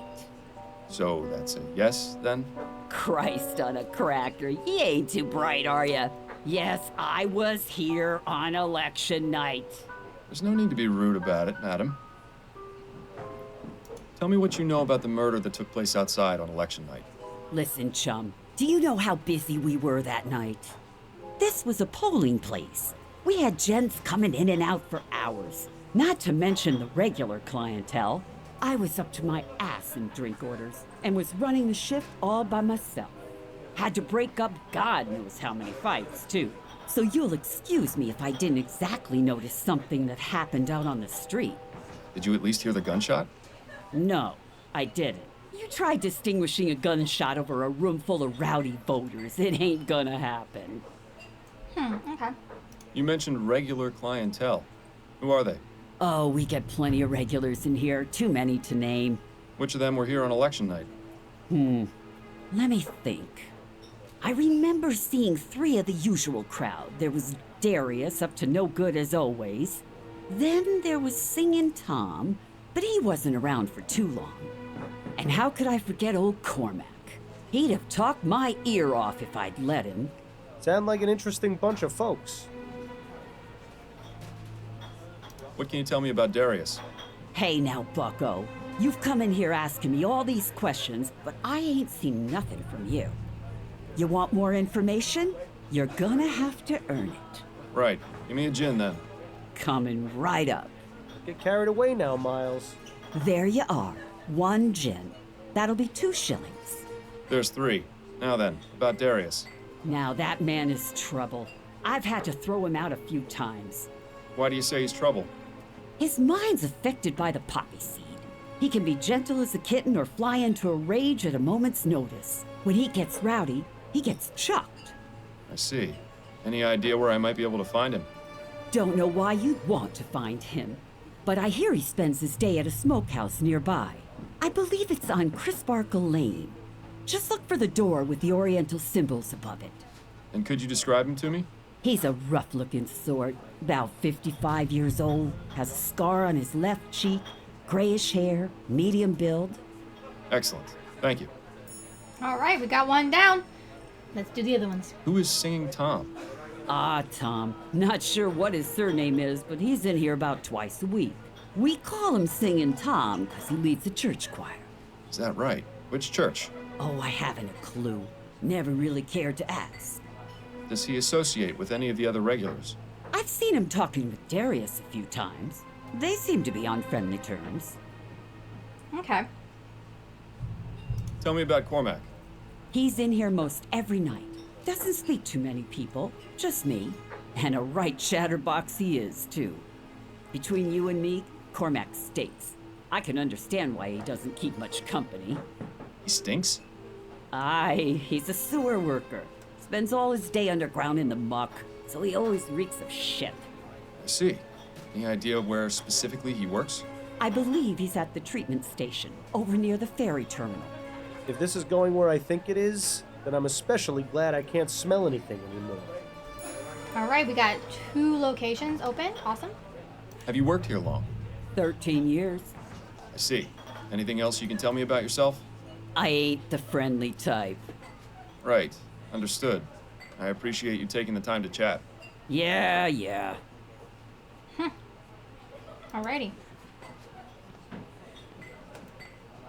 Let's head over to these 2 locations we got going on now. Boy. Have no leads yet. Alright, let's go over here. Oh my goodness, look at this.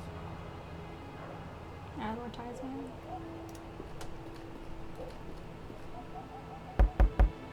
Yes? What do you want? What? I'm looking for a man named Darius. I believe he may be inside. Yeah, I don't know anybody with that name. So Right. if that's all you wanted, get lost. I was told this was the place to come if I wanted to ride the dragon. Oh. Well, why didn't you say so? What the hell? Come in.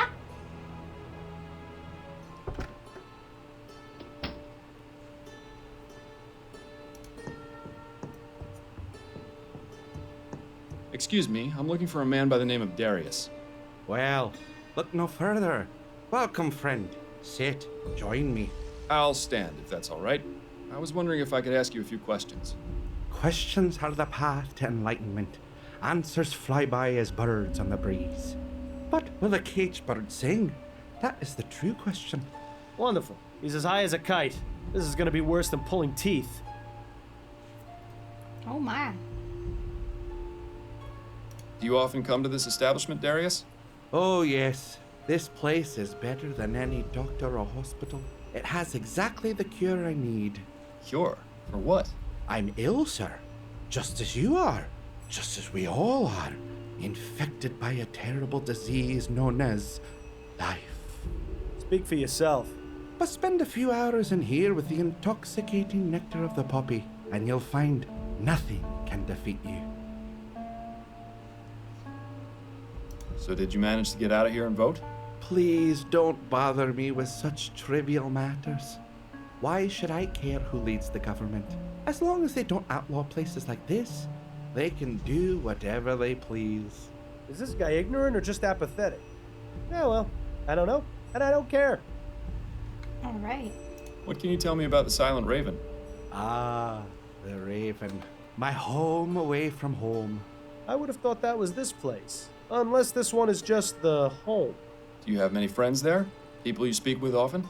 Yes, friends. I call them friends anyway, but really, what is a friend? Someone who drinks with you? Someone who shares secrets with you? Are those friends? My father used to tell me that the only two friends you had were your mother and the crown in your pocket. Well, both of those are gone now, so what does that mean for me? I don't know, sir. I'm just asking about people you speak to at the Raven. The barmaid, Nicole, she gets mad at me sometimes when I break things. But she's all right. Have you ever conversed with a patron called Singing Tom? Singing Tom? You mean old Tom Puffin? I'm not sure. I was just told he was called Singing Tom and was a regular at the Silent Raven. That's the man. I see him in here all the time. In here?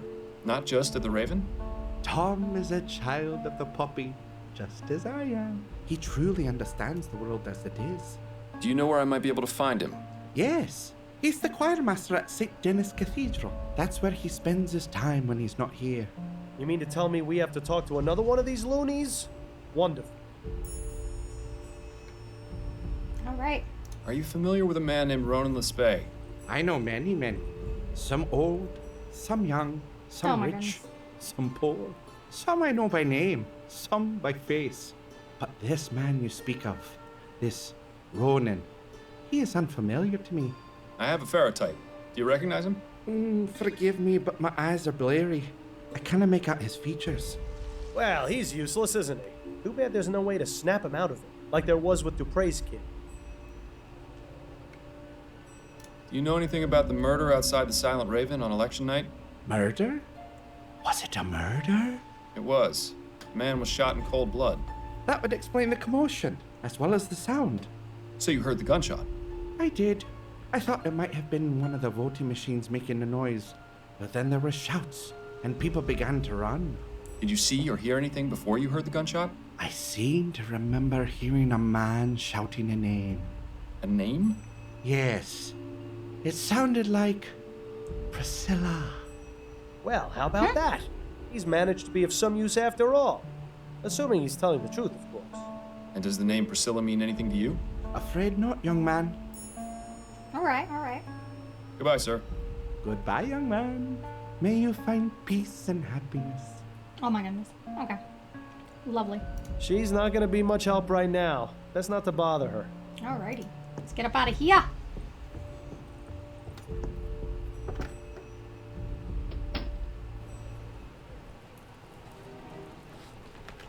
The sewer man can say. So this is what it's come to, eh? Braving the stench of human waste in hopes of finding a lead. Just make sure you stay away from the edge. Begging your pardon, sir. What? Who are you? What are you doing down here? My name's Miles Fordham. I'm a private investigator. I'm looking for a sewer worker by the name of Cormac. We needn't look no further. But what is this about? I just have a few questions for you. Ooh, we found All him right. already. Cormac will answer them, but don't dally for too long. It can be dangerous down here for anyone who's not trained as Cormac is. His voice does not match his face. I'm sorry. I just gotta say that right now. Do you frequent a pub called the Silent Raven? Yes. The Raven is where Cormac goes to forget about the day's work. The barmaid, Nicole, she's a good sort. We likes talking about the ponies down at the track. Nikki loves her some racing. She gives Cormac drinks for cheap in exchange for odd jobs. Nice to have your own personal sewer man, I suppose. She's really the only one Cormac talks to. There's a few others Cormac sees often, but Cormac hasn't spoken with them. Cripes. This guy goes on and on, doesn't he? To be fair, you were warned. Wait, so he replies himself as a third person? Okay, interesting. Is it difficult being a sewer worker? Difficult? Nah, it's a dream. Especially since they introduced all these steam tech treatments and purification whatsits. The only thing Cormac's got to do is check the little dial never goes into the red on old Belinda. Belinda? Aye, the purifier. She's a real special lady who's made Cormac's life so much brighter. Cormac makes sure to thank her each and every day. Wonderful. We're talking to a lunatic. Wasn't so easy a few years ago. Back then it was tapping on pipes all day. Tapping on pipes? To make sure they was flowing fine and not blocked. Cormac would take his little hammer and tap, tap, tap on the pipes to make sure they was ringing fine. You can imagine what that was like. Tap, tap, tap. Ring, ring, ring. All day, up and down, over and over. The tapping stopped, but the ringing never left. Still hears it to this day, Cormac does. Okay, so I can completely understand why he's probably a little bit of a lunatic, because of tapping and ringing in his ear constantly never stops. And just being down in the sewer and inhaling all these fumes, I'm guessing, like, that's really toxic, right? Like, so, yeah. Do you have any opinions regarding the election? Cormac hears lots of things about Atwood, but he's the one what's got this new machinery put into the sewer system. There's still a job for Cormac, so all that talk about being replaced by machines is just talk, for now. But Leroy says he wants to give the workers their fair chance, so Cormac can't argue with that. What about you? I would have preferred Atwood stay in office myself. Bah! They's all the same in the end. One way or another. No point worrying, says old Cormac. Do you know anyone named Priscilla? Nah, that's not a name Cormac knows. Frankly, I'm surprised it's not the name of one of his tools. Do you know anything about the murder that took place outside the Silent Raven on election night? Murder? Ah, yes. The commotion out in the alleyway. That's right. Did you see or hear anything? It was a touch noisy that night, what with all the election stuff happening, but Cormac remembers the sound of the gun. One shot, and then shouting and hollering from the bar. A few people run outside to look at what happened, but Cormac just stayed in his seat and finished his whiskey. So you didn't see the man who was shot, or who shot him? No, keeps to himself, Cormac does. Makes life easier that way. Could he be any more unhelpful? Actually, it's probably best not to find him. You know a man named Ronan Lespay? Cormac knows few men. People don't much like talking to a man who spends his days in the sewers. Can't really blame him for it. It's hard to get a stink off, so why bother even trying? You didn't answer my question, though. Do you know Ronan Lespay or not? Could you describe him? Cormac's got a better memory for faces than for names. I have his portrait. Here, have a look. Ah, yes. Cormac saw this fellow recently. On election night? That's right. He come into the bar, voted, went out. Looked drunk to Cormac, but then everyone at that place usually is. I'll let you return to your work. Be mindful on your way out.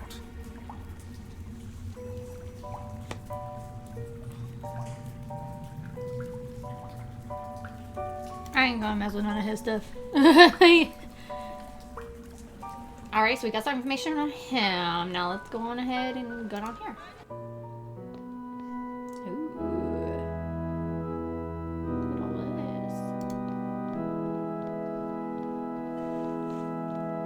I beg your pardon. Are you Tom Puffin? I am. How may I help you? Miles Fordham, private investigator. I wanted to ask you a few questions. Questions? Have I done something wrong? No, Mr. Puffin. I simply believe you may have some information that I need. Very well, then.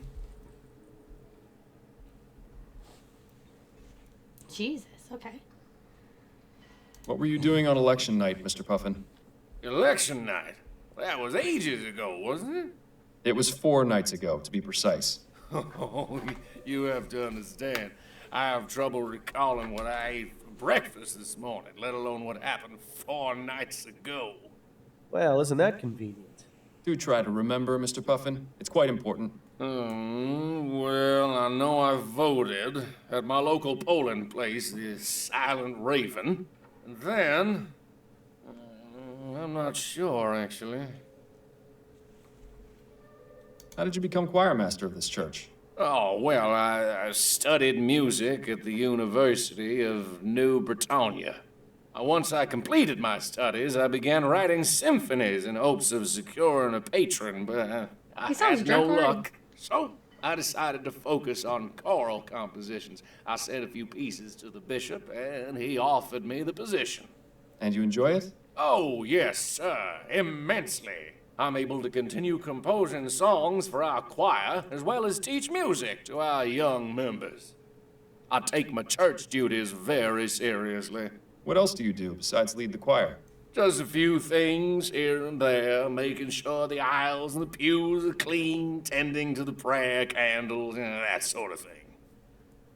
Do you recognize the man in this photo? Is that? No, never mind. What is it? Well, for a moment, I thought it was someone else, but I was clearly mistaken. So you don't recognize this person, then? Afraid not. Who is he? His name is, or rather was, Ronan Lespay. What? Is he dead? He is. I'm trying to find out who killed him. Well, I hope you find your man, Mr. Fordham. Do you know anything about the murder outside the Silent Raven? Murder?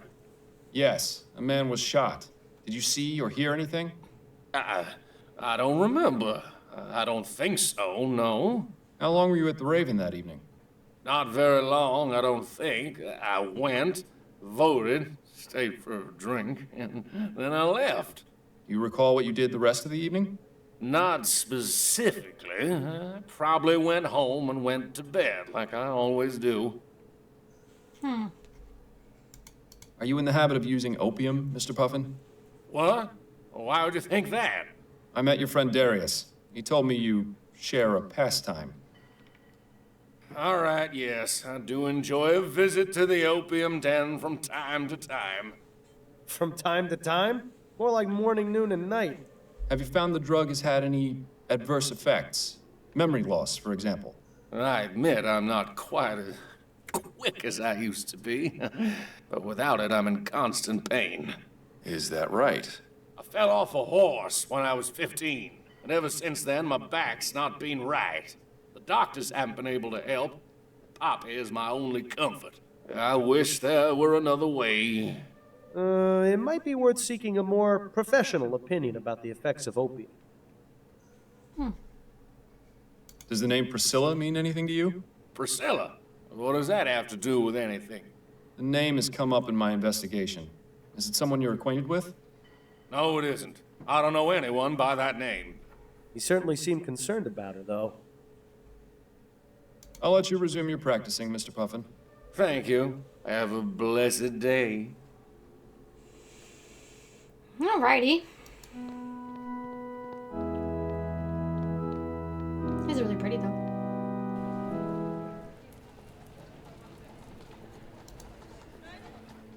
Oh my goodness. Hello, and welcome to the Gripsome Taxidermy Shop. Please let me know if I can be of service. I wonder how many people it took to bring down this brute. There's a small button on the base.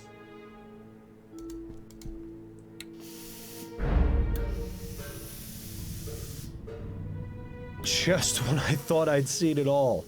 What will they think of next? What is this thing supposed to be? Alright, let's get to it. I was wondering if you might answer some questions for me. Of course. What can I help you with? Anything you can tell me about the shop? Plenty. This is New Britannia's most sophisticated taxidermy shop. Unlike other taxidermists, we work with modern technology to get results they could only dream of. What does that mean exactly? Using steam tech, we are able to create the illusion of life in these beasts. Just take a look at our floor samples. The parrot and gorilla are two of our finest works. They really speak for themselves. Well, the parrot does at least. I think it would frighten our customers if the gorilla did too. And once ethericity is harnessed as a viable source of energy, we'll get even better results. This guy is way too excited about bringing dead things back to life. Yes, fascinating. Moving on. That is a little odd. I was told Ronan Lespay works here. Do you know him? Ronan? Yes, of course. That is to say, I know he works here. I haven't had much interaction with him. He mostly keeps to himself. Does he have an office or workspace I might have a look at? Now, wait just a minute. Why would I let some random stranger off the street in to look at an employee's workspace? Because I'm a private investigator and I'm trying to get some information. Well, even if that is the case, I'm afraid you're out of luck. Ronan does have a workspace, but it's completely bare. He doesn't keep anything here. So how did you get this job? Oh, it isn't a terribly exciting story, I'm afraid. I just saw an ad in the Gazette for a clerk position. I never expected to learn so much about taxidermy. I'm sure he's amazing conversation at parties. Were you aware that Ronan was murdered 4 nights ago? I had no idea. That's awful. What happened? That's what I'm currently trying to find out. Do you know if Ronan had any enemies? Anyone who might want to do him harm? No. As I said, I didn't speak with him much or know much about him. But now that I think about it, I did notice a strange man waiting around outside the shop a few days ago. Tell me about this strange man you saw. At the time, I didn't think much of him. But the more I recall, the more I realize he was being very suspicious. What did he do? He just stood outside across the street, but he seemed to be focusing on the building. It was as though he was waiting for someone. Do you remember what this man looked like? I didn't get a very good look at him, but I do remember some things. He was tall and had a heavy build, like a boxer or a dock worker. He had a beard, I think, or mutton chops at the very least. And as far as I can recall, he was wearing all black. He also had on some kind of cap. I'm sorry I can't give you a better description, but that's all I was able to distinguish. My eyesight isn't very good, I'm afraid. It'll have to do. Thank you for your help. Alright. Thank you for your help. I'm here to serve. That leads into a room with even more dead things. It's such a shame we haven't the time to stick around and explore.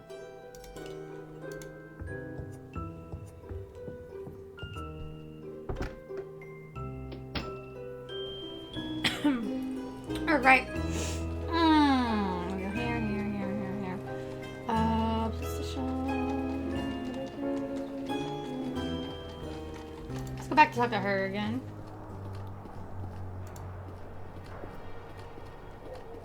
Because we learned one new thing about her, that she likes resources.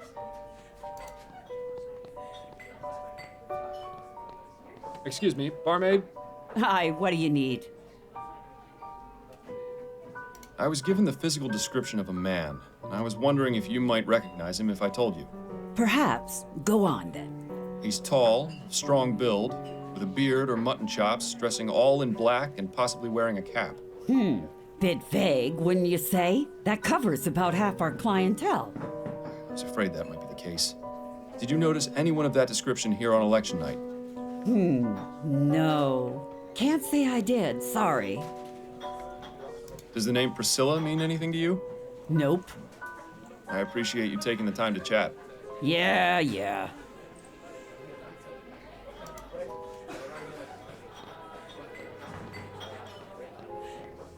Alright, well. That wasn't too much help.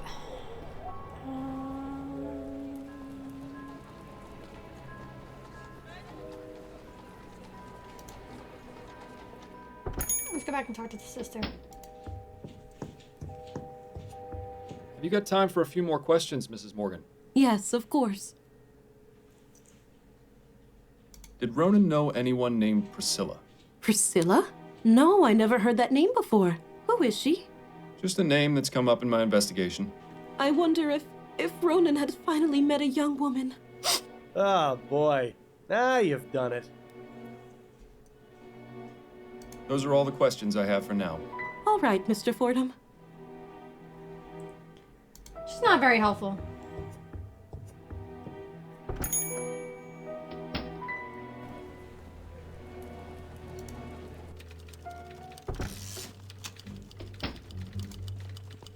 Can we talk for a moment, Upton? Certainly. What's on your mind? Upton, I need you to put out a bulletin. There's someone I need found. Oh?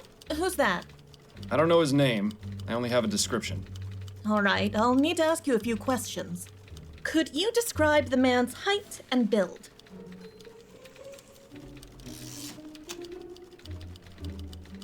He's tall, with a large build. All right. What color is his hair? Oh, what was it? Oh, no.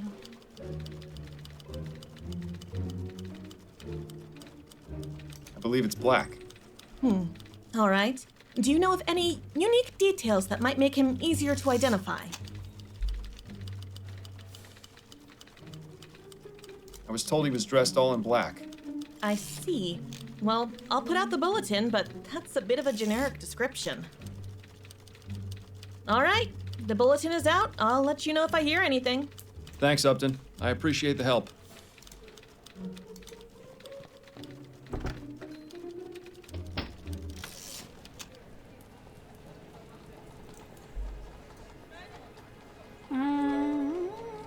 Maybe I can go back and talk with them.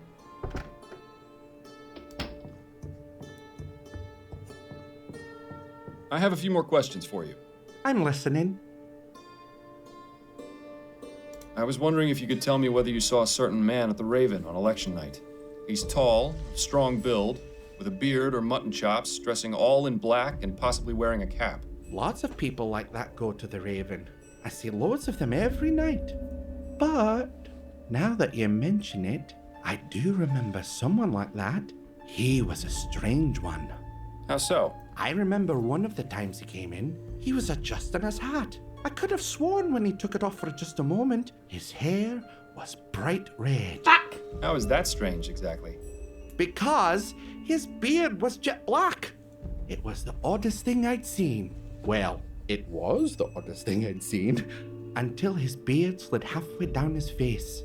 I see. Well, thank you for the information. Wonderful. This testimony is about as useful as a hole in the head. Then again, there might be something to it. Goodbye, sir. Goodbye, young man. May you find peace and happiness. Okay, so we need to go back and try to get more of the description now. So let's change what the guy looks like. He had bright red hair. Okay. I know he had a black beard. There we go. Can we talk for a moment, Upton? Certainly. What's on your mind? Okay, update the guy. Can I try Sure. More details. Could you describe the man's... Alright, yeah, he is tall and large. He's tall, with a large build. All right. What color is his hair? I'm certain it's red. All right. Do you know of any unique details that might make him easier to identify? He has a beard, or mutton chops. I see. Well, I'll put out the bulletin, but that's a bit of a generic description. Thanks, Upton. I appreciate the help. Alright, let's go. Got more information. Let's go. Let's go back and talk to him now. A moment of your time, if I may. Right, but make it quick. I wonder if you could tell me if you saw a man of this description at the Silent Raven on election night. He's tall, of strong build, with a beard or mutton chops, dressing all in black and possibly wearing a cap. Oh, aye. Cormac remembers seeing a fella like that. What was he doing? Kept going in and out of the bar. When he was inside, he stood near the voting booths, hardly moving a muscle. And when he was outside? That, Cormac couldn't say. Did you notice anything else about him? Yes. Cormac noticed him come in and speak with Nicole, the barmaid, after the commotion outside. Is that right? That's very interesting. I'll let you return to your work. Be mindful on your way out. Ooh. Now let's go talk to the guy at the choir.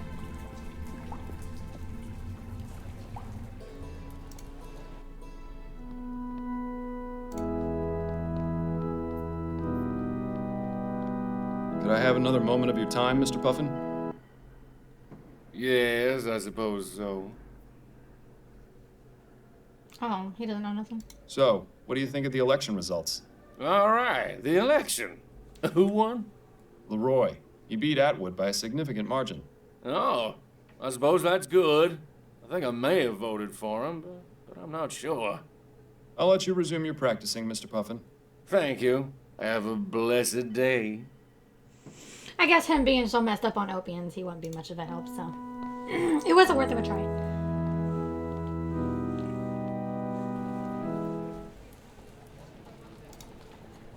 Let's go back to the Raven and ask her some questions now because she was caught talking to him, so.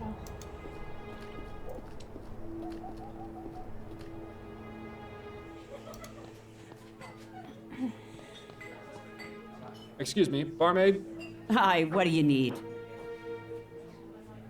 You know that description I gave you earlier? Of the tall man in black? Yeah, what about it? I spoke with Cormac, and he told me he saw you speaking with someone fitting that description shortly after the murder occurred. And you believed him? Cormac's a good sort, but he's not exactly reliable. I'd say he's twice as reliable as you are. Now tell me the truth, or I'll have you in as an accomplice to murder. All right, relax. I don't know the man by name, but he came to me after the commotion outside and paid me a few crowns to keep my mouth shut about it. I didn't ask any more questions, and I wasn't about to refuse some extra cash. That was that, I swear. That's not good enough. I need some way to find this man. Is there anything else you can tell me? Well, I did notice he had a scar on his left cheek. Kind of looked like a shepherd's crook. But that's all, really. Suppose that'll have to do. But I appreciate you taking the time to chat. Yeah. Doesn't the other guy have a scar on his cheek too? Hello? Like, hello? Alright. We need to go back to the police station now.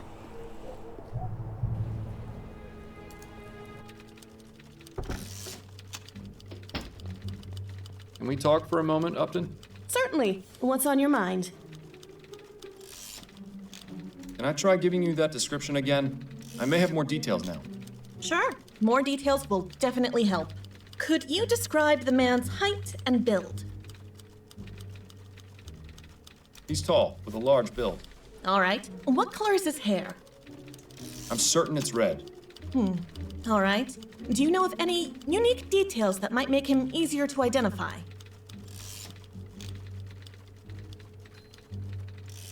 Yes, he has a scar on his left cheek in the shape of a shepherd's crook. Good. That will be helpful. All right, I'll put out the bulletin. Give me a moment. All right, the bulletin is out. I'll let you know if... Upton? Just got your bulletin. Hello, Giles.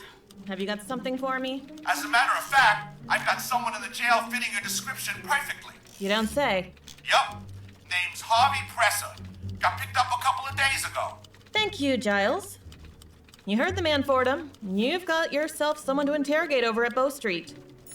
All right, let's go. That's what I'm talking about.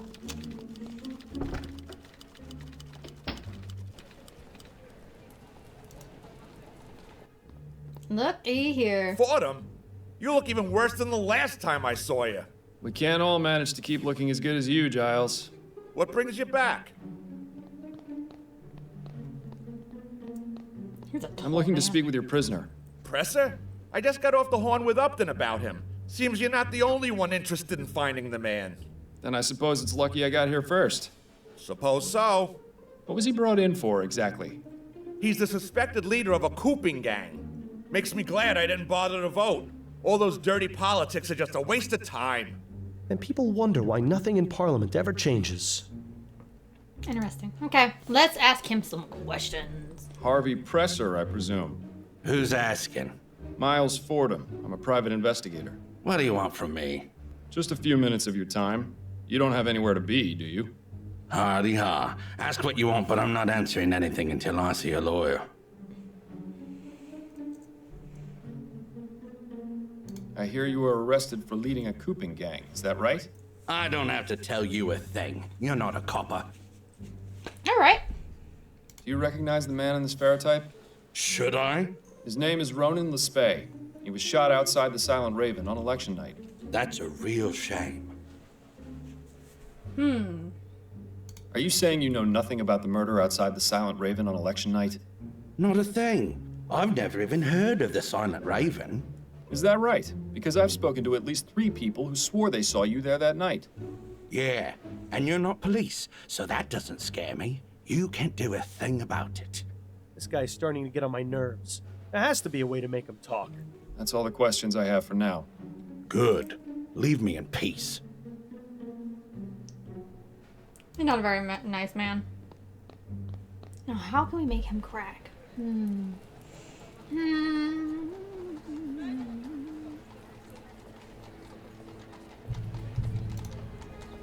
Let's see if she knows anything. Have you got time for a few more questions, Mrs. Morgan? Yes, of course. So, this is your bakery. My husband Gerald and I have had it for almost 10 years. Is it just the 2 of you? Do you have any children? Alas, no. Some extra hands would be most welcome in the kitchen, but we haven't yet been blessed. It's such a shame that Ronan never got to be an uncle. Oh my god. What are your thoughts on the outcome of the election? Oh, I haven't given it much thought, to be honest. It hardly seems to matter now. Yes, of course. My apologies for bringing it up. Those are all the questions I have for now. All right, Mr. Fordham. She is so unhelpful.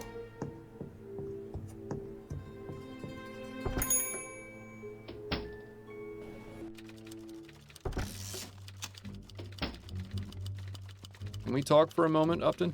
Certainly. What's on your mind? Upton, what do you have on this Harvey Presser fellow? Give me a moment, and I'll locate the arrest report.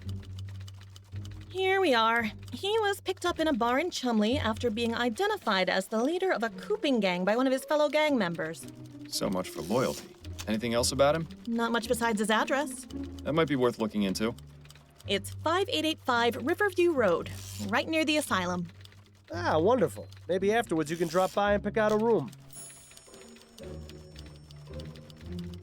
How are things with you? Better than last week, but plenty of feathers still ruffled around here. What happened? You have to ask. Snelling was not happy with you turning up at the Latham crime scene. It was a right inquisition around here. Snelling going around to interrogate everyone, trying to ferret out a leak. So he suspects. I'm afraid so. I managed to calm him down some and divert suspicion. He thinks someone on the force is speaking to the Gazette, not to you directly. Well, that's some kind of relief. I'm sorry you had to go through that. Oh, don't worry about me. Well, maybe worry about me a little. That was one hell of an election, wasn't it? That it was. I don't know how he managed it, but I'm glad Leroy won. I can't say I agree, but I'm not really surprised. Leroy may have started as something of a dark horse, but his campaign had been gaining a lot of steam leading up to the election. Pun not intended. Yes, well, it's the Steam Tech issue that clinched it. When something like the Ligeia happens, people start to wake up and wonder if we really want contraptions like that in our lives. You have to admit, he was playing up on people's fears. Not exactly the most honorable way of getting into office. Fordham, since when have politics ever been honorable? I'll let you get back to work. And you'd better do the same. Okay, we have maybe suspect's address. Well, I mean, we have his address, but he may be a suspect. We don't know yet. But let's go ahead and talk to the morgue guy and see what he has to say about some of the more evidence that we've came up with. I believe we did discover something about opiates, so let's go ahead and see what he has to say about them.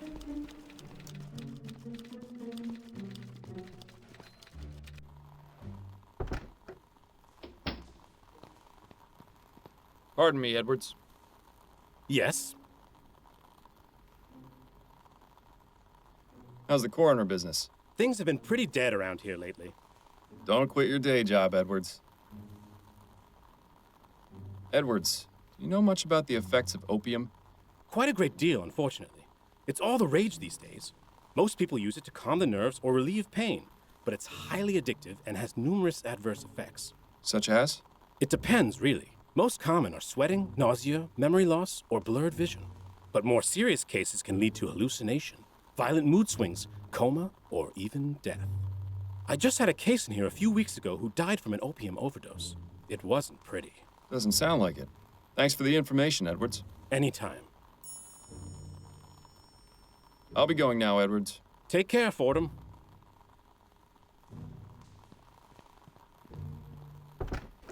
Okay, so we did get information about the drugs that dude's taking. So now he's on the suspect board because now he could show signs of violence and he is having blackouts. So now we have that in, so that's noted. Let's go ahead and go over to dude's apartment and see what we can dig up over there. Just a moment.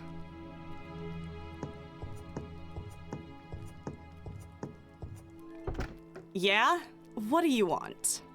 Ooh, she doesn't look like the type to take any guff. Better watch yourself, Miles. Mrs. Presser, I'd like to speak with you about your husband. Well, he's not here right now. He's been away for a few days, actually. Who are you exactly? My name's Miles Fordham. I just have a few questions. I promise this won't take long. All right, come in. But try and keep it down. My daughter isn't feeling well, and I don't want her being disturbed.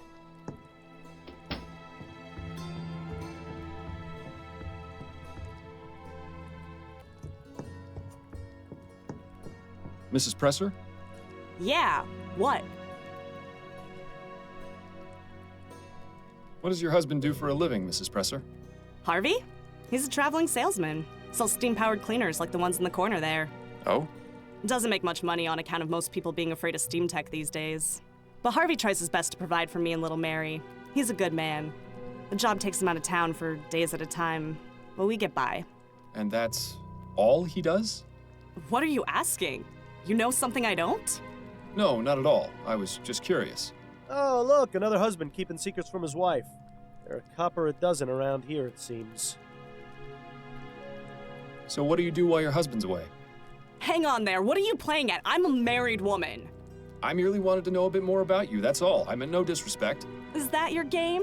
Asking innocent ladies about themselves so you can have your way? She doesn't have to worry about being mistaken for innocent, that's for sure. No, you know what? Just forget I said anything. Are you pleased with the election results?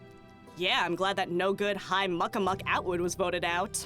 Maybe now they can finally get to work on that bridge to Gascon we've been promised for so long. But won't Leroy's opposition to steam tech be bad for your husband's business? Maybe, but Harvey's always managed to land on his feet. If it comes down to it, I'm sure he'll be able to find a new job in no time. I was never too keen on him selling those contraptions anyway. It'll be a relief to get them out of the house. Is your daughter all right? She's just come down with a bit of something. This stew I'm making will put her right again. I've been giving her regular doses of Pink Bladder's Miracle Tonic, too. I'm sure she'll be back to tearing the house down again in a matter of days. Ticks after her father, that one. You know a man named Ronan Lespay? Never heard of him. And you've never seen the man in this ferrotype? Nope. And I'm glad I haven't. Looks like a real pushover. I don't have any more questions for you, Mrs. Presser. Good. Some of those modern steam cleaners, if they use them in this place, they clearly aren't worth a damn. Seems to be a notice from the bank threatening to foreclose on this place if they're late on their rent payment again. No wonder Harvey's taken a second job. Presumably that goes into the presser's bedroom, or it might be a closet, or both. It seems peasant soup is on the menu tonight. She doesn't look so good.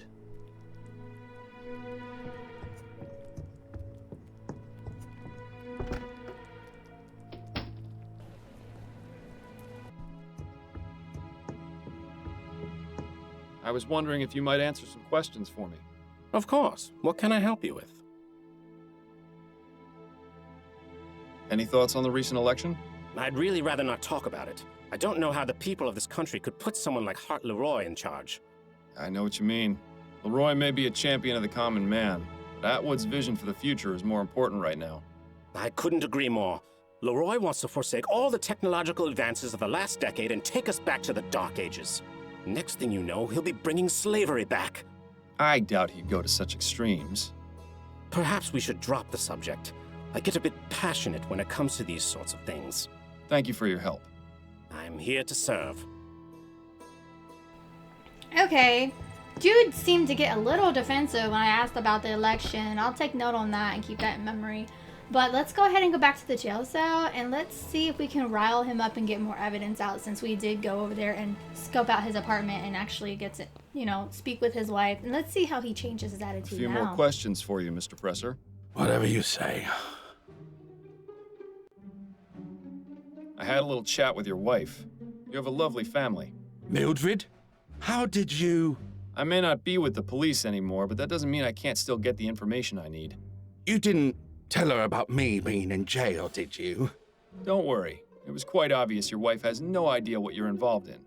As a man who values discretion, I thought it best not to shatter her illusions. That's awfully decent of you. Of course, I might change my mind, unless you start to cooperate. I have to say, Miles, you've become a real natural at this tough cop role. All right, fine. I'll talk. Just leave my family out of it.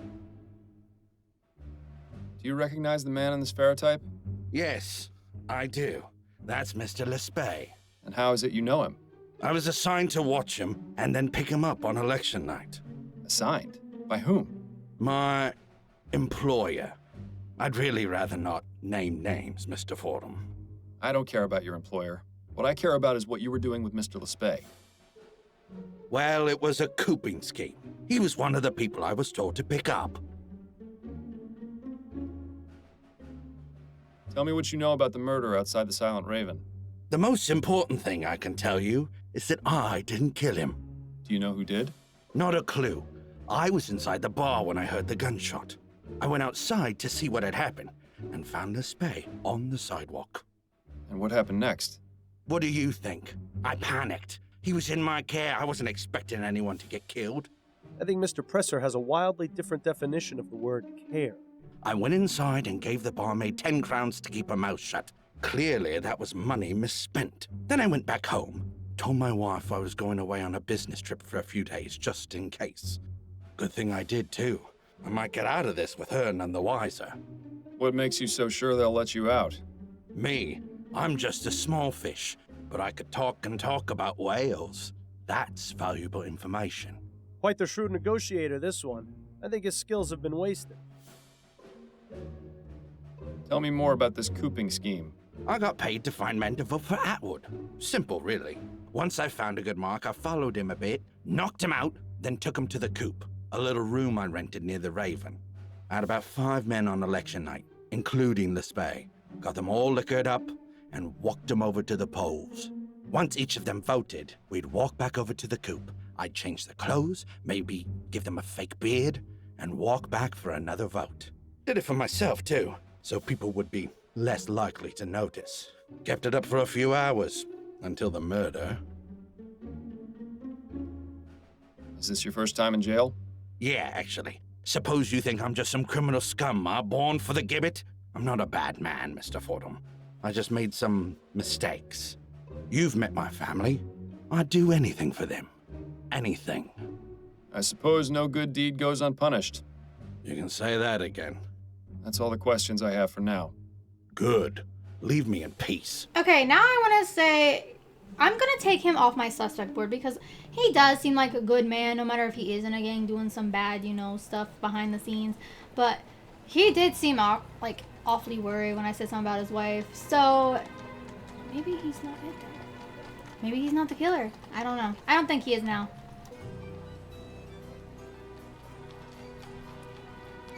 Okay, let's go back to the church and see if I can find anything that I'm missing over there.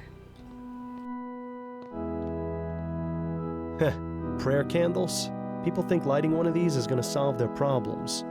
Also, what happens if they go out? Does that mean your prayer gets canceled? Shh! What? It's an important question. The more I think about it, the more I want to test my theory about prayers being canceled if the candles go out. It won't be much more help right now. Now this is one intriguing chest. If only we could search it without arousing any suspicions.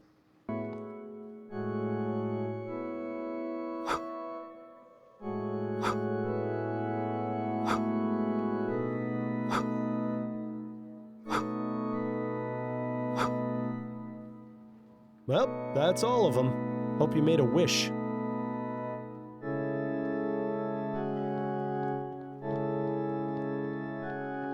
Could I have another moment of your time, Mr. Puffin? Yes, I suppose so. It seems that all the prayer candles have gone out. Have they? Blast, I keep saying there's a draft, but nobody's done anything about it. Excuse me for a moment, won't you?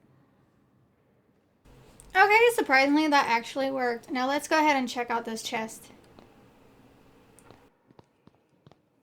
Let's hope this chest hasn't got squeaky hinges. Ooh, did we just find a love letter? Hold up. Okay, this is interesting.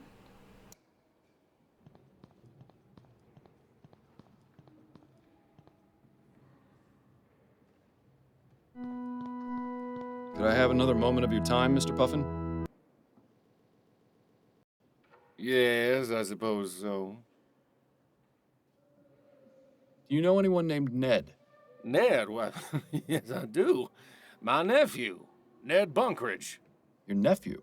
Yes, why do you ask? Where might I find Ned? I'd like to speak with him. Is everything all right? Ned hasn't gotten into any trouble, has he? I always tell him just because he's training his body, that's no excuse to pick fights. No, he hasn't gotten into any trouble. Oh, well, he lives in Lyon. 511 Parkside Terrace. Right. Thank you for the information. I'll let you resume your practicing, Mr. Puffin. Thank you. Have a blessed day.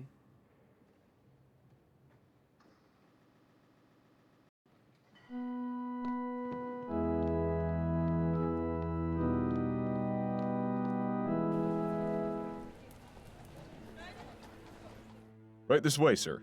Mr. Bunkridge is in his gymnasium. Thank you, my good man. Well, you take a look at this place, and take a look at him. Maybe you should consider doing some training yourself, Miles. You aren't getting any younger after all. Excuse me, Mr. Bunkridge? Oh, hello. Who are you? I'm Miles Fordham, a private investigator. Your valet let me in. Right, of course. What can I do for you?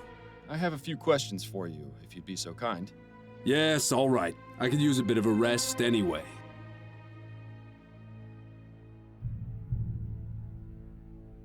You're very into physical conditioning, aren't you? Oh, you noticed. Yes, I believe that a healthy body is just as important as a healthy mind, if not more so. Well, he's definitely prioritizing the former. It's important to keep fit, especially at a job like mine where I'm in a chair most of the day. What job is that? I'm a clerk at the Bank of Vespuccia, but someday I hope to leave and teach others about the health benefits of regular exercise. Perhaps even open up my own gymnasium. Ha! He actually thinks people are gonna go for that? Good luck to him. How do you feel about the election outcome? I'm disappointed. Atwood may not have been the greatest PM, but he was pro-steam tech. Sure, the Ligeia incident was a tragedy, but people are too quick to judge. Steam technology is a boon to mankind. It's already enriched my life considerably. It's a shame that progress is going to be held back because of one isolated occurrence. I agree. Technological advancement doesn't come cheap, but it shouldn't be abandoned entirely.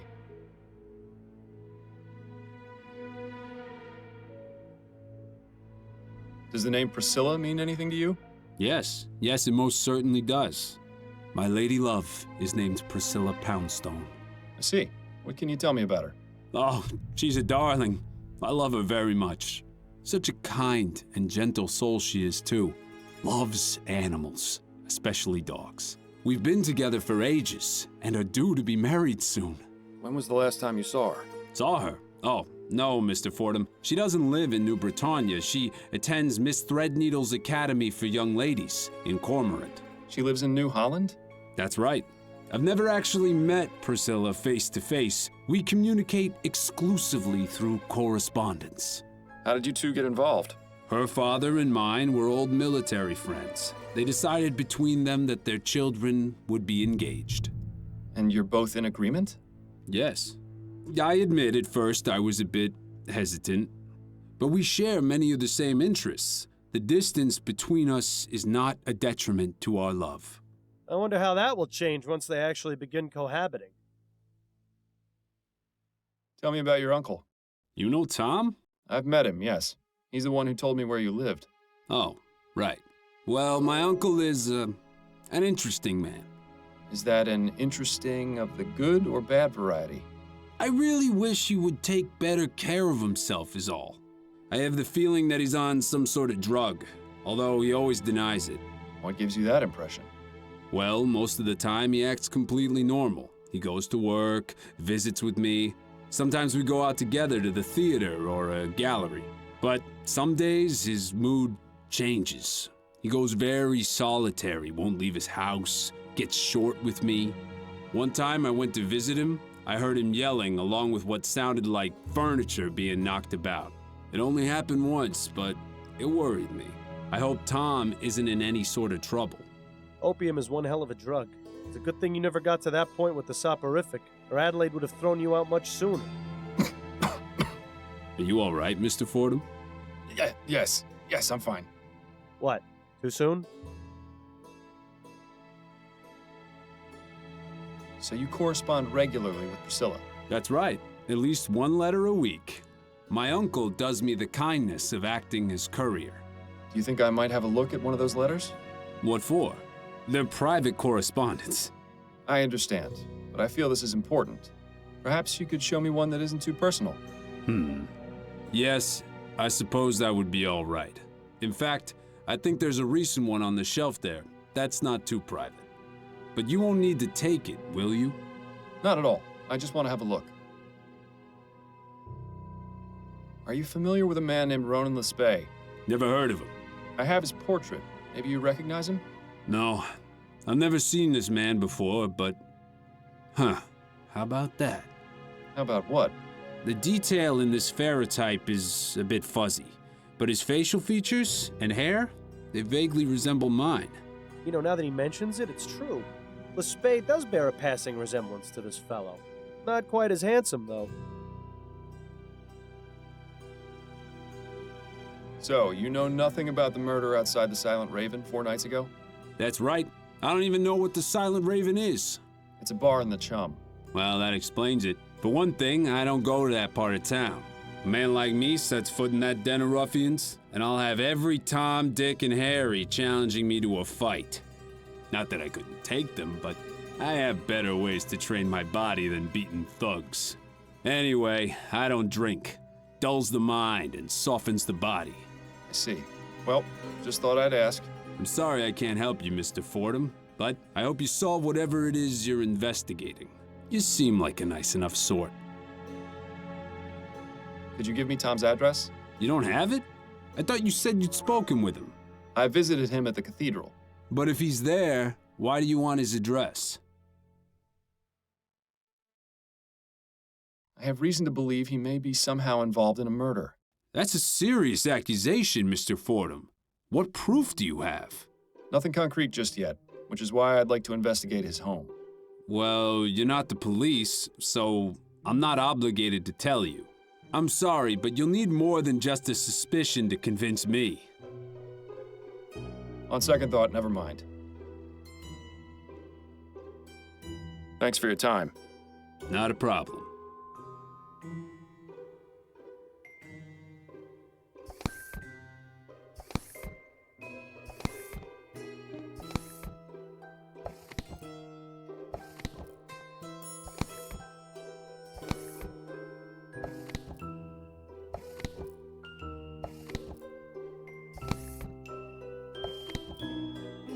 Wait just a minute. Something's off here. The handwriting in this letter is different to the one we found before. There's something strange going on with this Priscilla. Just when I thought I'd seen it all. What will they think of next? Just when I thought I'd seen it all. What will they think of next?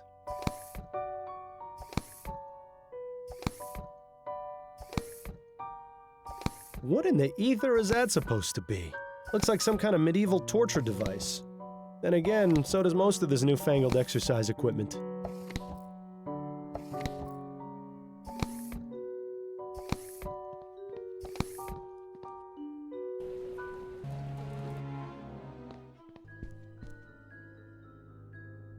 Ooh, this teacup could use a washing. I'd be surprised if it isn't permanently stuck to the desk. A model of the SS Joondalup. Looks like a merchant vessel to me. It's empty. Too bad. Empty save for a nice collection of dust. Okay, I want to go back nosing around and see if I can find anything out in this journal. I feel like I'm missing something. There are 2 entries, one from this year and one from last. So, start with last year's. July 8th, 1843. I've decided I need to get out more, so I'm going to a club in Gascon tonight. Stuffing animals has taken its toll, and I need to talk to someone who isn't Emily or my coworkers. Gerald told me about a place called the Crimson Cat. I'll try it, and if I don't enjoy myself, I'll just come home. Now for this year's entry. July 8th, 1844. Today is our 1-year anniversary. We're going to meet at the Cat again. I love him, but I wish he wasn't so attached to that place. Emily is so nosy, I worry that she might follow me and discover the truth about Jimbo. If we moved around, I wouldn't worry, but with him, it's always the Crimson Cat. I really shouldn't complain, though. What we have is something truly special. Well, it seems that our best hope of finding this Jimbo character is to visit the Crimson Cat.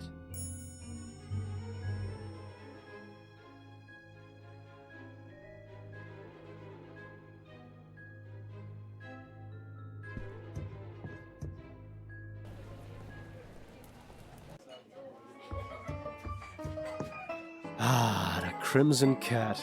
One of my favorite underground clubs. Ooh, I spent some wild nights here. Which reminds me, I wonder if Stefan is still working the bar these days. Beg your pardon. Your name wouldn't happen to be Jimbo, would it? Yeah? Who's asking? Miles Fordham, private investigator. Can a guy enjoy his shore leave without being harassed by the law? I've done nothing wrong. I didn't say you had, and I'm most certainly not the law. I just want to ask you a few questions. All right, fine. Where does the name Jimbo come from? It's just a nickname. My real name's James Bowcroft. And what is it you do? I'm a sailor. I thought you detective types were supposed to be extra observant. Shouldn't you be able to tell me what my occupation was just by looking at my fingernails or something? Sorry to disappoint.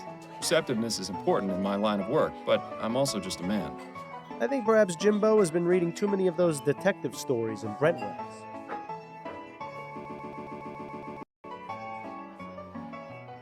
Do you have any opinions about the recent election? Not really. I'm usually way at sea, so I don't keep up with politics. The sea's got her own laws. Anyway, I can't vote, so it's really none of my concern. But you're still affected by the decisions the Prime Minister makes. Not very fair, is it, Mr. Fordham? No, I suppose it isn't. Do you know Ronan Spey? I knew him, yeah. Knew him? He and I haven't spoken recently. In about a month, actually. Things didn't go so well last time. How do you mean? Let's just say we didn't part on the best of terms. He made it very clear that he didn't want to speak to me again. Does the name Priscilla mean anything to you? Yes, that's my ship, the SS Priscilla. I see. Did Ronan know about it? Of course. He always used to ask me to bring him back some exotic souvenir. Were you aware that Ronan was murdered? What? No, when? What happened? He was shot outside a tavern in Chumley 4 nights ago. Chumley? What was he doing there? I was hoping perhaps you could tell me. I honestly don't know. Ronan hardly went out, and he especially never crossed the river. Why was that? I think he was just too scared of the world to go out and see it for himself. He was happy enough reading about it in his books or collecting things I brought him back from my travels. Honestly, that's what I liked most about him. He was just an average, boring man. It was just the sort of balance I needed in my life. That's pretty much the exact same reason I always enjoyed working with you, Miles. You and Ronan had a special relationship, didn't you? Mr. Fordham, we're in an underground club. You don't have to tap dance around it.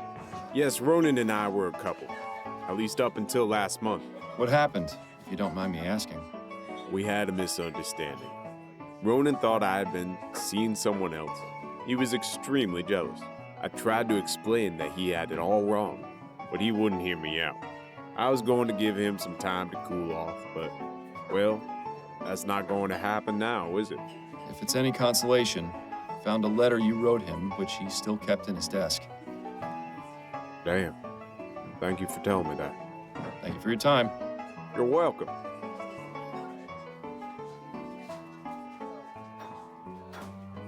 Quite the selection. It rivals even the Angel. Call me old-fashioned, but I've always felt the piano should be played by an actual human. These automated ones just don't have any soul. This place has been around for quite some time. That well-dressed feline is Red, the official mascot.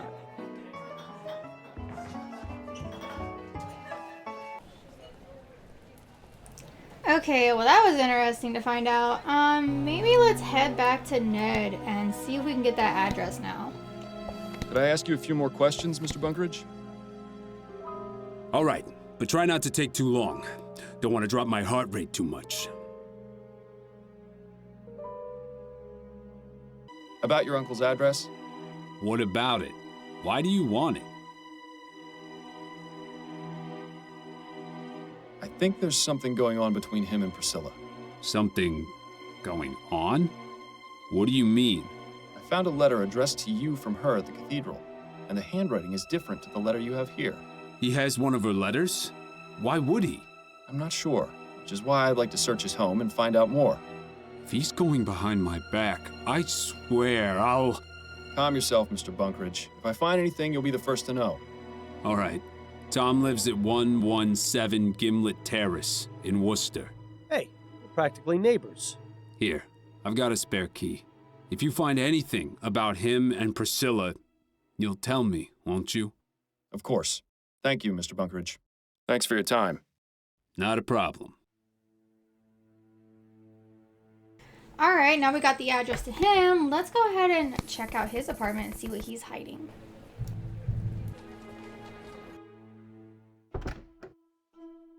Nice place. Tidy. Nothing incriminating that I can see. People rarely leave anything incriminating out in the open. It's time to have a look around. Puffin's Daily Planner. The man leads an even more boring life than you. Who knew that was even possible? That's odd. There are some scratches on the floor next to that statue. That's odd. There are some scratches on the floor next to that statue. How about that? Looks like we found Singing Tom's buried treasure.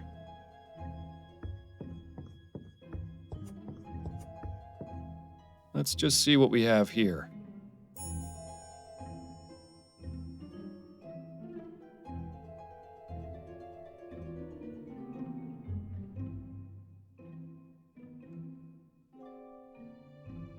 Interesting stuff, but what about the box itself? It seems Puffin's gun has gone missing. He should really take better care of his things.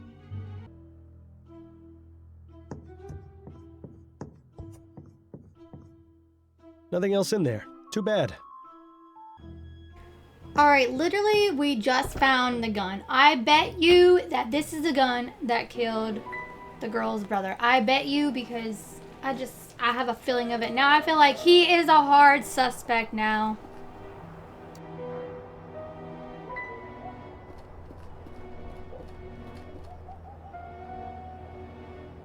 Securely fastened, unfortunately for you. If only there was some way to undo these bolts and remove the drain cover. Yesterday's rain has made the water level rise significantly. Is it just me, or does it look like there's something resting at the bottom of the drain? If there is, I have no way of getting to it through the drain cover. Oh, but I do know somebody that can control the drain system, or at least be nice enough to open this drain for me. Let's go check where he's at what he's doing right now.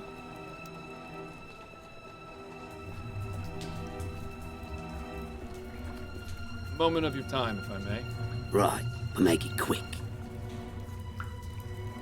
Would you be able to remove the cover of a storm drain? Yes, of course, sir.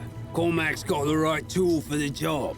Just a few twists from old Mary here, and any drain will open up like a Christmas rose. Excellent. Would you be able to open the storm drain outside the Silent Raven? Suppose so, yes. But Cormac ain't allowed to just open up drains as he sees fit. What do you want this drain open for?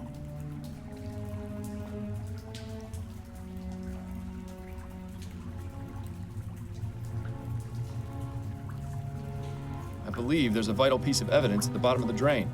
You don't say. It's quite true. It may even help me solve a murder. Well then, in that case, Cormac will get the drain open for you. Come on, there's not a moment to lose. This it then? That's the one. Right, won't be a moment.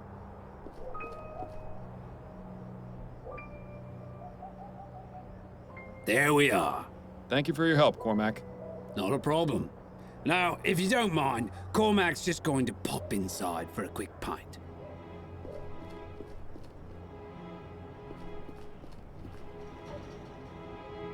Detective work is a dirty job, but someone has to do it. Don't forget to roll up your sleeve. I really hope there's something down there. Ugh. This is almost as bad as the time I had to search for that stolen necklace in a pile of horse manure.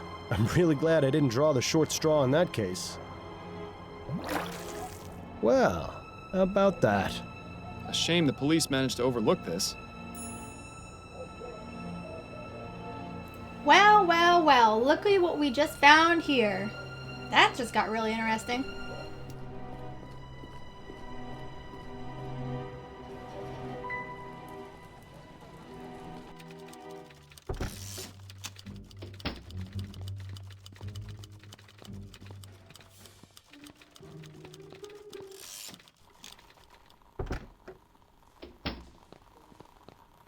Pardon me, Edwards. Yes? I found this pistol at the scene of the Lespay crime. Could you take a look and see if it was used to murder him? It's all slimy. Where was it? Sitting at the bottom of a storm drain. Oh, I suppose that's not as exciting as finding it inside someone's intestines. Did I ever tell you about that post-mortem, by the way? No, I certainly don't want to hear about it now. How long will it take you to analyze that pistol?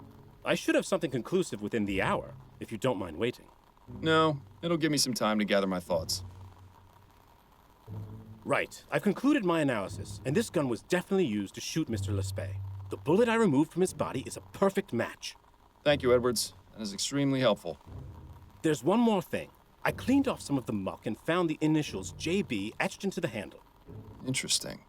My expertise with guns is purely forensic, so I can't determine if this is the gun's maker or the initials of its owner. That's going to have to be your job. Thank you, Edwards. Help is always appreciated. JB. Wasn't the name on Puffin's gun case Jenkins and Bowen? That's quite a coincidence, wouldn't you say? I'll be going now, Edwards. Take care, Fordham. Miles, have you ever noticed that this Jimbo fellow fits the description of the man loitering outside the taxidermy shop? The barmaid told us she saw someone matching that description at the Raven on election night. Not only that, Priscilla just so happens to be the name of the ship Jimbo works on. And the pistol used to murder Ronan has the initials JB etched on it.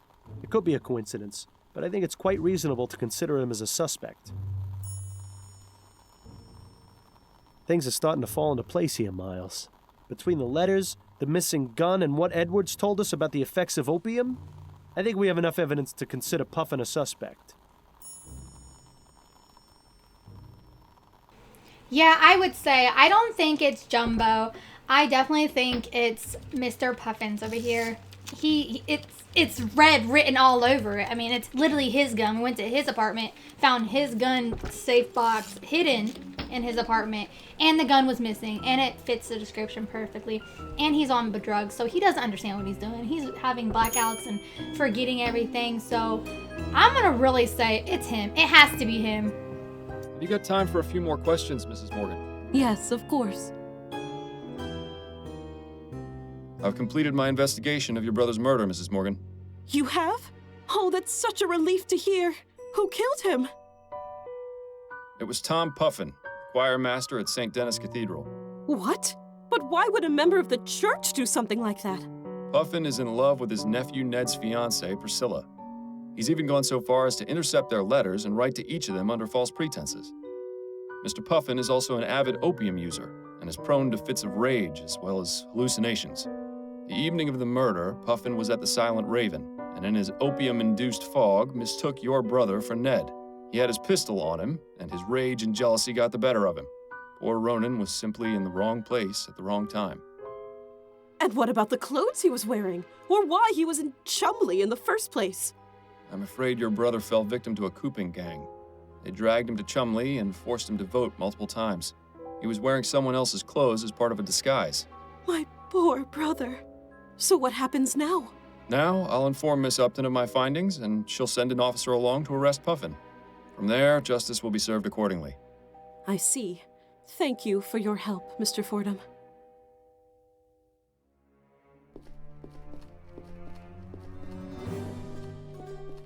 Tom Puffin? Yes, may I help you, officer? You're under arrest for the murder of Ronan Lespay. What? Oh, God. So it wasn't a dream. Come along, sir. We need to question you at the station. You know, Miles, you've been coming in here a lot lately, but you've never looked quite this glum. What's going on? I've bungled things pretty badly at home. Been staying with a friend the past couple of weeks. I see. What happened? I haven't been honest with my wife. Coming here and drowning my sorrows hasn't really helped, oddly enough. And yet, it's all I can do to keep from going crazy. You know, Miles, I've seen and heard a lot of things over the years. Some of the stories would turn your hair white. But through it all, I've come to learn one thing. It's usually not too late to make things better, but only if you let yourself try. Thank you for the advice, Patrick. All I can do is give it, Miles. Whether you choose to take it or not is entirely up to you. Now, would you like another gin? No, thank you. This time I really do need to be on my way. I should go and see how my wife is doing. I see. Well, have a good night, Miles. And good luck to you. Yes, I agree. That's a smart choice. Let's go back home to our wife and fix up things. Who in the ether?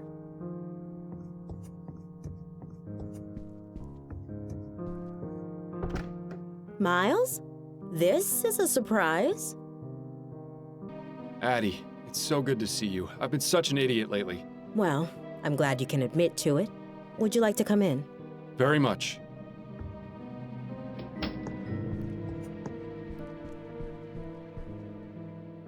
Was there something you wanted to talk about? I wanted to make amends for how I acted when we last spoke. I'm sorry I put you through that. I was an absolute ratbag, and I hope you can forgive me. I still don't appreciate you keeping things from me. Where have you been all this time, anyway?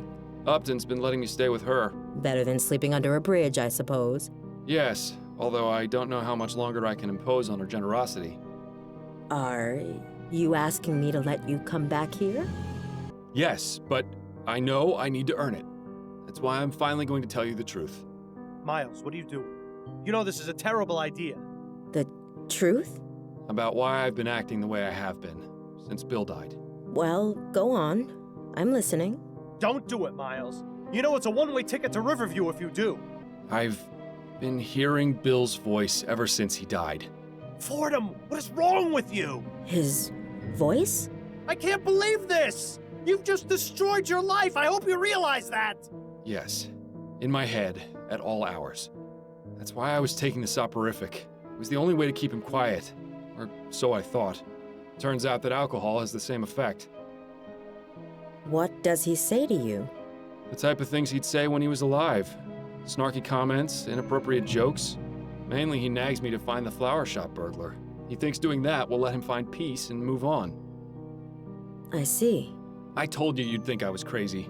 Don't be ridiculous, Miles. It's nothing like that. It's just, I wish you had told me sooner is all. I know, but I was afraid. Well, I'm glad you finally trusted me. You know, you could have all along. So, you're all right with it? It is quite a lot to take in. I think I'll need some time to mull it over. But what matters now is that we can work through this together.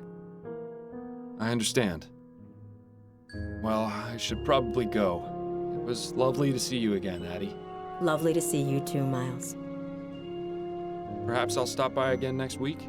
Or sooner, if you'd like. Sure. Like the men in white coats aren't gonna have you taken away by then. Right. I'll see myself out then. Good night, Miles.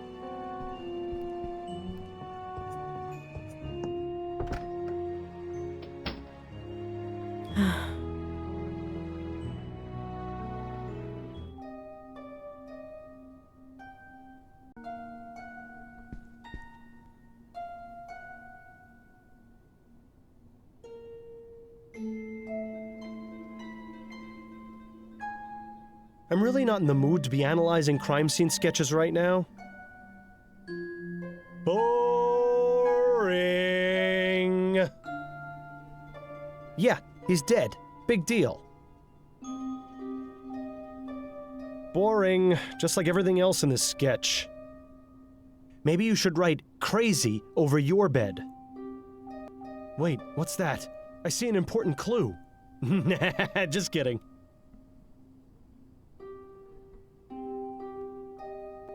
Oh, were you hoping for some witty insight? Shame, because you're not getting any.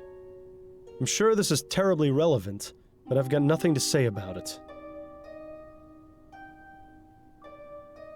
I don't feel like looking at dead bodies right now. Is there something more exciting we could be doing? What's the point? It's not like you're actually going to be able to investigate this case. If only you hadn't told Adelaide about me, I might share my thoughts with you. As it is, you're on your own. Whoever drew this was a hack. That looks more like a piece of toast than a flower. Interesting. Oh, what? You actually found something without my help? I'm shocked. Upton? What is it, Fordham? About those crime scene sketches. Yes? I think I found a connection. I knew you would. What is it? There's a single flower at each crime scene. They look deliberately placed. There is? Let me have a look. You're right. One lily at each scene. Wait, what did you say? These flowers, they're lilies. Easter lilies, I think. I don't believe it! Upton, this is incredible. This is the lead I've been searching for. What? You mean for another case? The flower shop burglar. He was stealing Easter lilies. And I distinctly remember him saying something about his desire to uphold justice. At the time, I thought it was just the rambling of a lunatic, but now it seems so obvious. So the flower shop burglar is the justice killer? It seems too much of a coincidence otherwise. Well, then that's wonderful. You can kill two birds with one stone. Excellent work, Fordham. I knew you could do it. Everything all right with you? Oh, I'm getting by. I expect things go back to normal once this killer is caught. I haven't worn out my welcome here yet, have I? No, you're still tolerable. But when was the last time you washed your hair? You're starting to sound like Adelaide. What exactly are the details regarding this justice killer? The killings began a few months ago, and so far he's claimed 5 victims. The department wanted to keep this information out of the public eye to prevent a panic, but word has gotten out. On the bright side, it makes your involvement in the case much less suspicious. What can you tell me about the previous victims? 4 men from Chumley: Hannibal Kirkland, Reggie Willingham, Ennis Bowditch, and Burley Cause.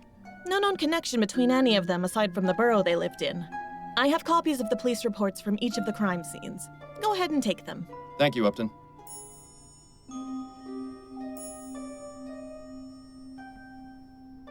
What are the details regarding the killer's latest victim? As I mentioned, the victim is Percival McDonough, a member of Parliament. He was found this morning by his secretary in his office. I expect the official investigation is still underway. So the killer managed to get into the Houses of Parliament. No easy feat. You can say that again. It's the killer's first high-profile victim. It means he's getting bolder. I suppose I'll have to drop by and see for myself. I should get back to it. Not a bad idea. Right. I think I have enough information to get started. I think I'll begin with... Odd. I wasn't expecting company. Chief Snelling? Uh-oh. Upton, we need to talk. Fordham, I should have guessed I'd find you here.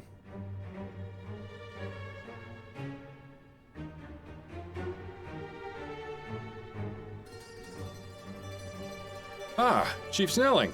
What a pleasant surprise. I'm equally pleased to see you, Fordham. Although, having you here does save me a bit of trouble. Trouble? Those are some rather interesting decorations. Would either of you care to explain how they got here? And once again, the jig is up. I hope you can talk your way out of this one, too.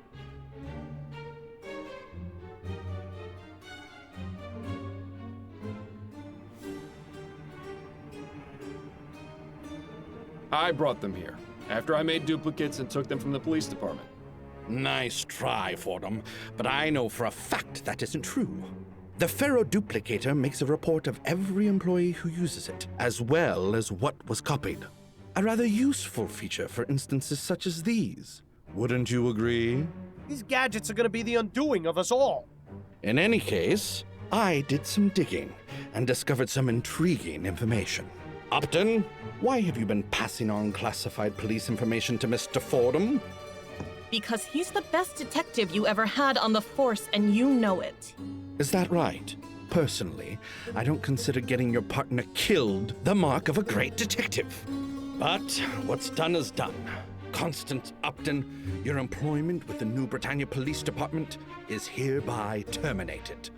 But I should add that it's only because of your 25 years of dedicated service that I'm not pressing charges against you. But as for you, Fordham, I have enough evidence to place you under arrest for obstruction of justice and interfering with police investigations. Do you have anything to say in your defense before I take you in for questioning?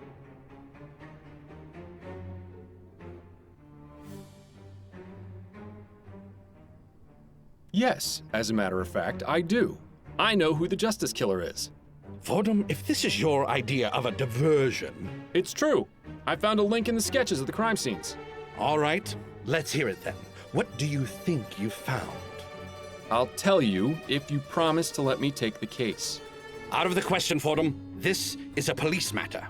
And the police haven't made progress in months. Fordham figured it out in a matter of minutes. Admit it, Snelling. Fordham is your best shot at finding the killer. Are you gonna let your personal differences put the people of this city in danger? Fine.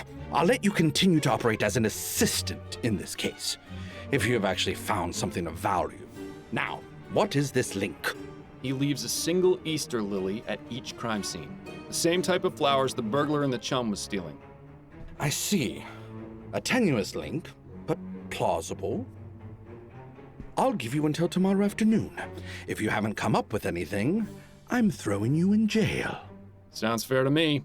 And don't get any clever ideas about leaving town, either. Come now, would I do something like that? Fordham, it seems there's no telling what you might do. I'm probably a fool for not clapping you in irons right here and now. When you have something to report, come find me in my office. Don't make me regret this.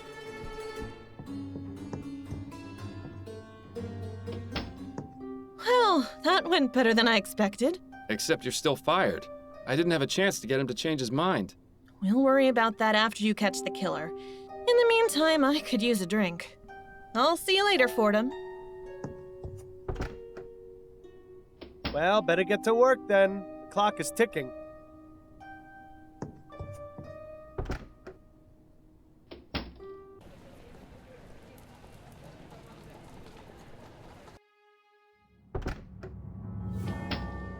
Fordham, what brings you to this delightful spectacle?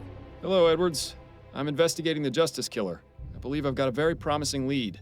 I heard an officer mention new orders from Snelling, but I thought he was just pulling my leg. Feel free to have a look around. I'm just writing up the notes from my initial examination of the body, so I'll be happy to share my findings. Good. I'll just get started then. Looks pretty fresh. I wonder what the killer uses to write with.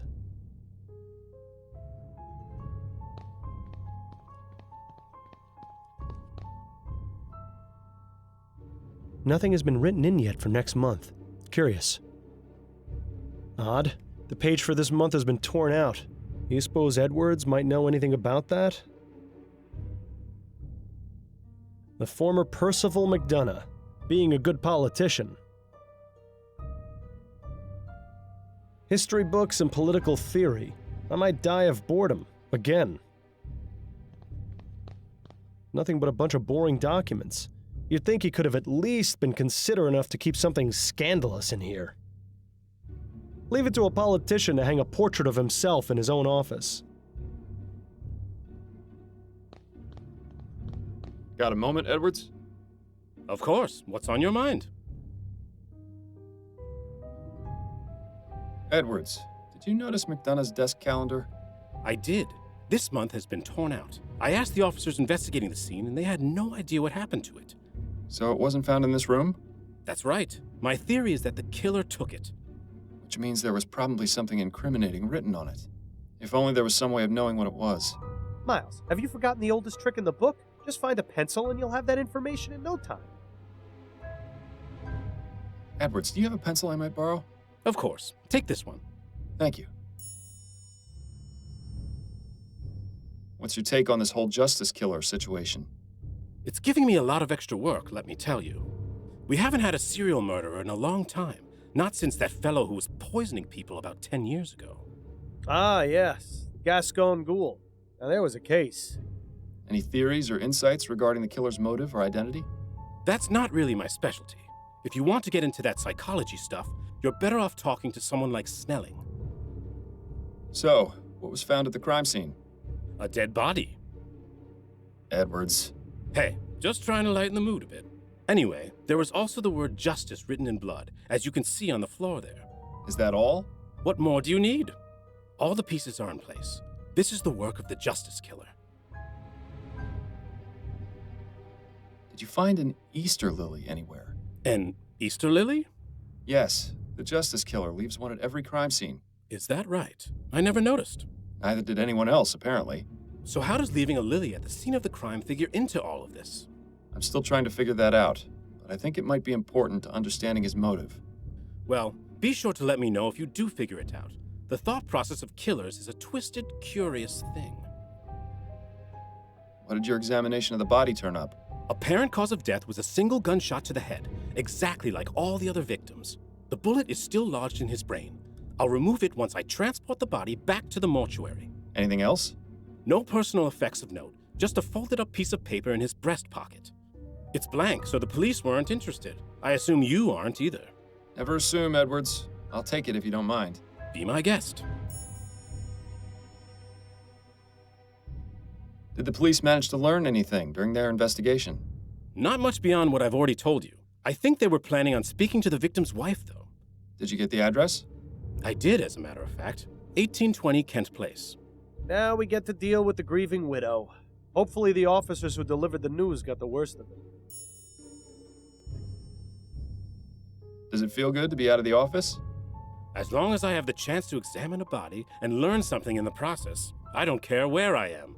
Though I do admit a preference to working in my own environment. Fieldwork can be a bit uncertain.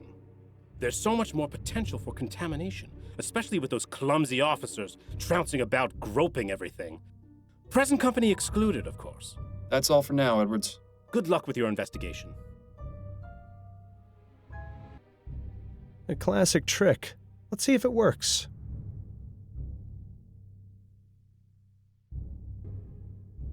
Intriguing. We'll need to find out who this Ruby is.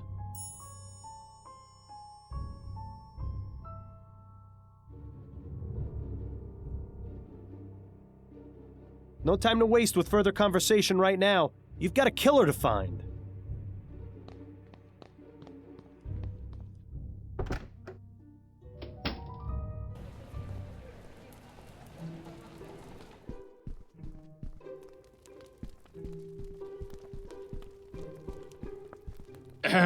What? Who are you? I'm Miles Fordham, private investigator. Your butler just announced me. Oh, of course. Forgive me. I was just, well, never mind. Please make yourself comfortable, Mr. Fordham. Thank you, Mrs. McDonough. I appreciate you seeing me, Mrs. McDonough. I know you must be going through a difficult time right now. What exactly is it you want from me, Mr. Fordham? I already spoke to the police about my husband's murder. I just have a few questions of my own. Oh, very well.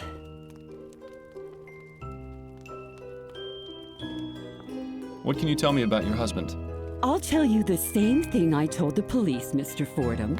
Percival was one of the hardest working members of Parliament. He took his job extremely seriously. The recent election caused him a terrible amount of consternation, as I'm sure it did most people. He took Atwood's loss rather hard. Did you see much of him? I beg your pardon? Surely someone with such an important position in government could find themselves consumed by their work. Did he spend much time at home? He made it a point to come home and have dinner with me every night, even if he had to return to the office afterwards. And did that happen often? At least 3 or 4 times in a week, yes. He'd stay in his office working late into the night. As I said, he was very dedicated to his role. Sounds to me like she's quite dedicated to hers, too. Did your husband have any enemies? He was a politician, Mr. Fordham. Half the city hated him. Did he ever receive any kind of threats against his life? None that I was ever made aware of. I have no idea who could have killed him, let alone who could have gotten into his office to do it. He hadn't told me about any meetings or appointments this week either. Was it his custom to inform you of his work affairs? Oh, well, I've always taken an interest in my husband's work. He'd often mention initiatives he was working on or people he was meeting, that sort of thing. Nothing sensitive or confidential, you understand. Just conversation about his day.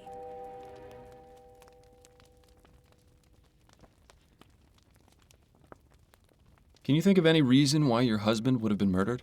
Not really. He was a vocal opponent of the construction of the Gascogne-Chumley Bridge, but I hardly think that would have been sufficient reason to drive someone to murder. Why is that? Well, it's just a bridge, isn't it? There are plenty of other ways to get to Chumley. I meant, why was he opposed to it? Oh, because the amount of money required to build it is exorbitant. Public funds should be used on roads and buildings that are falling apart. What's the point of having something shiny and new if everything around it is in disrepair? How are you feeling, Mrs. McDonough? My husband of 42 years was shot in his office. How do you think I feel? Tactful as always, Fordham. How do you do it? My apologies. Perhaps that wasn't the most appropriate question. Is there anything I can do to help? You can start by finding the monster who murdered Percival. Do you know anyone named Shackley? No, I've never heard that name before. Why? I saw your husband had a meeting scheduled with him shortly before his murder. That can't be right. He didn't tell me about that. He always told me about his meetings. It was written on his office calendar, clear as day. As I said, I don't know who that person is. Why wouldn't Percival have told me about their meeting? Why indeed? Are you familiar with someone named Ruby? I can't say I am. Who is it? Just a name that's come up in my investigation. Sounds like the name of a trollop, or perhaps a dog. Have you heard of the Justice Killer? That was the name the police mentioned when they told me about Percival's murder.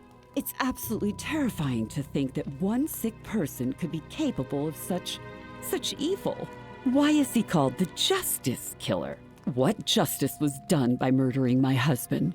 I'm afraid I can't answer that right now, Mrs. McDonough, but I intend to find out. Those are all the questions I have for now, Mrs. McDonough. All right, Mr. Fordham.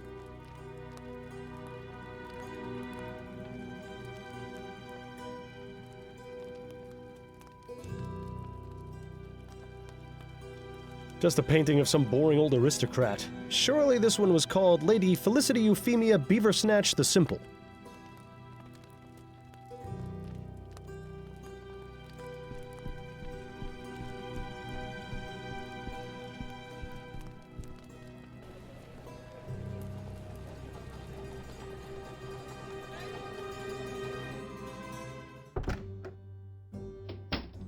Fordham, how goes the investigation? I'm making some headway. Is that right? I certainly hope so for your sake. Chief Snelling? Yes, Fordham? What information do you have on the Justice Killer? Clearly not as much as you. I see how this is gonna go. Well, what do you have? A list of 5 victims, some information on each of them, and no clear idea what connects them. Until your discovery of the lily at each scene, that was where we stood. While I doubt this discovery will do much to aid in tracking him down, I'm willing to give you the benefit of the doubt. Do you know anything about Percival McDonough? He's a member of Parliament. I believe his constituency is somewhere in central Kingsland. From the reports I've gotten, McDonough led a rather unassuming life for a politician. He is, however, the first victim who didn't live in Chumley. Either there's a link we've missed, or the killer is changing his method. Then again, since you seem so confident in your abilities to resolve this matter, I assume you'll provide an explanation. Count on it. So I see the department is still running like a well-oiled machine. It is, in fact. But I'm sure Upton has kept you well informed of our activities. Count yourself fortunate that your interference in our investigations didn't do any lasting damage. What do you know about the Justice Killer's previous victims? Only what's in their files. All working men from Chumley. That's the only link. You didn't look further into their personal lives? Maybe they had some social connection. As I said, the detectives found nothing. You seem to think you can do better, so I'll leave it up to you. You have to wonder how much more thorough the department's investigations would have been if the 4 men were all rich like McDonough. Listen, about Leger's death. I don't want to hear it, Fordham. What happened, happened. Nothing you can say is going to change my opinion on the matter. And if I manage to find the man responsible? The man responsible is standing before me. Even if you manage to find the culprit you let escape, it isn't going to bring Leger back from the dead. But it will bring closure to the matter. If that thought is what allows you to sleep at night, then so be it. What makes him think you sleep at night?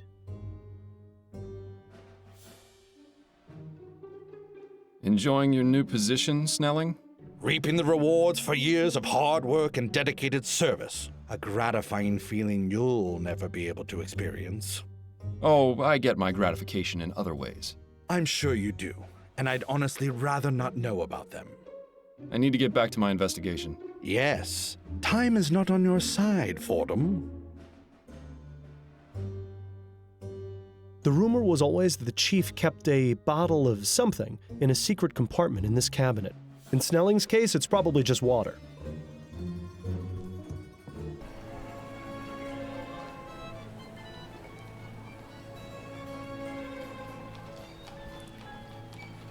All right, let's check out some places.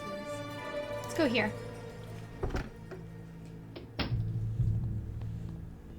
You there! What are you doing? I'm Miles Fordham. I'm trying to find out about... No time for that now! Get in here and shield your eyes! I beg your pardon? Just do it!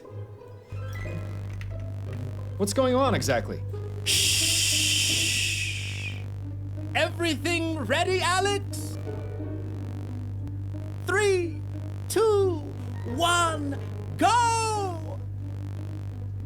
What is happening? Oh, he's making lights. Ah, so bright. Amazing! It works! It works!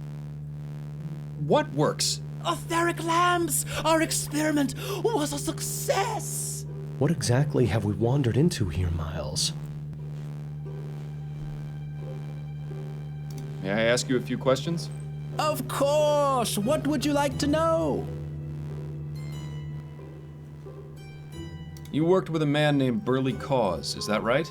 Yes, I heard he was killed. Such a senseless tragedy. It's a shame he missed out on our demonstration. He was really interested in etheric technology. Wasn't he concerned about losing his job to these technological advances? He had no reason to. It's been made clear to all the workers that there will always be a place for us, even if our jobs are made obsolete. Unlike some other places, we take care of our own here at the Lamplight Depot. How noble. but I'm pretty sure he's full of more hot air than the HMS Lenore. Interesting, okay. Is there anything you know about Mr. Caws's personal life that might be relevant? I know he was married, but I don't believe he had any children. Oh, and he used to talk about his love for fishing. Could you give me his home address? Perhaps his wife will be willing to speak with me. Yes, certainly. He lived at 820 Orchard Avenue, apartment 2A. Thank you for the information. Do you know any details about Mr. Caws's murder? Unfortunately, I don't. The police were here asking questions, but they didn't give me many details. Do you know of anyone who might have wanted him dead? Not at all. Burley was very friendly, always treated everyone around here with respect.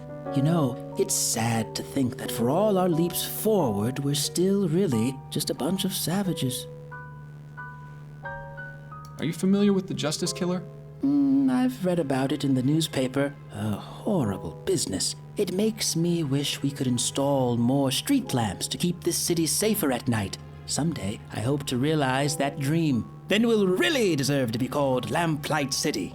You think brighter streets will stop serial murderers? It's well known that crime rates are lower in Lyon and Worcester, and they have many more street lamps per square mile. I'm sure it has absolutely nothing to do with the amount of wealth in those areas.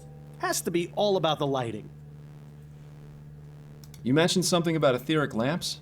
Yes! Weren't you paying attention to our demonstration? You have just witnessed history!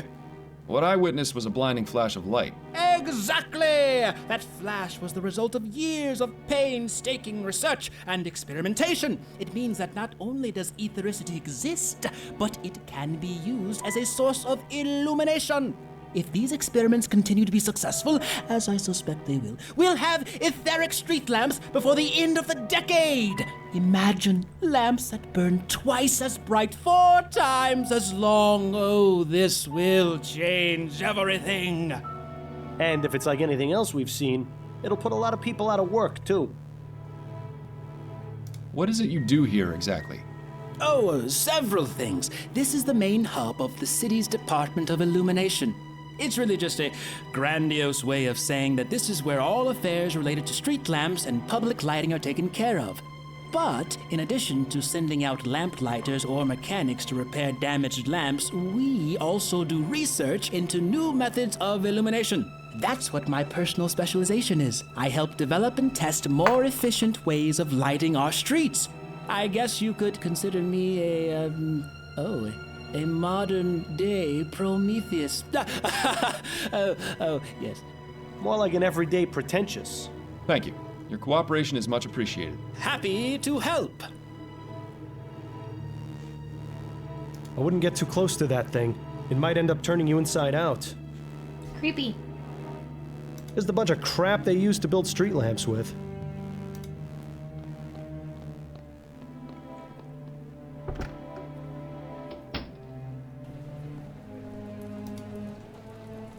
Oh my. Apartment 2A. This is the place.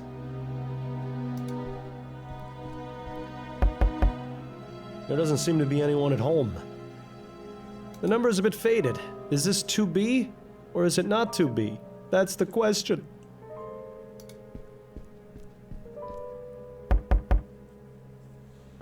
Yeah? May I help you, young man? Hello, madam. My name is Miles Fordham, and I'm a private investigator. I have some questions about your neighbor. You mean my former neighbor? Yes. In any case, I'd appreciate it if you could help me with some information. Nah, I don't think so. The last person to ask me about him was that awful policeman. I don't want to have to go through that again. I'm sorry you had a bad experience, but I can assure you I won't give you a hard time. Well, that's easy for you to say, but actions speak louder than words. Uh-oh. I think I know where this is going. Is there anything I can do for you then? Well, since you asked, my layabout husband is out wasting our retirement fund with his drinking. Go find him and bring him back here. Then maybe we can talk. Oh, wonderful. Now we're playing babysitter. You'll find him at the Silent Raven. It's not too far from here. Yes, I know it. Good. My husband's name is Kurt Williamson. You tell him his wife Ethel wants him home at once. I'll do my best, Mrs. Williamson. Great. I gotta go back to the Raven. And I thought the housekeeping in my apartment was bad.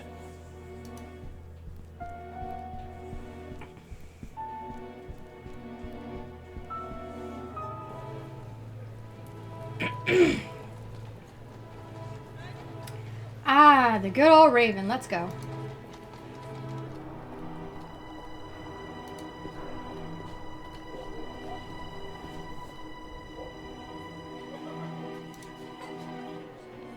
Excuse me, are you Kurt Williamson? That's right. Who are you? Miles Fordham. I'm a private investigator. Oh, yeah? What is it you want from me? Ethel sent me to tell you she wants you to come home right away. I should have known. I can't get away for more than a few hours before she's put the entire city on high alert. How much of my retirement fund did she waste on getting you to come down here? I'm only doing this because I need some information. The joke's on you, then. You can just go back and tell her I'll come home when I'm damn well ready. Why is it you're so averse to returning home? I enjoy going out and having a good time. Is that so wrong? Your wife told me she doesn't like you spending your money on drink. What I spend my money on is none of her business, and even less of yours. What's this world coming to when a man can't even drink in peace without all his affairs shouted from the rooftops? You know, this whole situation seems awfully familiar. Listen, Mr. Williamson, I think I know what you're going through. Oh, yeah? My wife and I were having a rough patch. I wasn't being honest with her, and it nearly drove us apart. But you managed to fix things. Yes, I was fortunate. I did the right thing before it was too late. And what did you do?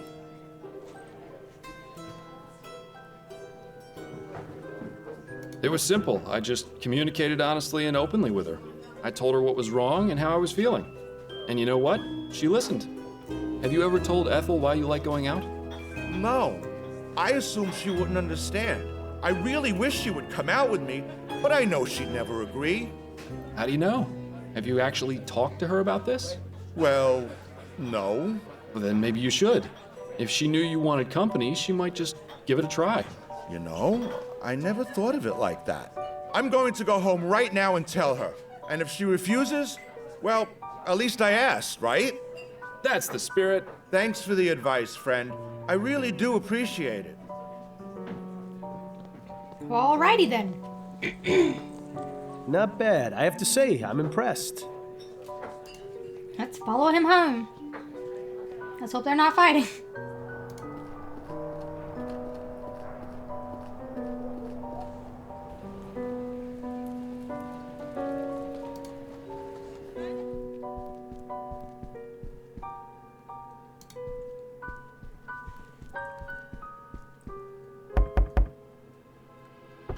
Ah, Mr. Fordham. Thank you so much for getting Kurt back home. Don't mention it. Now, would you be willing to answer some questions? Well, yes, of course. Tell me what you know about Burley Cause. He and his wife hadn't been living next door very long, maybe 4 months or so. But I didn't talk to either of them very much. They weren't interested in being neighborly, I guess. It's a shame, really. Maybe if we had known one another better, something like this could have been prevented. Where is Mrs. Cause now? I don't know, with her mother, maybe. That's usually how it goes. You wouldn't happen to know where that is, would you? Afraid not, but, there is one other thing. Yes? Don't say I told you this, but, well, I used to hear the two of them through my wall. I tried ignoring it since it's really none of my business, but it became impossible. What was it you heard? I don't believe they had a happy marriage. They'd have awful fights a couple times a week. What would they fight about? Oh, all sorts of things. The worst one was when she discovered he was going to a brothel. I think he might have hit her on a few occasions, too, but I can't be certain. I hope you don't think me a horrible old gossip, but I thought you might like to know. Not at all. I'm glad you told me. Alright, bad marriage. What happened on the day Mr. Cause was killed? I was here at home, doing my knitting as usual. All of a sudden, I heard a loud bang. It sounded like a gunshot. I went and knocked on Mrs. Caus's door, but there was no answer. I did notice a smell, though, like flowers. Something seemed wrong, so I decided to report the incident to the police. Not long after that, an officer showed up and started asking questions. Awful man he was, so rude. I gotta report him, but I forgot his name. I think it started with a P. Parsons? Yes, that's him. He called for some more officers and they got into the apartment. That's when I found out Mr. Cause had been murdered. Are you familiar with the Justice Killer? You mean the serial killer who's been killing men in Chumley? That's the one. Nah, never heard of him. What? I'm just pulling your leg, Mr. Fordham. I like this one. She's got spirit.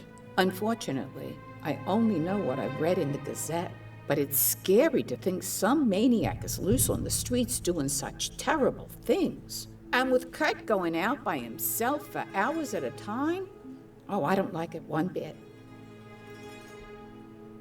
How long have you been living here? Well, Kurt and I moved in shortly after we were married, so it's been about 34 years. Goodness, that's a long time to be living in one place.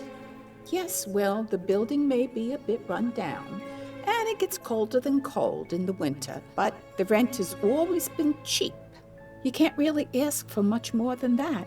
I appreciate your time, Mrs. Williamson. Have a good day, Mr. Fordham.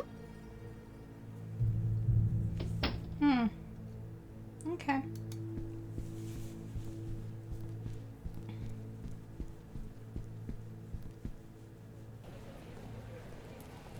Well, let's go over here. Look at this place. This is kind of cool. Well, that doesn't look good.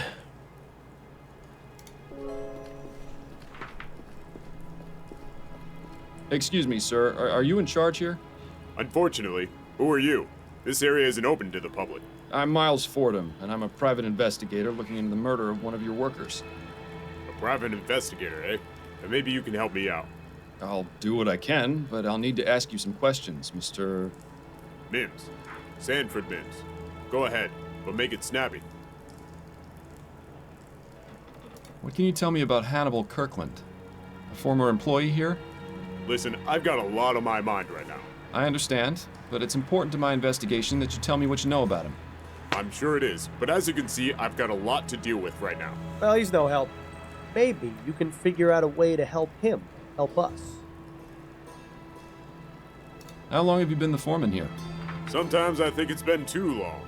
Things were so much easier before we got these machines. They keep saying they're supposed to improve our lives, but they've been nothing but trouble. I've already had 5 of my best men get mangled by some of them. And then there's these damn fools blowing things up. My hair wasn't this gray 5 years ago, you know. I swear one of these days, I'm just going to pack it all up and retire. Let someone else deal with these damn things. What happened to your iron mill?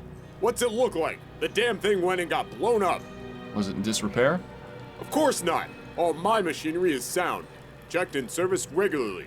This is the work of those goddamn Redites. I'm sure of it. What makes you certain the explosion was the Redites doing? Take a look, boy. The whole mill got taken out. Even if this had been a mechanical failure, which it wasn't, the explosion would have been contained to a single part of the machine. This couldn't have been anything other than sabotage. Have you had problems with the Redites before? They've sent anonymous letters, but this is the first time they've actually carried out one of their threats. You're absolutely sure this was sabotage, then? Yes. How many times have I got to tell you that? Listen, you said you were an investigator, right? So find out who did this to my machine. If you do, I'll help you out with whatever else you wanted to ask me about. Looks like we haven't got much of a choice. He seems pretty upset about his machine. I'll see what I can do.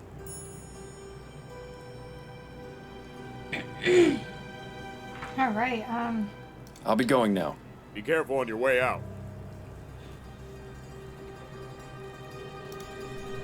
Hey, that area is for workers only. My apologies. Completely ruined. Whoever sabotaged this knew what they were doing.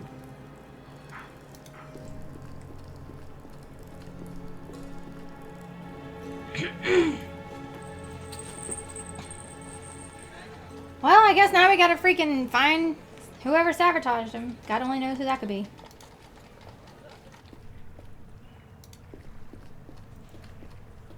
Excuse me. Hey, what are you doing here? This is a construction area.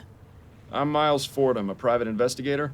I'm looking into the murder of a man who used to work here. Who? Bowditch? That's right. I got nothing to say about him, and neither do the rest of the boys. I've only got a few questions. If you could just... I've got nothing to say to you. You want to know more about Bowditch? Go talk to his little woman. Where can I find her? Ruin Coffee House. She's the serving girl. Now get out of here. If something falls on you, I'm not gonna take responsibility. Short and to the point. I can respect that, even if it's extremely unhelpful. Well, alrighty then, let's go.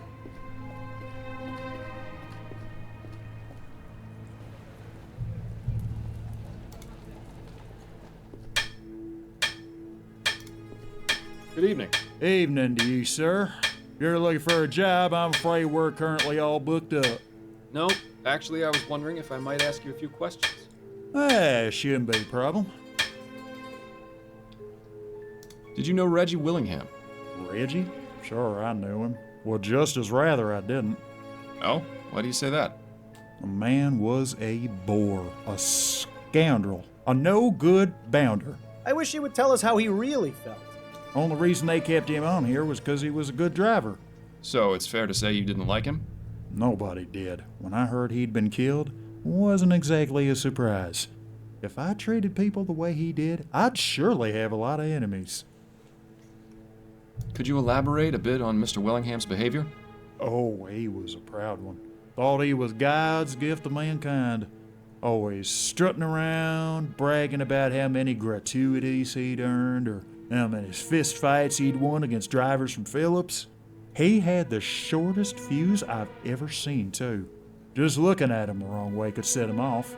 I'd always laugh to myself when he'd brag about how many women he'd had in a week. Why is that? Because it was obvious he had to pay for the pleasure. A man like that isn't going to get a woman otherwise. Are you familiar with the so-called Justice Killer?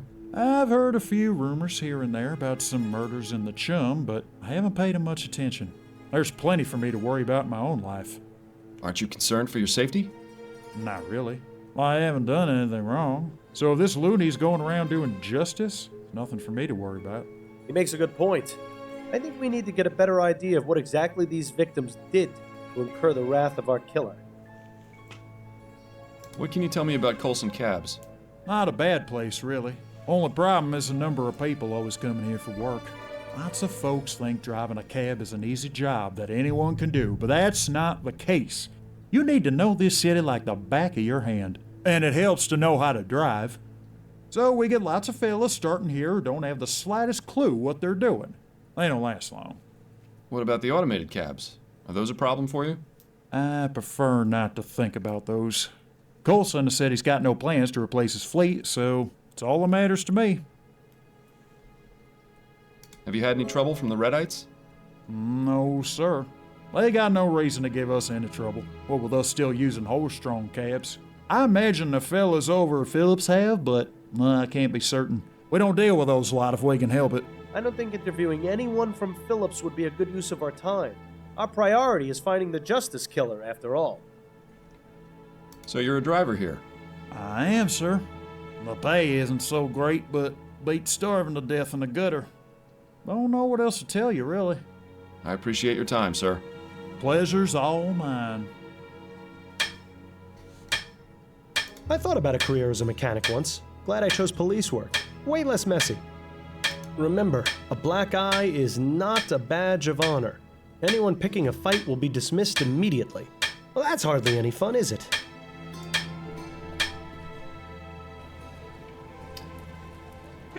Well, well, well. All right, let's go here.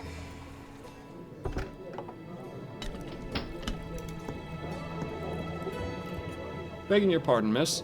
How can I help you, sir? I understand you were involved with Ennis Bowditch.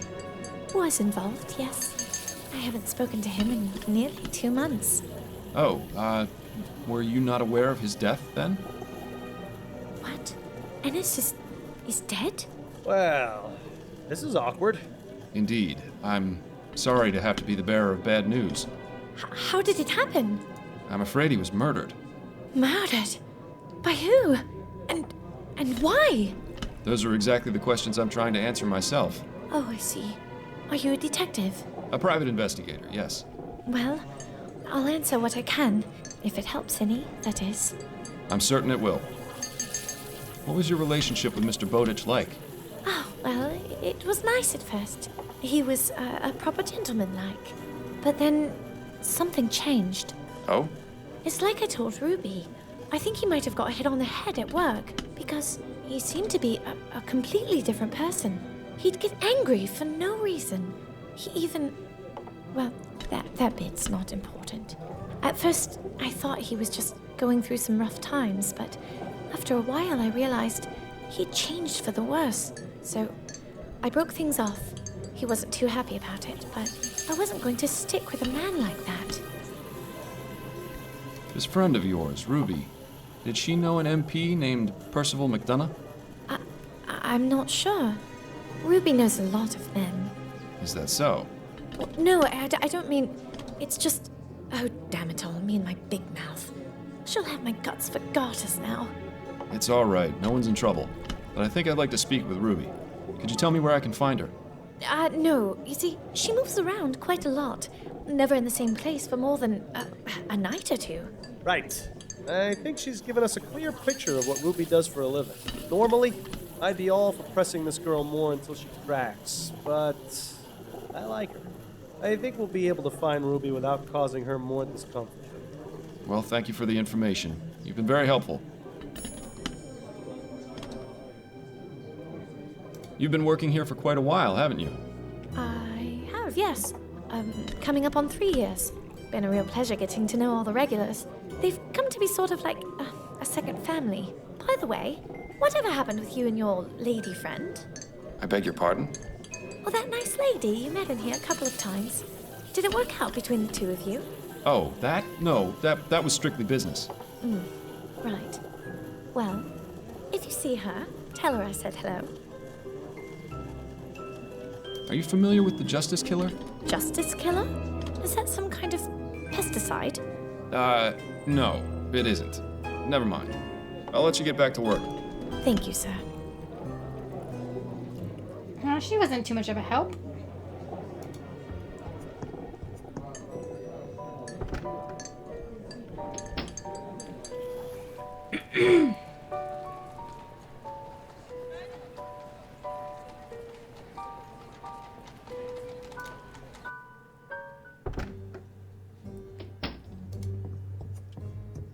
Chief Snelling? Yes, Fordham? Have you got any information on the Redites? The Redites? That ridiculous gang of troublemakers? Yes, I have some information. What's your interest in them? A witness is refusing to speak with me unless I can figure out who sabotaged his iron mill. I see. All I can offer is a list of names of known Redites along with their last known whereabouts. But I remind you that you only have until tomorrow afternoon before this indulgence expires, and I throw you in jail. This seems like a waste of time. That's my decision to make. Very well. I'll give you the list when you're ready to leave.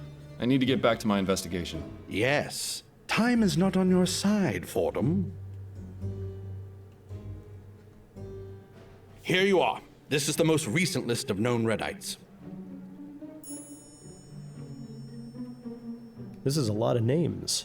If we're going to track down this saboteur, it might be best to retire to a more tranquil environment. Fancy a trip back to Upton's? Yeah.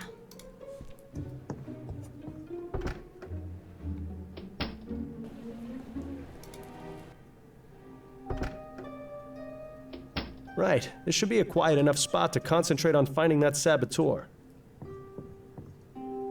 I just hope Upton doesn't mind you turning her parlor into your own personal study. I'm sure she'll have no objection. Now, let's have a look at that list again. I think we can rule out Mr. Sullivan as a suspect. He's Western Vespuccia's problem now. Unless Mr. McKee has escaped from prison, which I highly doubt, he's not our man. This might be who we're looking for, but it also might not be. No harm in paying him a visit, except losing time in our other investigation. If dead men could cause explosions, let's just say things would be a lot different. This clearly isn't the right suspect. It's possible that this is who we're looking for, but without some way to be absolutely sure, we're in danger of wasting precious time. I'm not usually the gambling type, but a 1 in 3 chance doesn't strike me as the best odds. This might be who we're looking for, but it also might not be. We could pay him a visit. Who knows? We might get lucky. All right, let's go. We got 3 people to look at, I think. I think we're going to 3.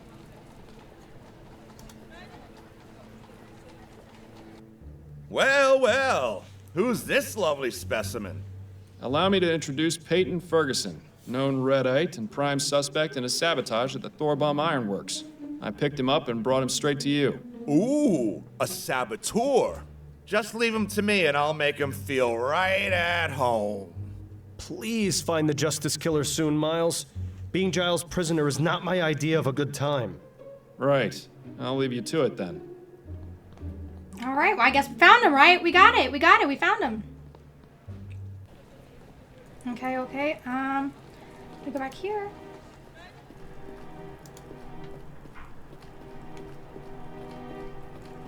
Mr. Mims, a word if you wouldn't mind? Yes, what is it? I found the person responsible for sabotaging your iron mill. Oh, yeah? His name is Peyton Ferguson. He's currently at the Bow Street Jail. Hey, not bad. I owe you one, Detective. He certainly does. What can you tell me about Hannibal Kirkland? Good worker. Mostly kept to himself. Real shame what happened to him. You said Kirkland was a good worker? One of my best. I knew something was up when he didn't show up for a couple of days. Don't think he'd ever missed work before. Did he have any personal effects he kept here, or an area where he worked? He had a cabinet downstairs in the workers' changing area, just like everyone else. You can go take a look if you want, but I don't think the police found anything. Kirkland's cabinet is the 3rd one from the left. Do you know if anyone here disliked Kirkland? Enough to want him dead? Nah. There's the occasional scrap, but everyone around here gets along for the most part. Like I said, he mostly kept to himself. Head down, didn't bother nobody. Do you know what he did outside of work? No idea. I only ever saw him here. Are you familiar with the Justice Killer? The who? He's a serial murderer who's killed 5 men over the past 4 months. Is that right? Never heard of him. He may have killed one of your men. Weren't the police here asking about it? Oh, is that what that was all about? I know they came poking around here a while back, but I was busy dealing with other things. It's nice to see the lines of communication here are wide open. I'll be going now. Be careful on your way out. All right, let's go check out this cabinet.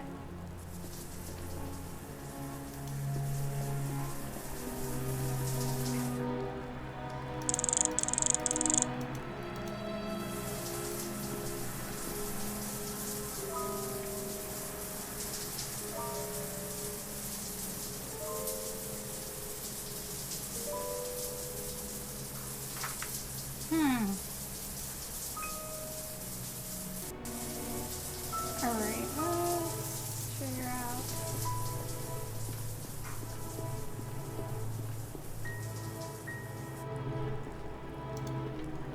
Mr. Mims, a word if you wouldn't mind? Yes, what is it? Would you happen to know the combination to Hannibal Kirkland's cabinet? No.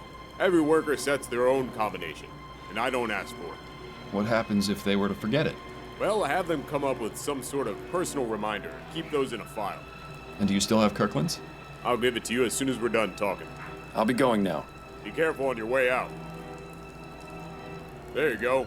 You're lucky I only clean out my files at the end of the year. See, I always told you I wasn't disorganized. Just preparing for the future.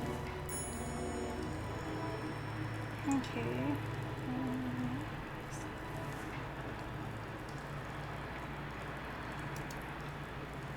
The sign has a 2. Okay. I think it's that sign, right? Because there's only...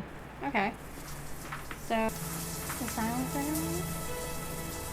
Oh, so it was 2... And this is 9? Yep. Okay, there we go. We got it. Empty.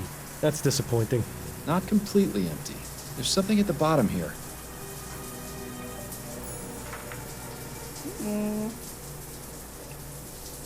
Okay. It seems our friend Hannibal had a few extracurricular activities after all. Gilded lily, huh? That's a bit suspicious.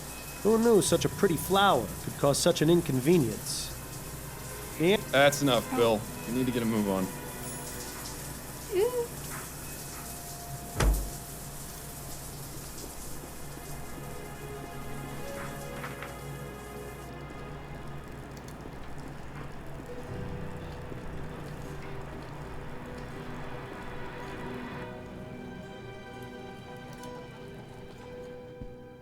Well, hello there, handsome.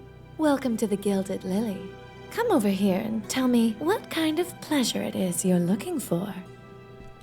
Yikes. I'm afraid I'm here for business, not pleasure. Oh, well, that's just a shame, isn't it? I'm Miles Fordham, private investigator. And you are? You can call me Serafina. I'm in charge of this establishment. You won't mind if I take a look around or ask you some questions? As long as you keep to the front room, you can do whatever you like. Beyond that, you're gonna have to pay.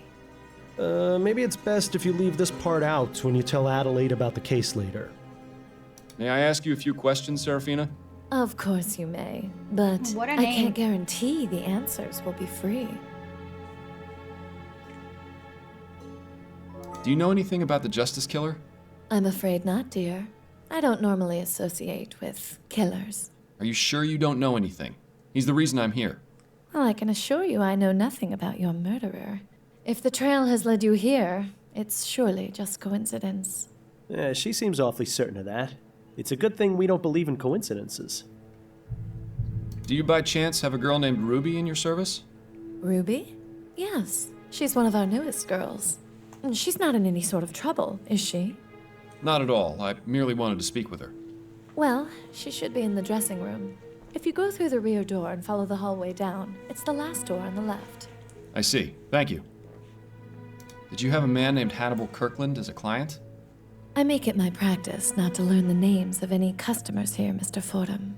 I hate to disappoint anyone who comes through those doors, but discretion is paramount in this business. Well, at least you know you can trust these women with your secrets. Did you know Percival McDonough? The politician? I knew who he was, but never met him personally. He was seeing Ruby, wasn't he? Not regularly, no. In fact, his first and only visit with her was yesterday. Were you aware that he was murdered shortly after that? I had no idea. How terrible. Yes, it is terrible.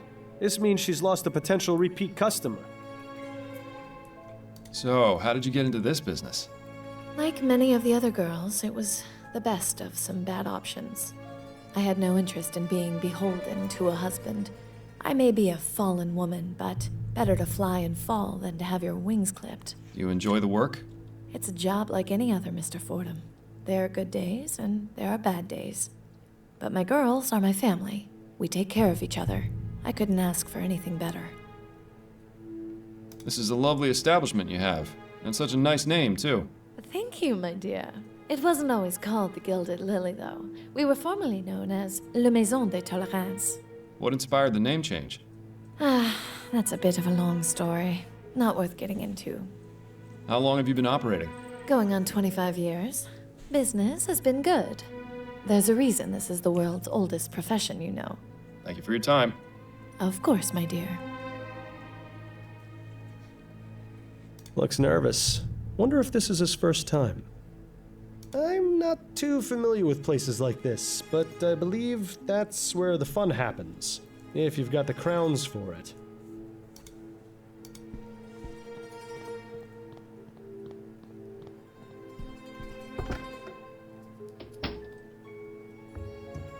Oh, hello. Did Serafina send you back here for me? Yes, but not for the usual reasons. I'm a private investigator. My name is Miles Fordham. Ruby, I presume? Yes, that's right. What do you need from me? Just some information. Well, I'll do my best. So, Ruby, Yes? She's pretty. have you heard of the Justice Killer? No, I don't believe so. He's a serial murderer who's killed 5 victims, mostly men from Chumley. Oh dear, that sounds dreadful. Is that what you're investigating?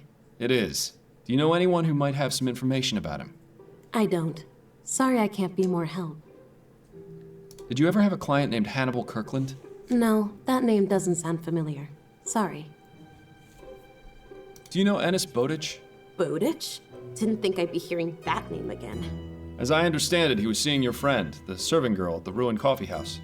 Yeah, that's right. Annabelle. She broke things off with him a while ago, though. So she said.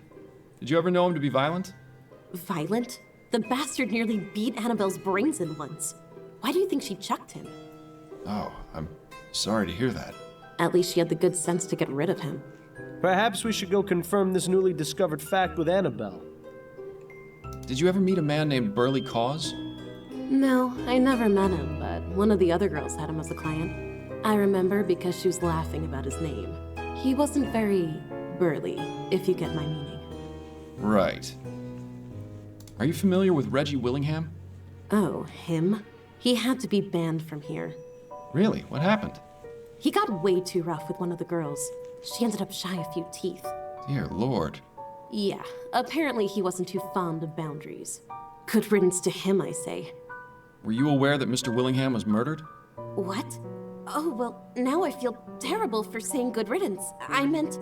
I think I know what you meant, Ruby. It's fine. You met recently with Percival McDonough, is that right? How did you know that? I thought he was meant to keep those sorts of things private. He had your name written down in his calendar. And you found me here based on that? Well, I am a detective. Suppose that's true. Anyway, yes. I only met him the one time. There wasn't anything remarkable about him. After we finished, he got all emotional about his wife, but I could hardly understand what he was saying. I hate it when they cry afterwards. How long have you been in this business? Only a few months now. Used to work at a kitchen, but then they brought in some of those new automated machines. Ah, sadly familiar story. At least this profession isn't in any danger of being made obsolete by steam tech. Cold steel can never replace a warm touch. Let's just hope that's true. I'll just leave you to it then. Thanks, love. She was nice. That's a nice locket for being such a cheap piece of jewelry. Cut down in her prime. I can relate. No lilies? Seems like a missed opportunity. Ooh, what's that? I'm guessing this is where most of the girls keep their personal belongings. Doesn't seem to offer much in the way of privacy. The girls here don't get much in the way of a dressing area. Still, something is better than nothing, I suppose. All their money goes to the front of the room. Huh.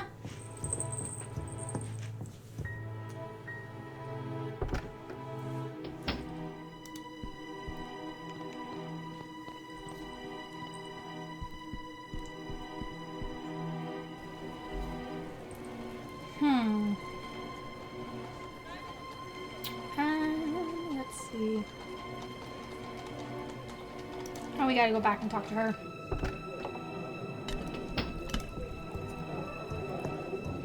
Begging your pardon, miss. How can I help you, sir? I spoke with your friend Ruby. She told me something quite disturbing. What was that? She said that Ennis had fits of violence, and that the reason you ended your relationship was because he hit you. Why would she tell you that? That was my secret to tell, not hers. I thought we were friends. It's obvious she cares about you and is worried about your well-being. Well, it hardly matters now Ennis is dead, does it? But is it true? Did he raise his hand to you? Yes. It is true. As I said before, something changed in him. I have no idea what, but I had to get away. I see. Thank you for your honesty. I'm sorry you had to experience what you did. I'll let you get back to work. Thank you, sir.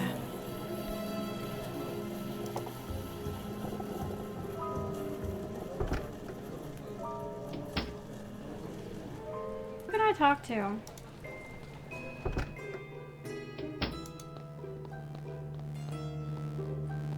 I ask you a few questions? Of course! What would you like to know? With all these promises of technological advancement, have the Redites given you any trouble? Oh, those tech-fearing dolts. Yes, I'm sorry to say that we've gotten threats from them. They have yet to carry any out, which is unsurprising. How so? Groups like that are all bluster and no backbone. I've seen some evidence to the contrary. Is that right? Well, we've seen little beyond threatening letters, and I intend to make sure it stays that way. Do you have any of these letters I might have a look at? Yes, I have one. I'll give it to you before you leave. Thank you. Your cooperation is much appreciated. Happy to help. Here's that letter you were asking about.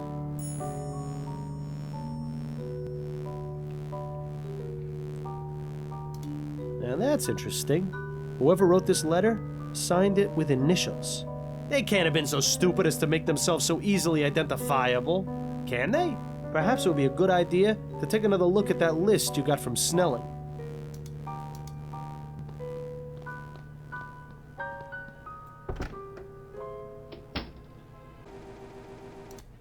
Okay, let's go back here, I guess. Maybe we can talk to her some more.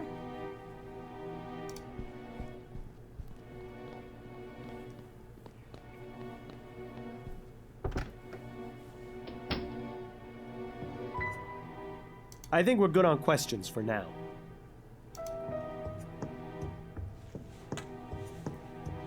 Lily, 1809 to 1843. I wonder what happened to her. So, Ruby, Yes? that's a rather nice portrait. Who's the subject? Oh, that's Lily. Before my time. Serafina knows loads about her. Even changed the name of this place in her honor. You might try asking her if you want to know more. I'll just leave you to it then. Thanks, love. Alright, let's go back and talk to her. I was like, I knew we had to do something with this.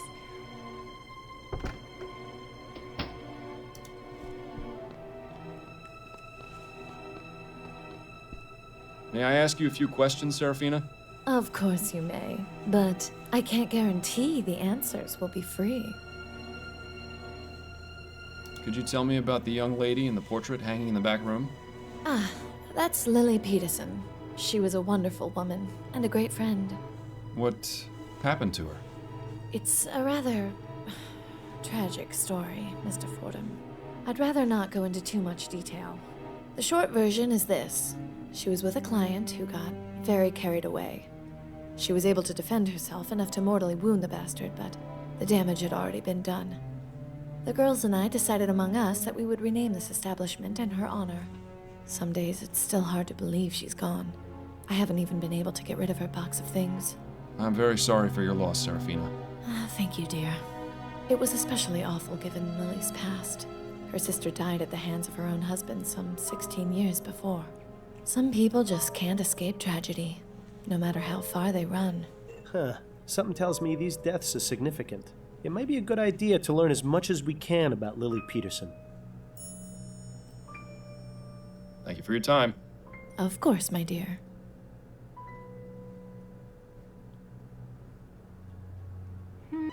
Let's see if we can talk to her one more time.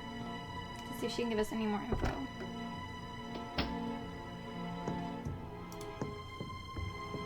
So, Ruby, Yes? Serafina told me that Lily's possessions are still here. Do you know where they're kept? Yeah, in that cabinet over there. Lily had a special place in Serafina's heart. I don't think she has the nerve to get rid of this stuff yet. Do you think I could take a look through it? Oh, I don't know. Serafina never has to know. I promise I'll only look, not touch. If I had a crown for every time I'd heard that. But, alright. As long as you keep your word and don't take anything from the box, I'll let you have a look. I'll get it for you after. I'll just leave you to it then. Thanks, love.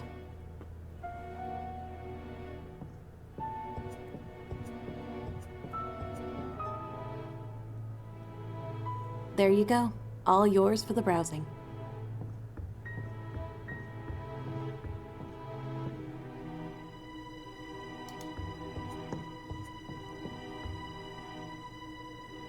A cheap ring. Must have had sentimental value, because otherwise there'd be no point in keeping it. These don't look too valuable. Nice scarf, impressively clean, too. Lily clearly took care of her things. Let's see what we have in here. That's a really torn out letter.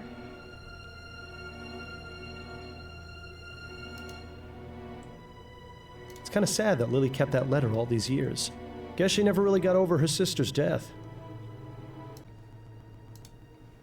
Let me look at that one more time. What? One of 3 buttons with an engraved lily on it. I wonder if they're just decorative or if they have some other purpose. What was that thing I had?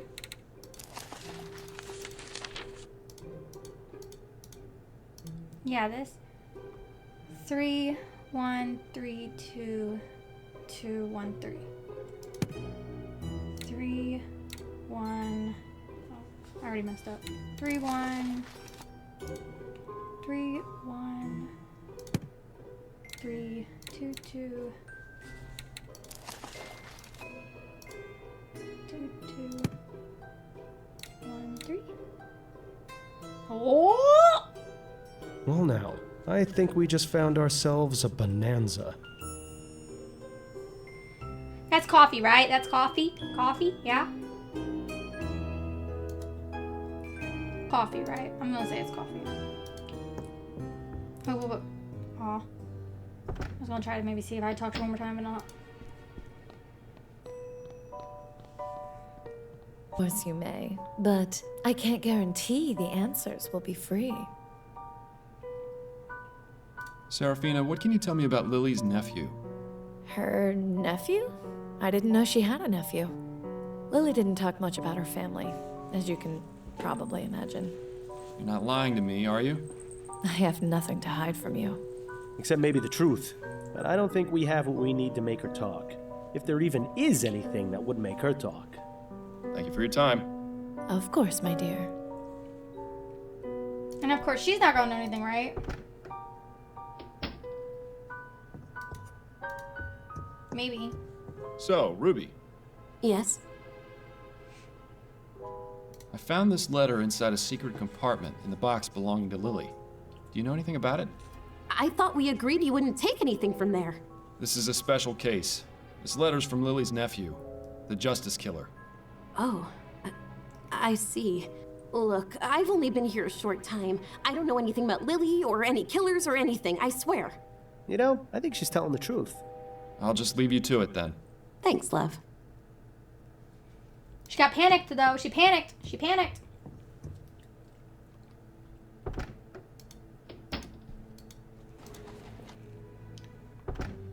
Let's see if he'll be any help. Chief Snelling? Yes, Fordham? Do you recall a murder involving a woman named Lily Peterson about a year ago? Lily Peterson? Yes, that name does sound familiar. Of course, the prostitute murder. That wasn't one of yours, was it? No, it wasn't. Do you remember any other details? As I recall, the woman was beaten severely by one of her clients, who escaped and was never found. She died a few days later in the hospital.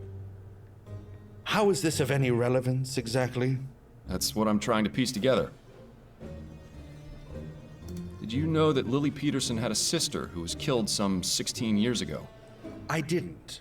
Are you suggesting that's related somehow? I think it is. Would you be able to get me the case file? What was the victim's name? That's what I'm trying to find out. That might be a bit more difficult, unless you can give me more details. I'll try my best. Very well. What year did you say the case was from? Oh, don't do that. Don't ask me that. Oh, I can't. Hold on. I gotta really think. I think it's this one? It was 16 years ago, so 1828. Right. And who was the detective assigned to the case? It was Lester Barnett. Right. He was quite active in those days. And what was the victim's official cause of death? It was strangulation. All right. I'll have a look and see if I find anything. Ah, yes. Here we are. This should be a match. Have a look. Ah, yes. Here we are. This should be a match. Have a look. So we have our killer's last name and possible first name, assuming he's the same man Linda Walker talked about. Perhaps it's time to ask about him at the docks.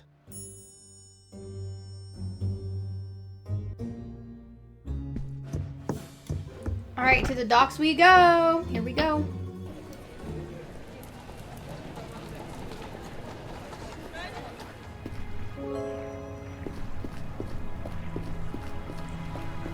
Trevor Hastings, is that you? Why, Detective Fordham. Fancy seeing you again. What brings you down to the docks? I'm trying to track down a serial murderer, who I believe is the same man who was breaking into the flower shop. You don't say. I wish I could help you, but the guy never came back after the night you and your partner came around. Where is your partner anyway? Oh, he's around. Well, give him my regards. Now, if you'll excuse me, I need to get this crate back, or Cecilia will have my head on a platter. Of course. Good seeing you again. He's around? That's probably the most clever thing you've said in months. Well done.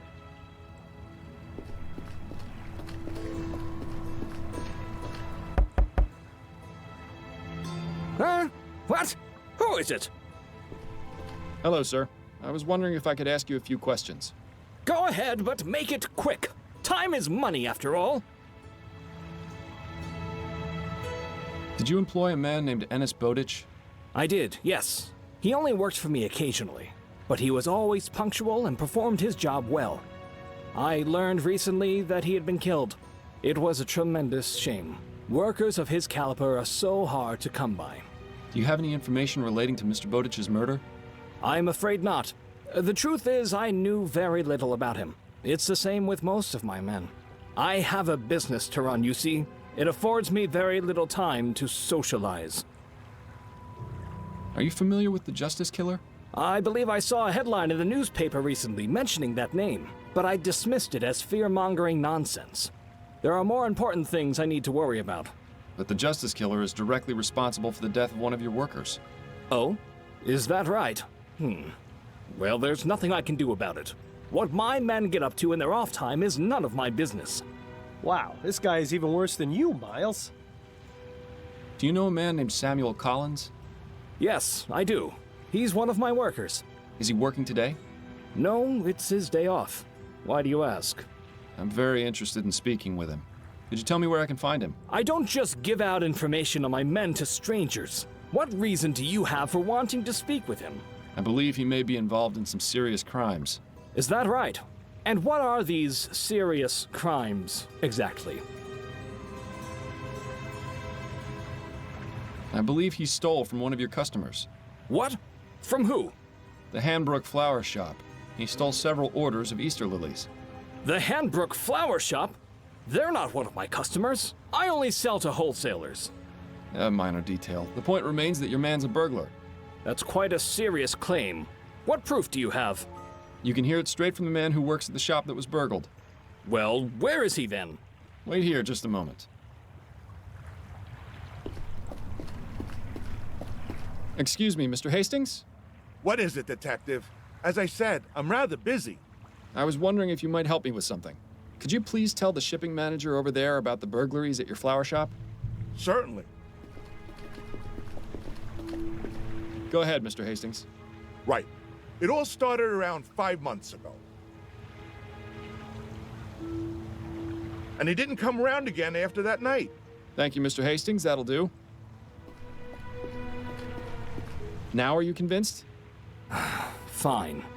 I hate to lose 2 of my men in such a short amount of time, but if he's done wrong, I can't just stand by. Samuel lives in Chumley, at 210 Abattoir Row. Thank you, sir. You may have just saved several lives. But I'm going to have to spend several crowns in order to get things back to normal. Now, if you'll excuse me...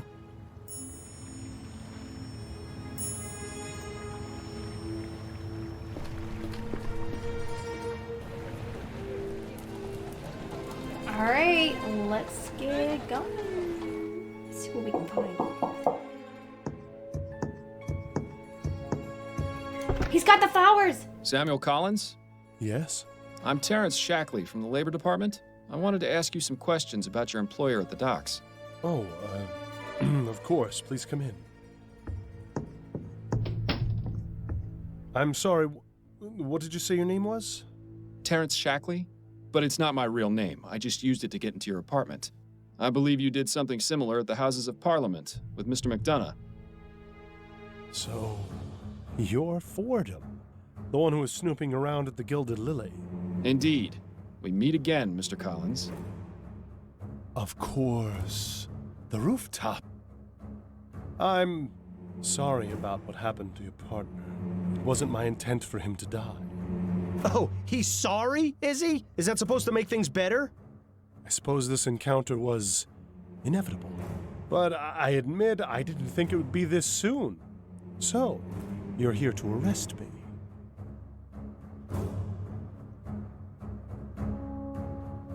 With everything you've done, you're lucky I don't just kill you. That would be preferable to jail. But I don't think you can bring yourself to do it. You know as well as I do. Every one of those men deserve what they got. He's a madman. He's crazy. Why do you say that? None of those men killed anyone. No. What they did was far worse. Inexcusable. Unforgivable.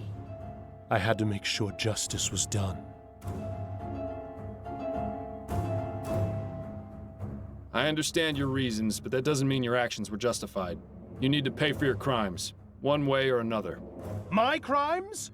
What about theirs? If not for me, they would have gotten away with them. There are other ways of upholding justice, Collins. Ways that don't involve mass murder. The system is broken. Criminals get away all the time. You know that. Only too well. But you comprehend my situation. You understand my reasons for doing what I do. Understanding is not the same as approval.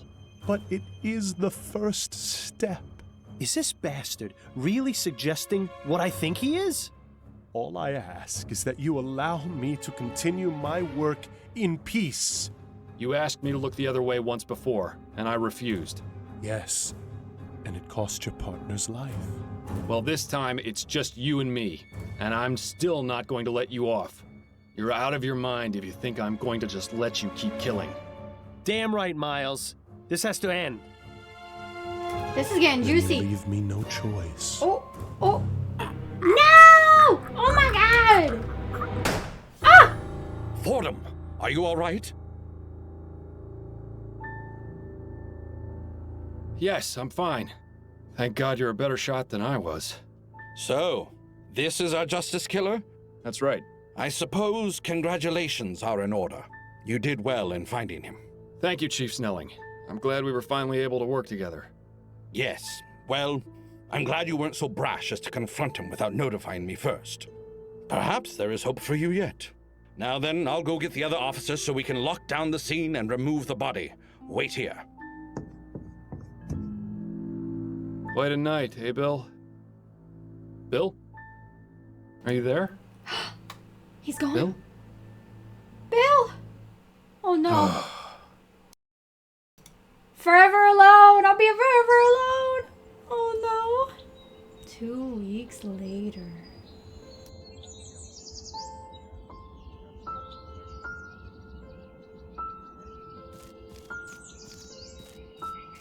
It's good of you to do this, Miles. Do you need some time alone? If you wouldn't mind. All right. I'll wait for you over by the sycamores. These are some big freaking tombstones. Gosh. So, it's finally over. I have to admit, it's been strange not hearing you all the time anymore. Never in a million years did I think I would actually miss it. But the important thing is you've moved on, and I got what I was looking for. I'm starting up my own private detective agency, you know. Addie and Upton are going to be my partners. It should be interesting, to say the least. Oh, that reminds me. I brought you a little something. It's not much, but I thought you might appreciate it. Thank you for all your help, Bill. I truly would have been lost without it.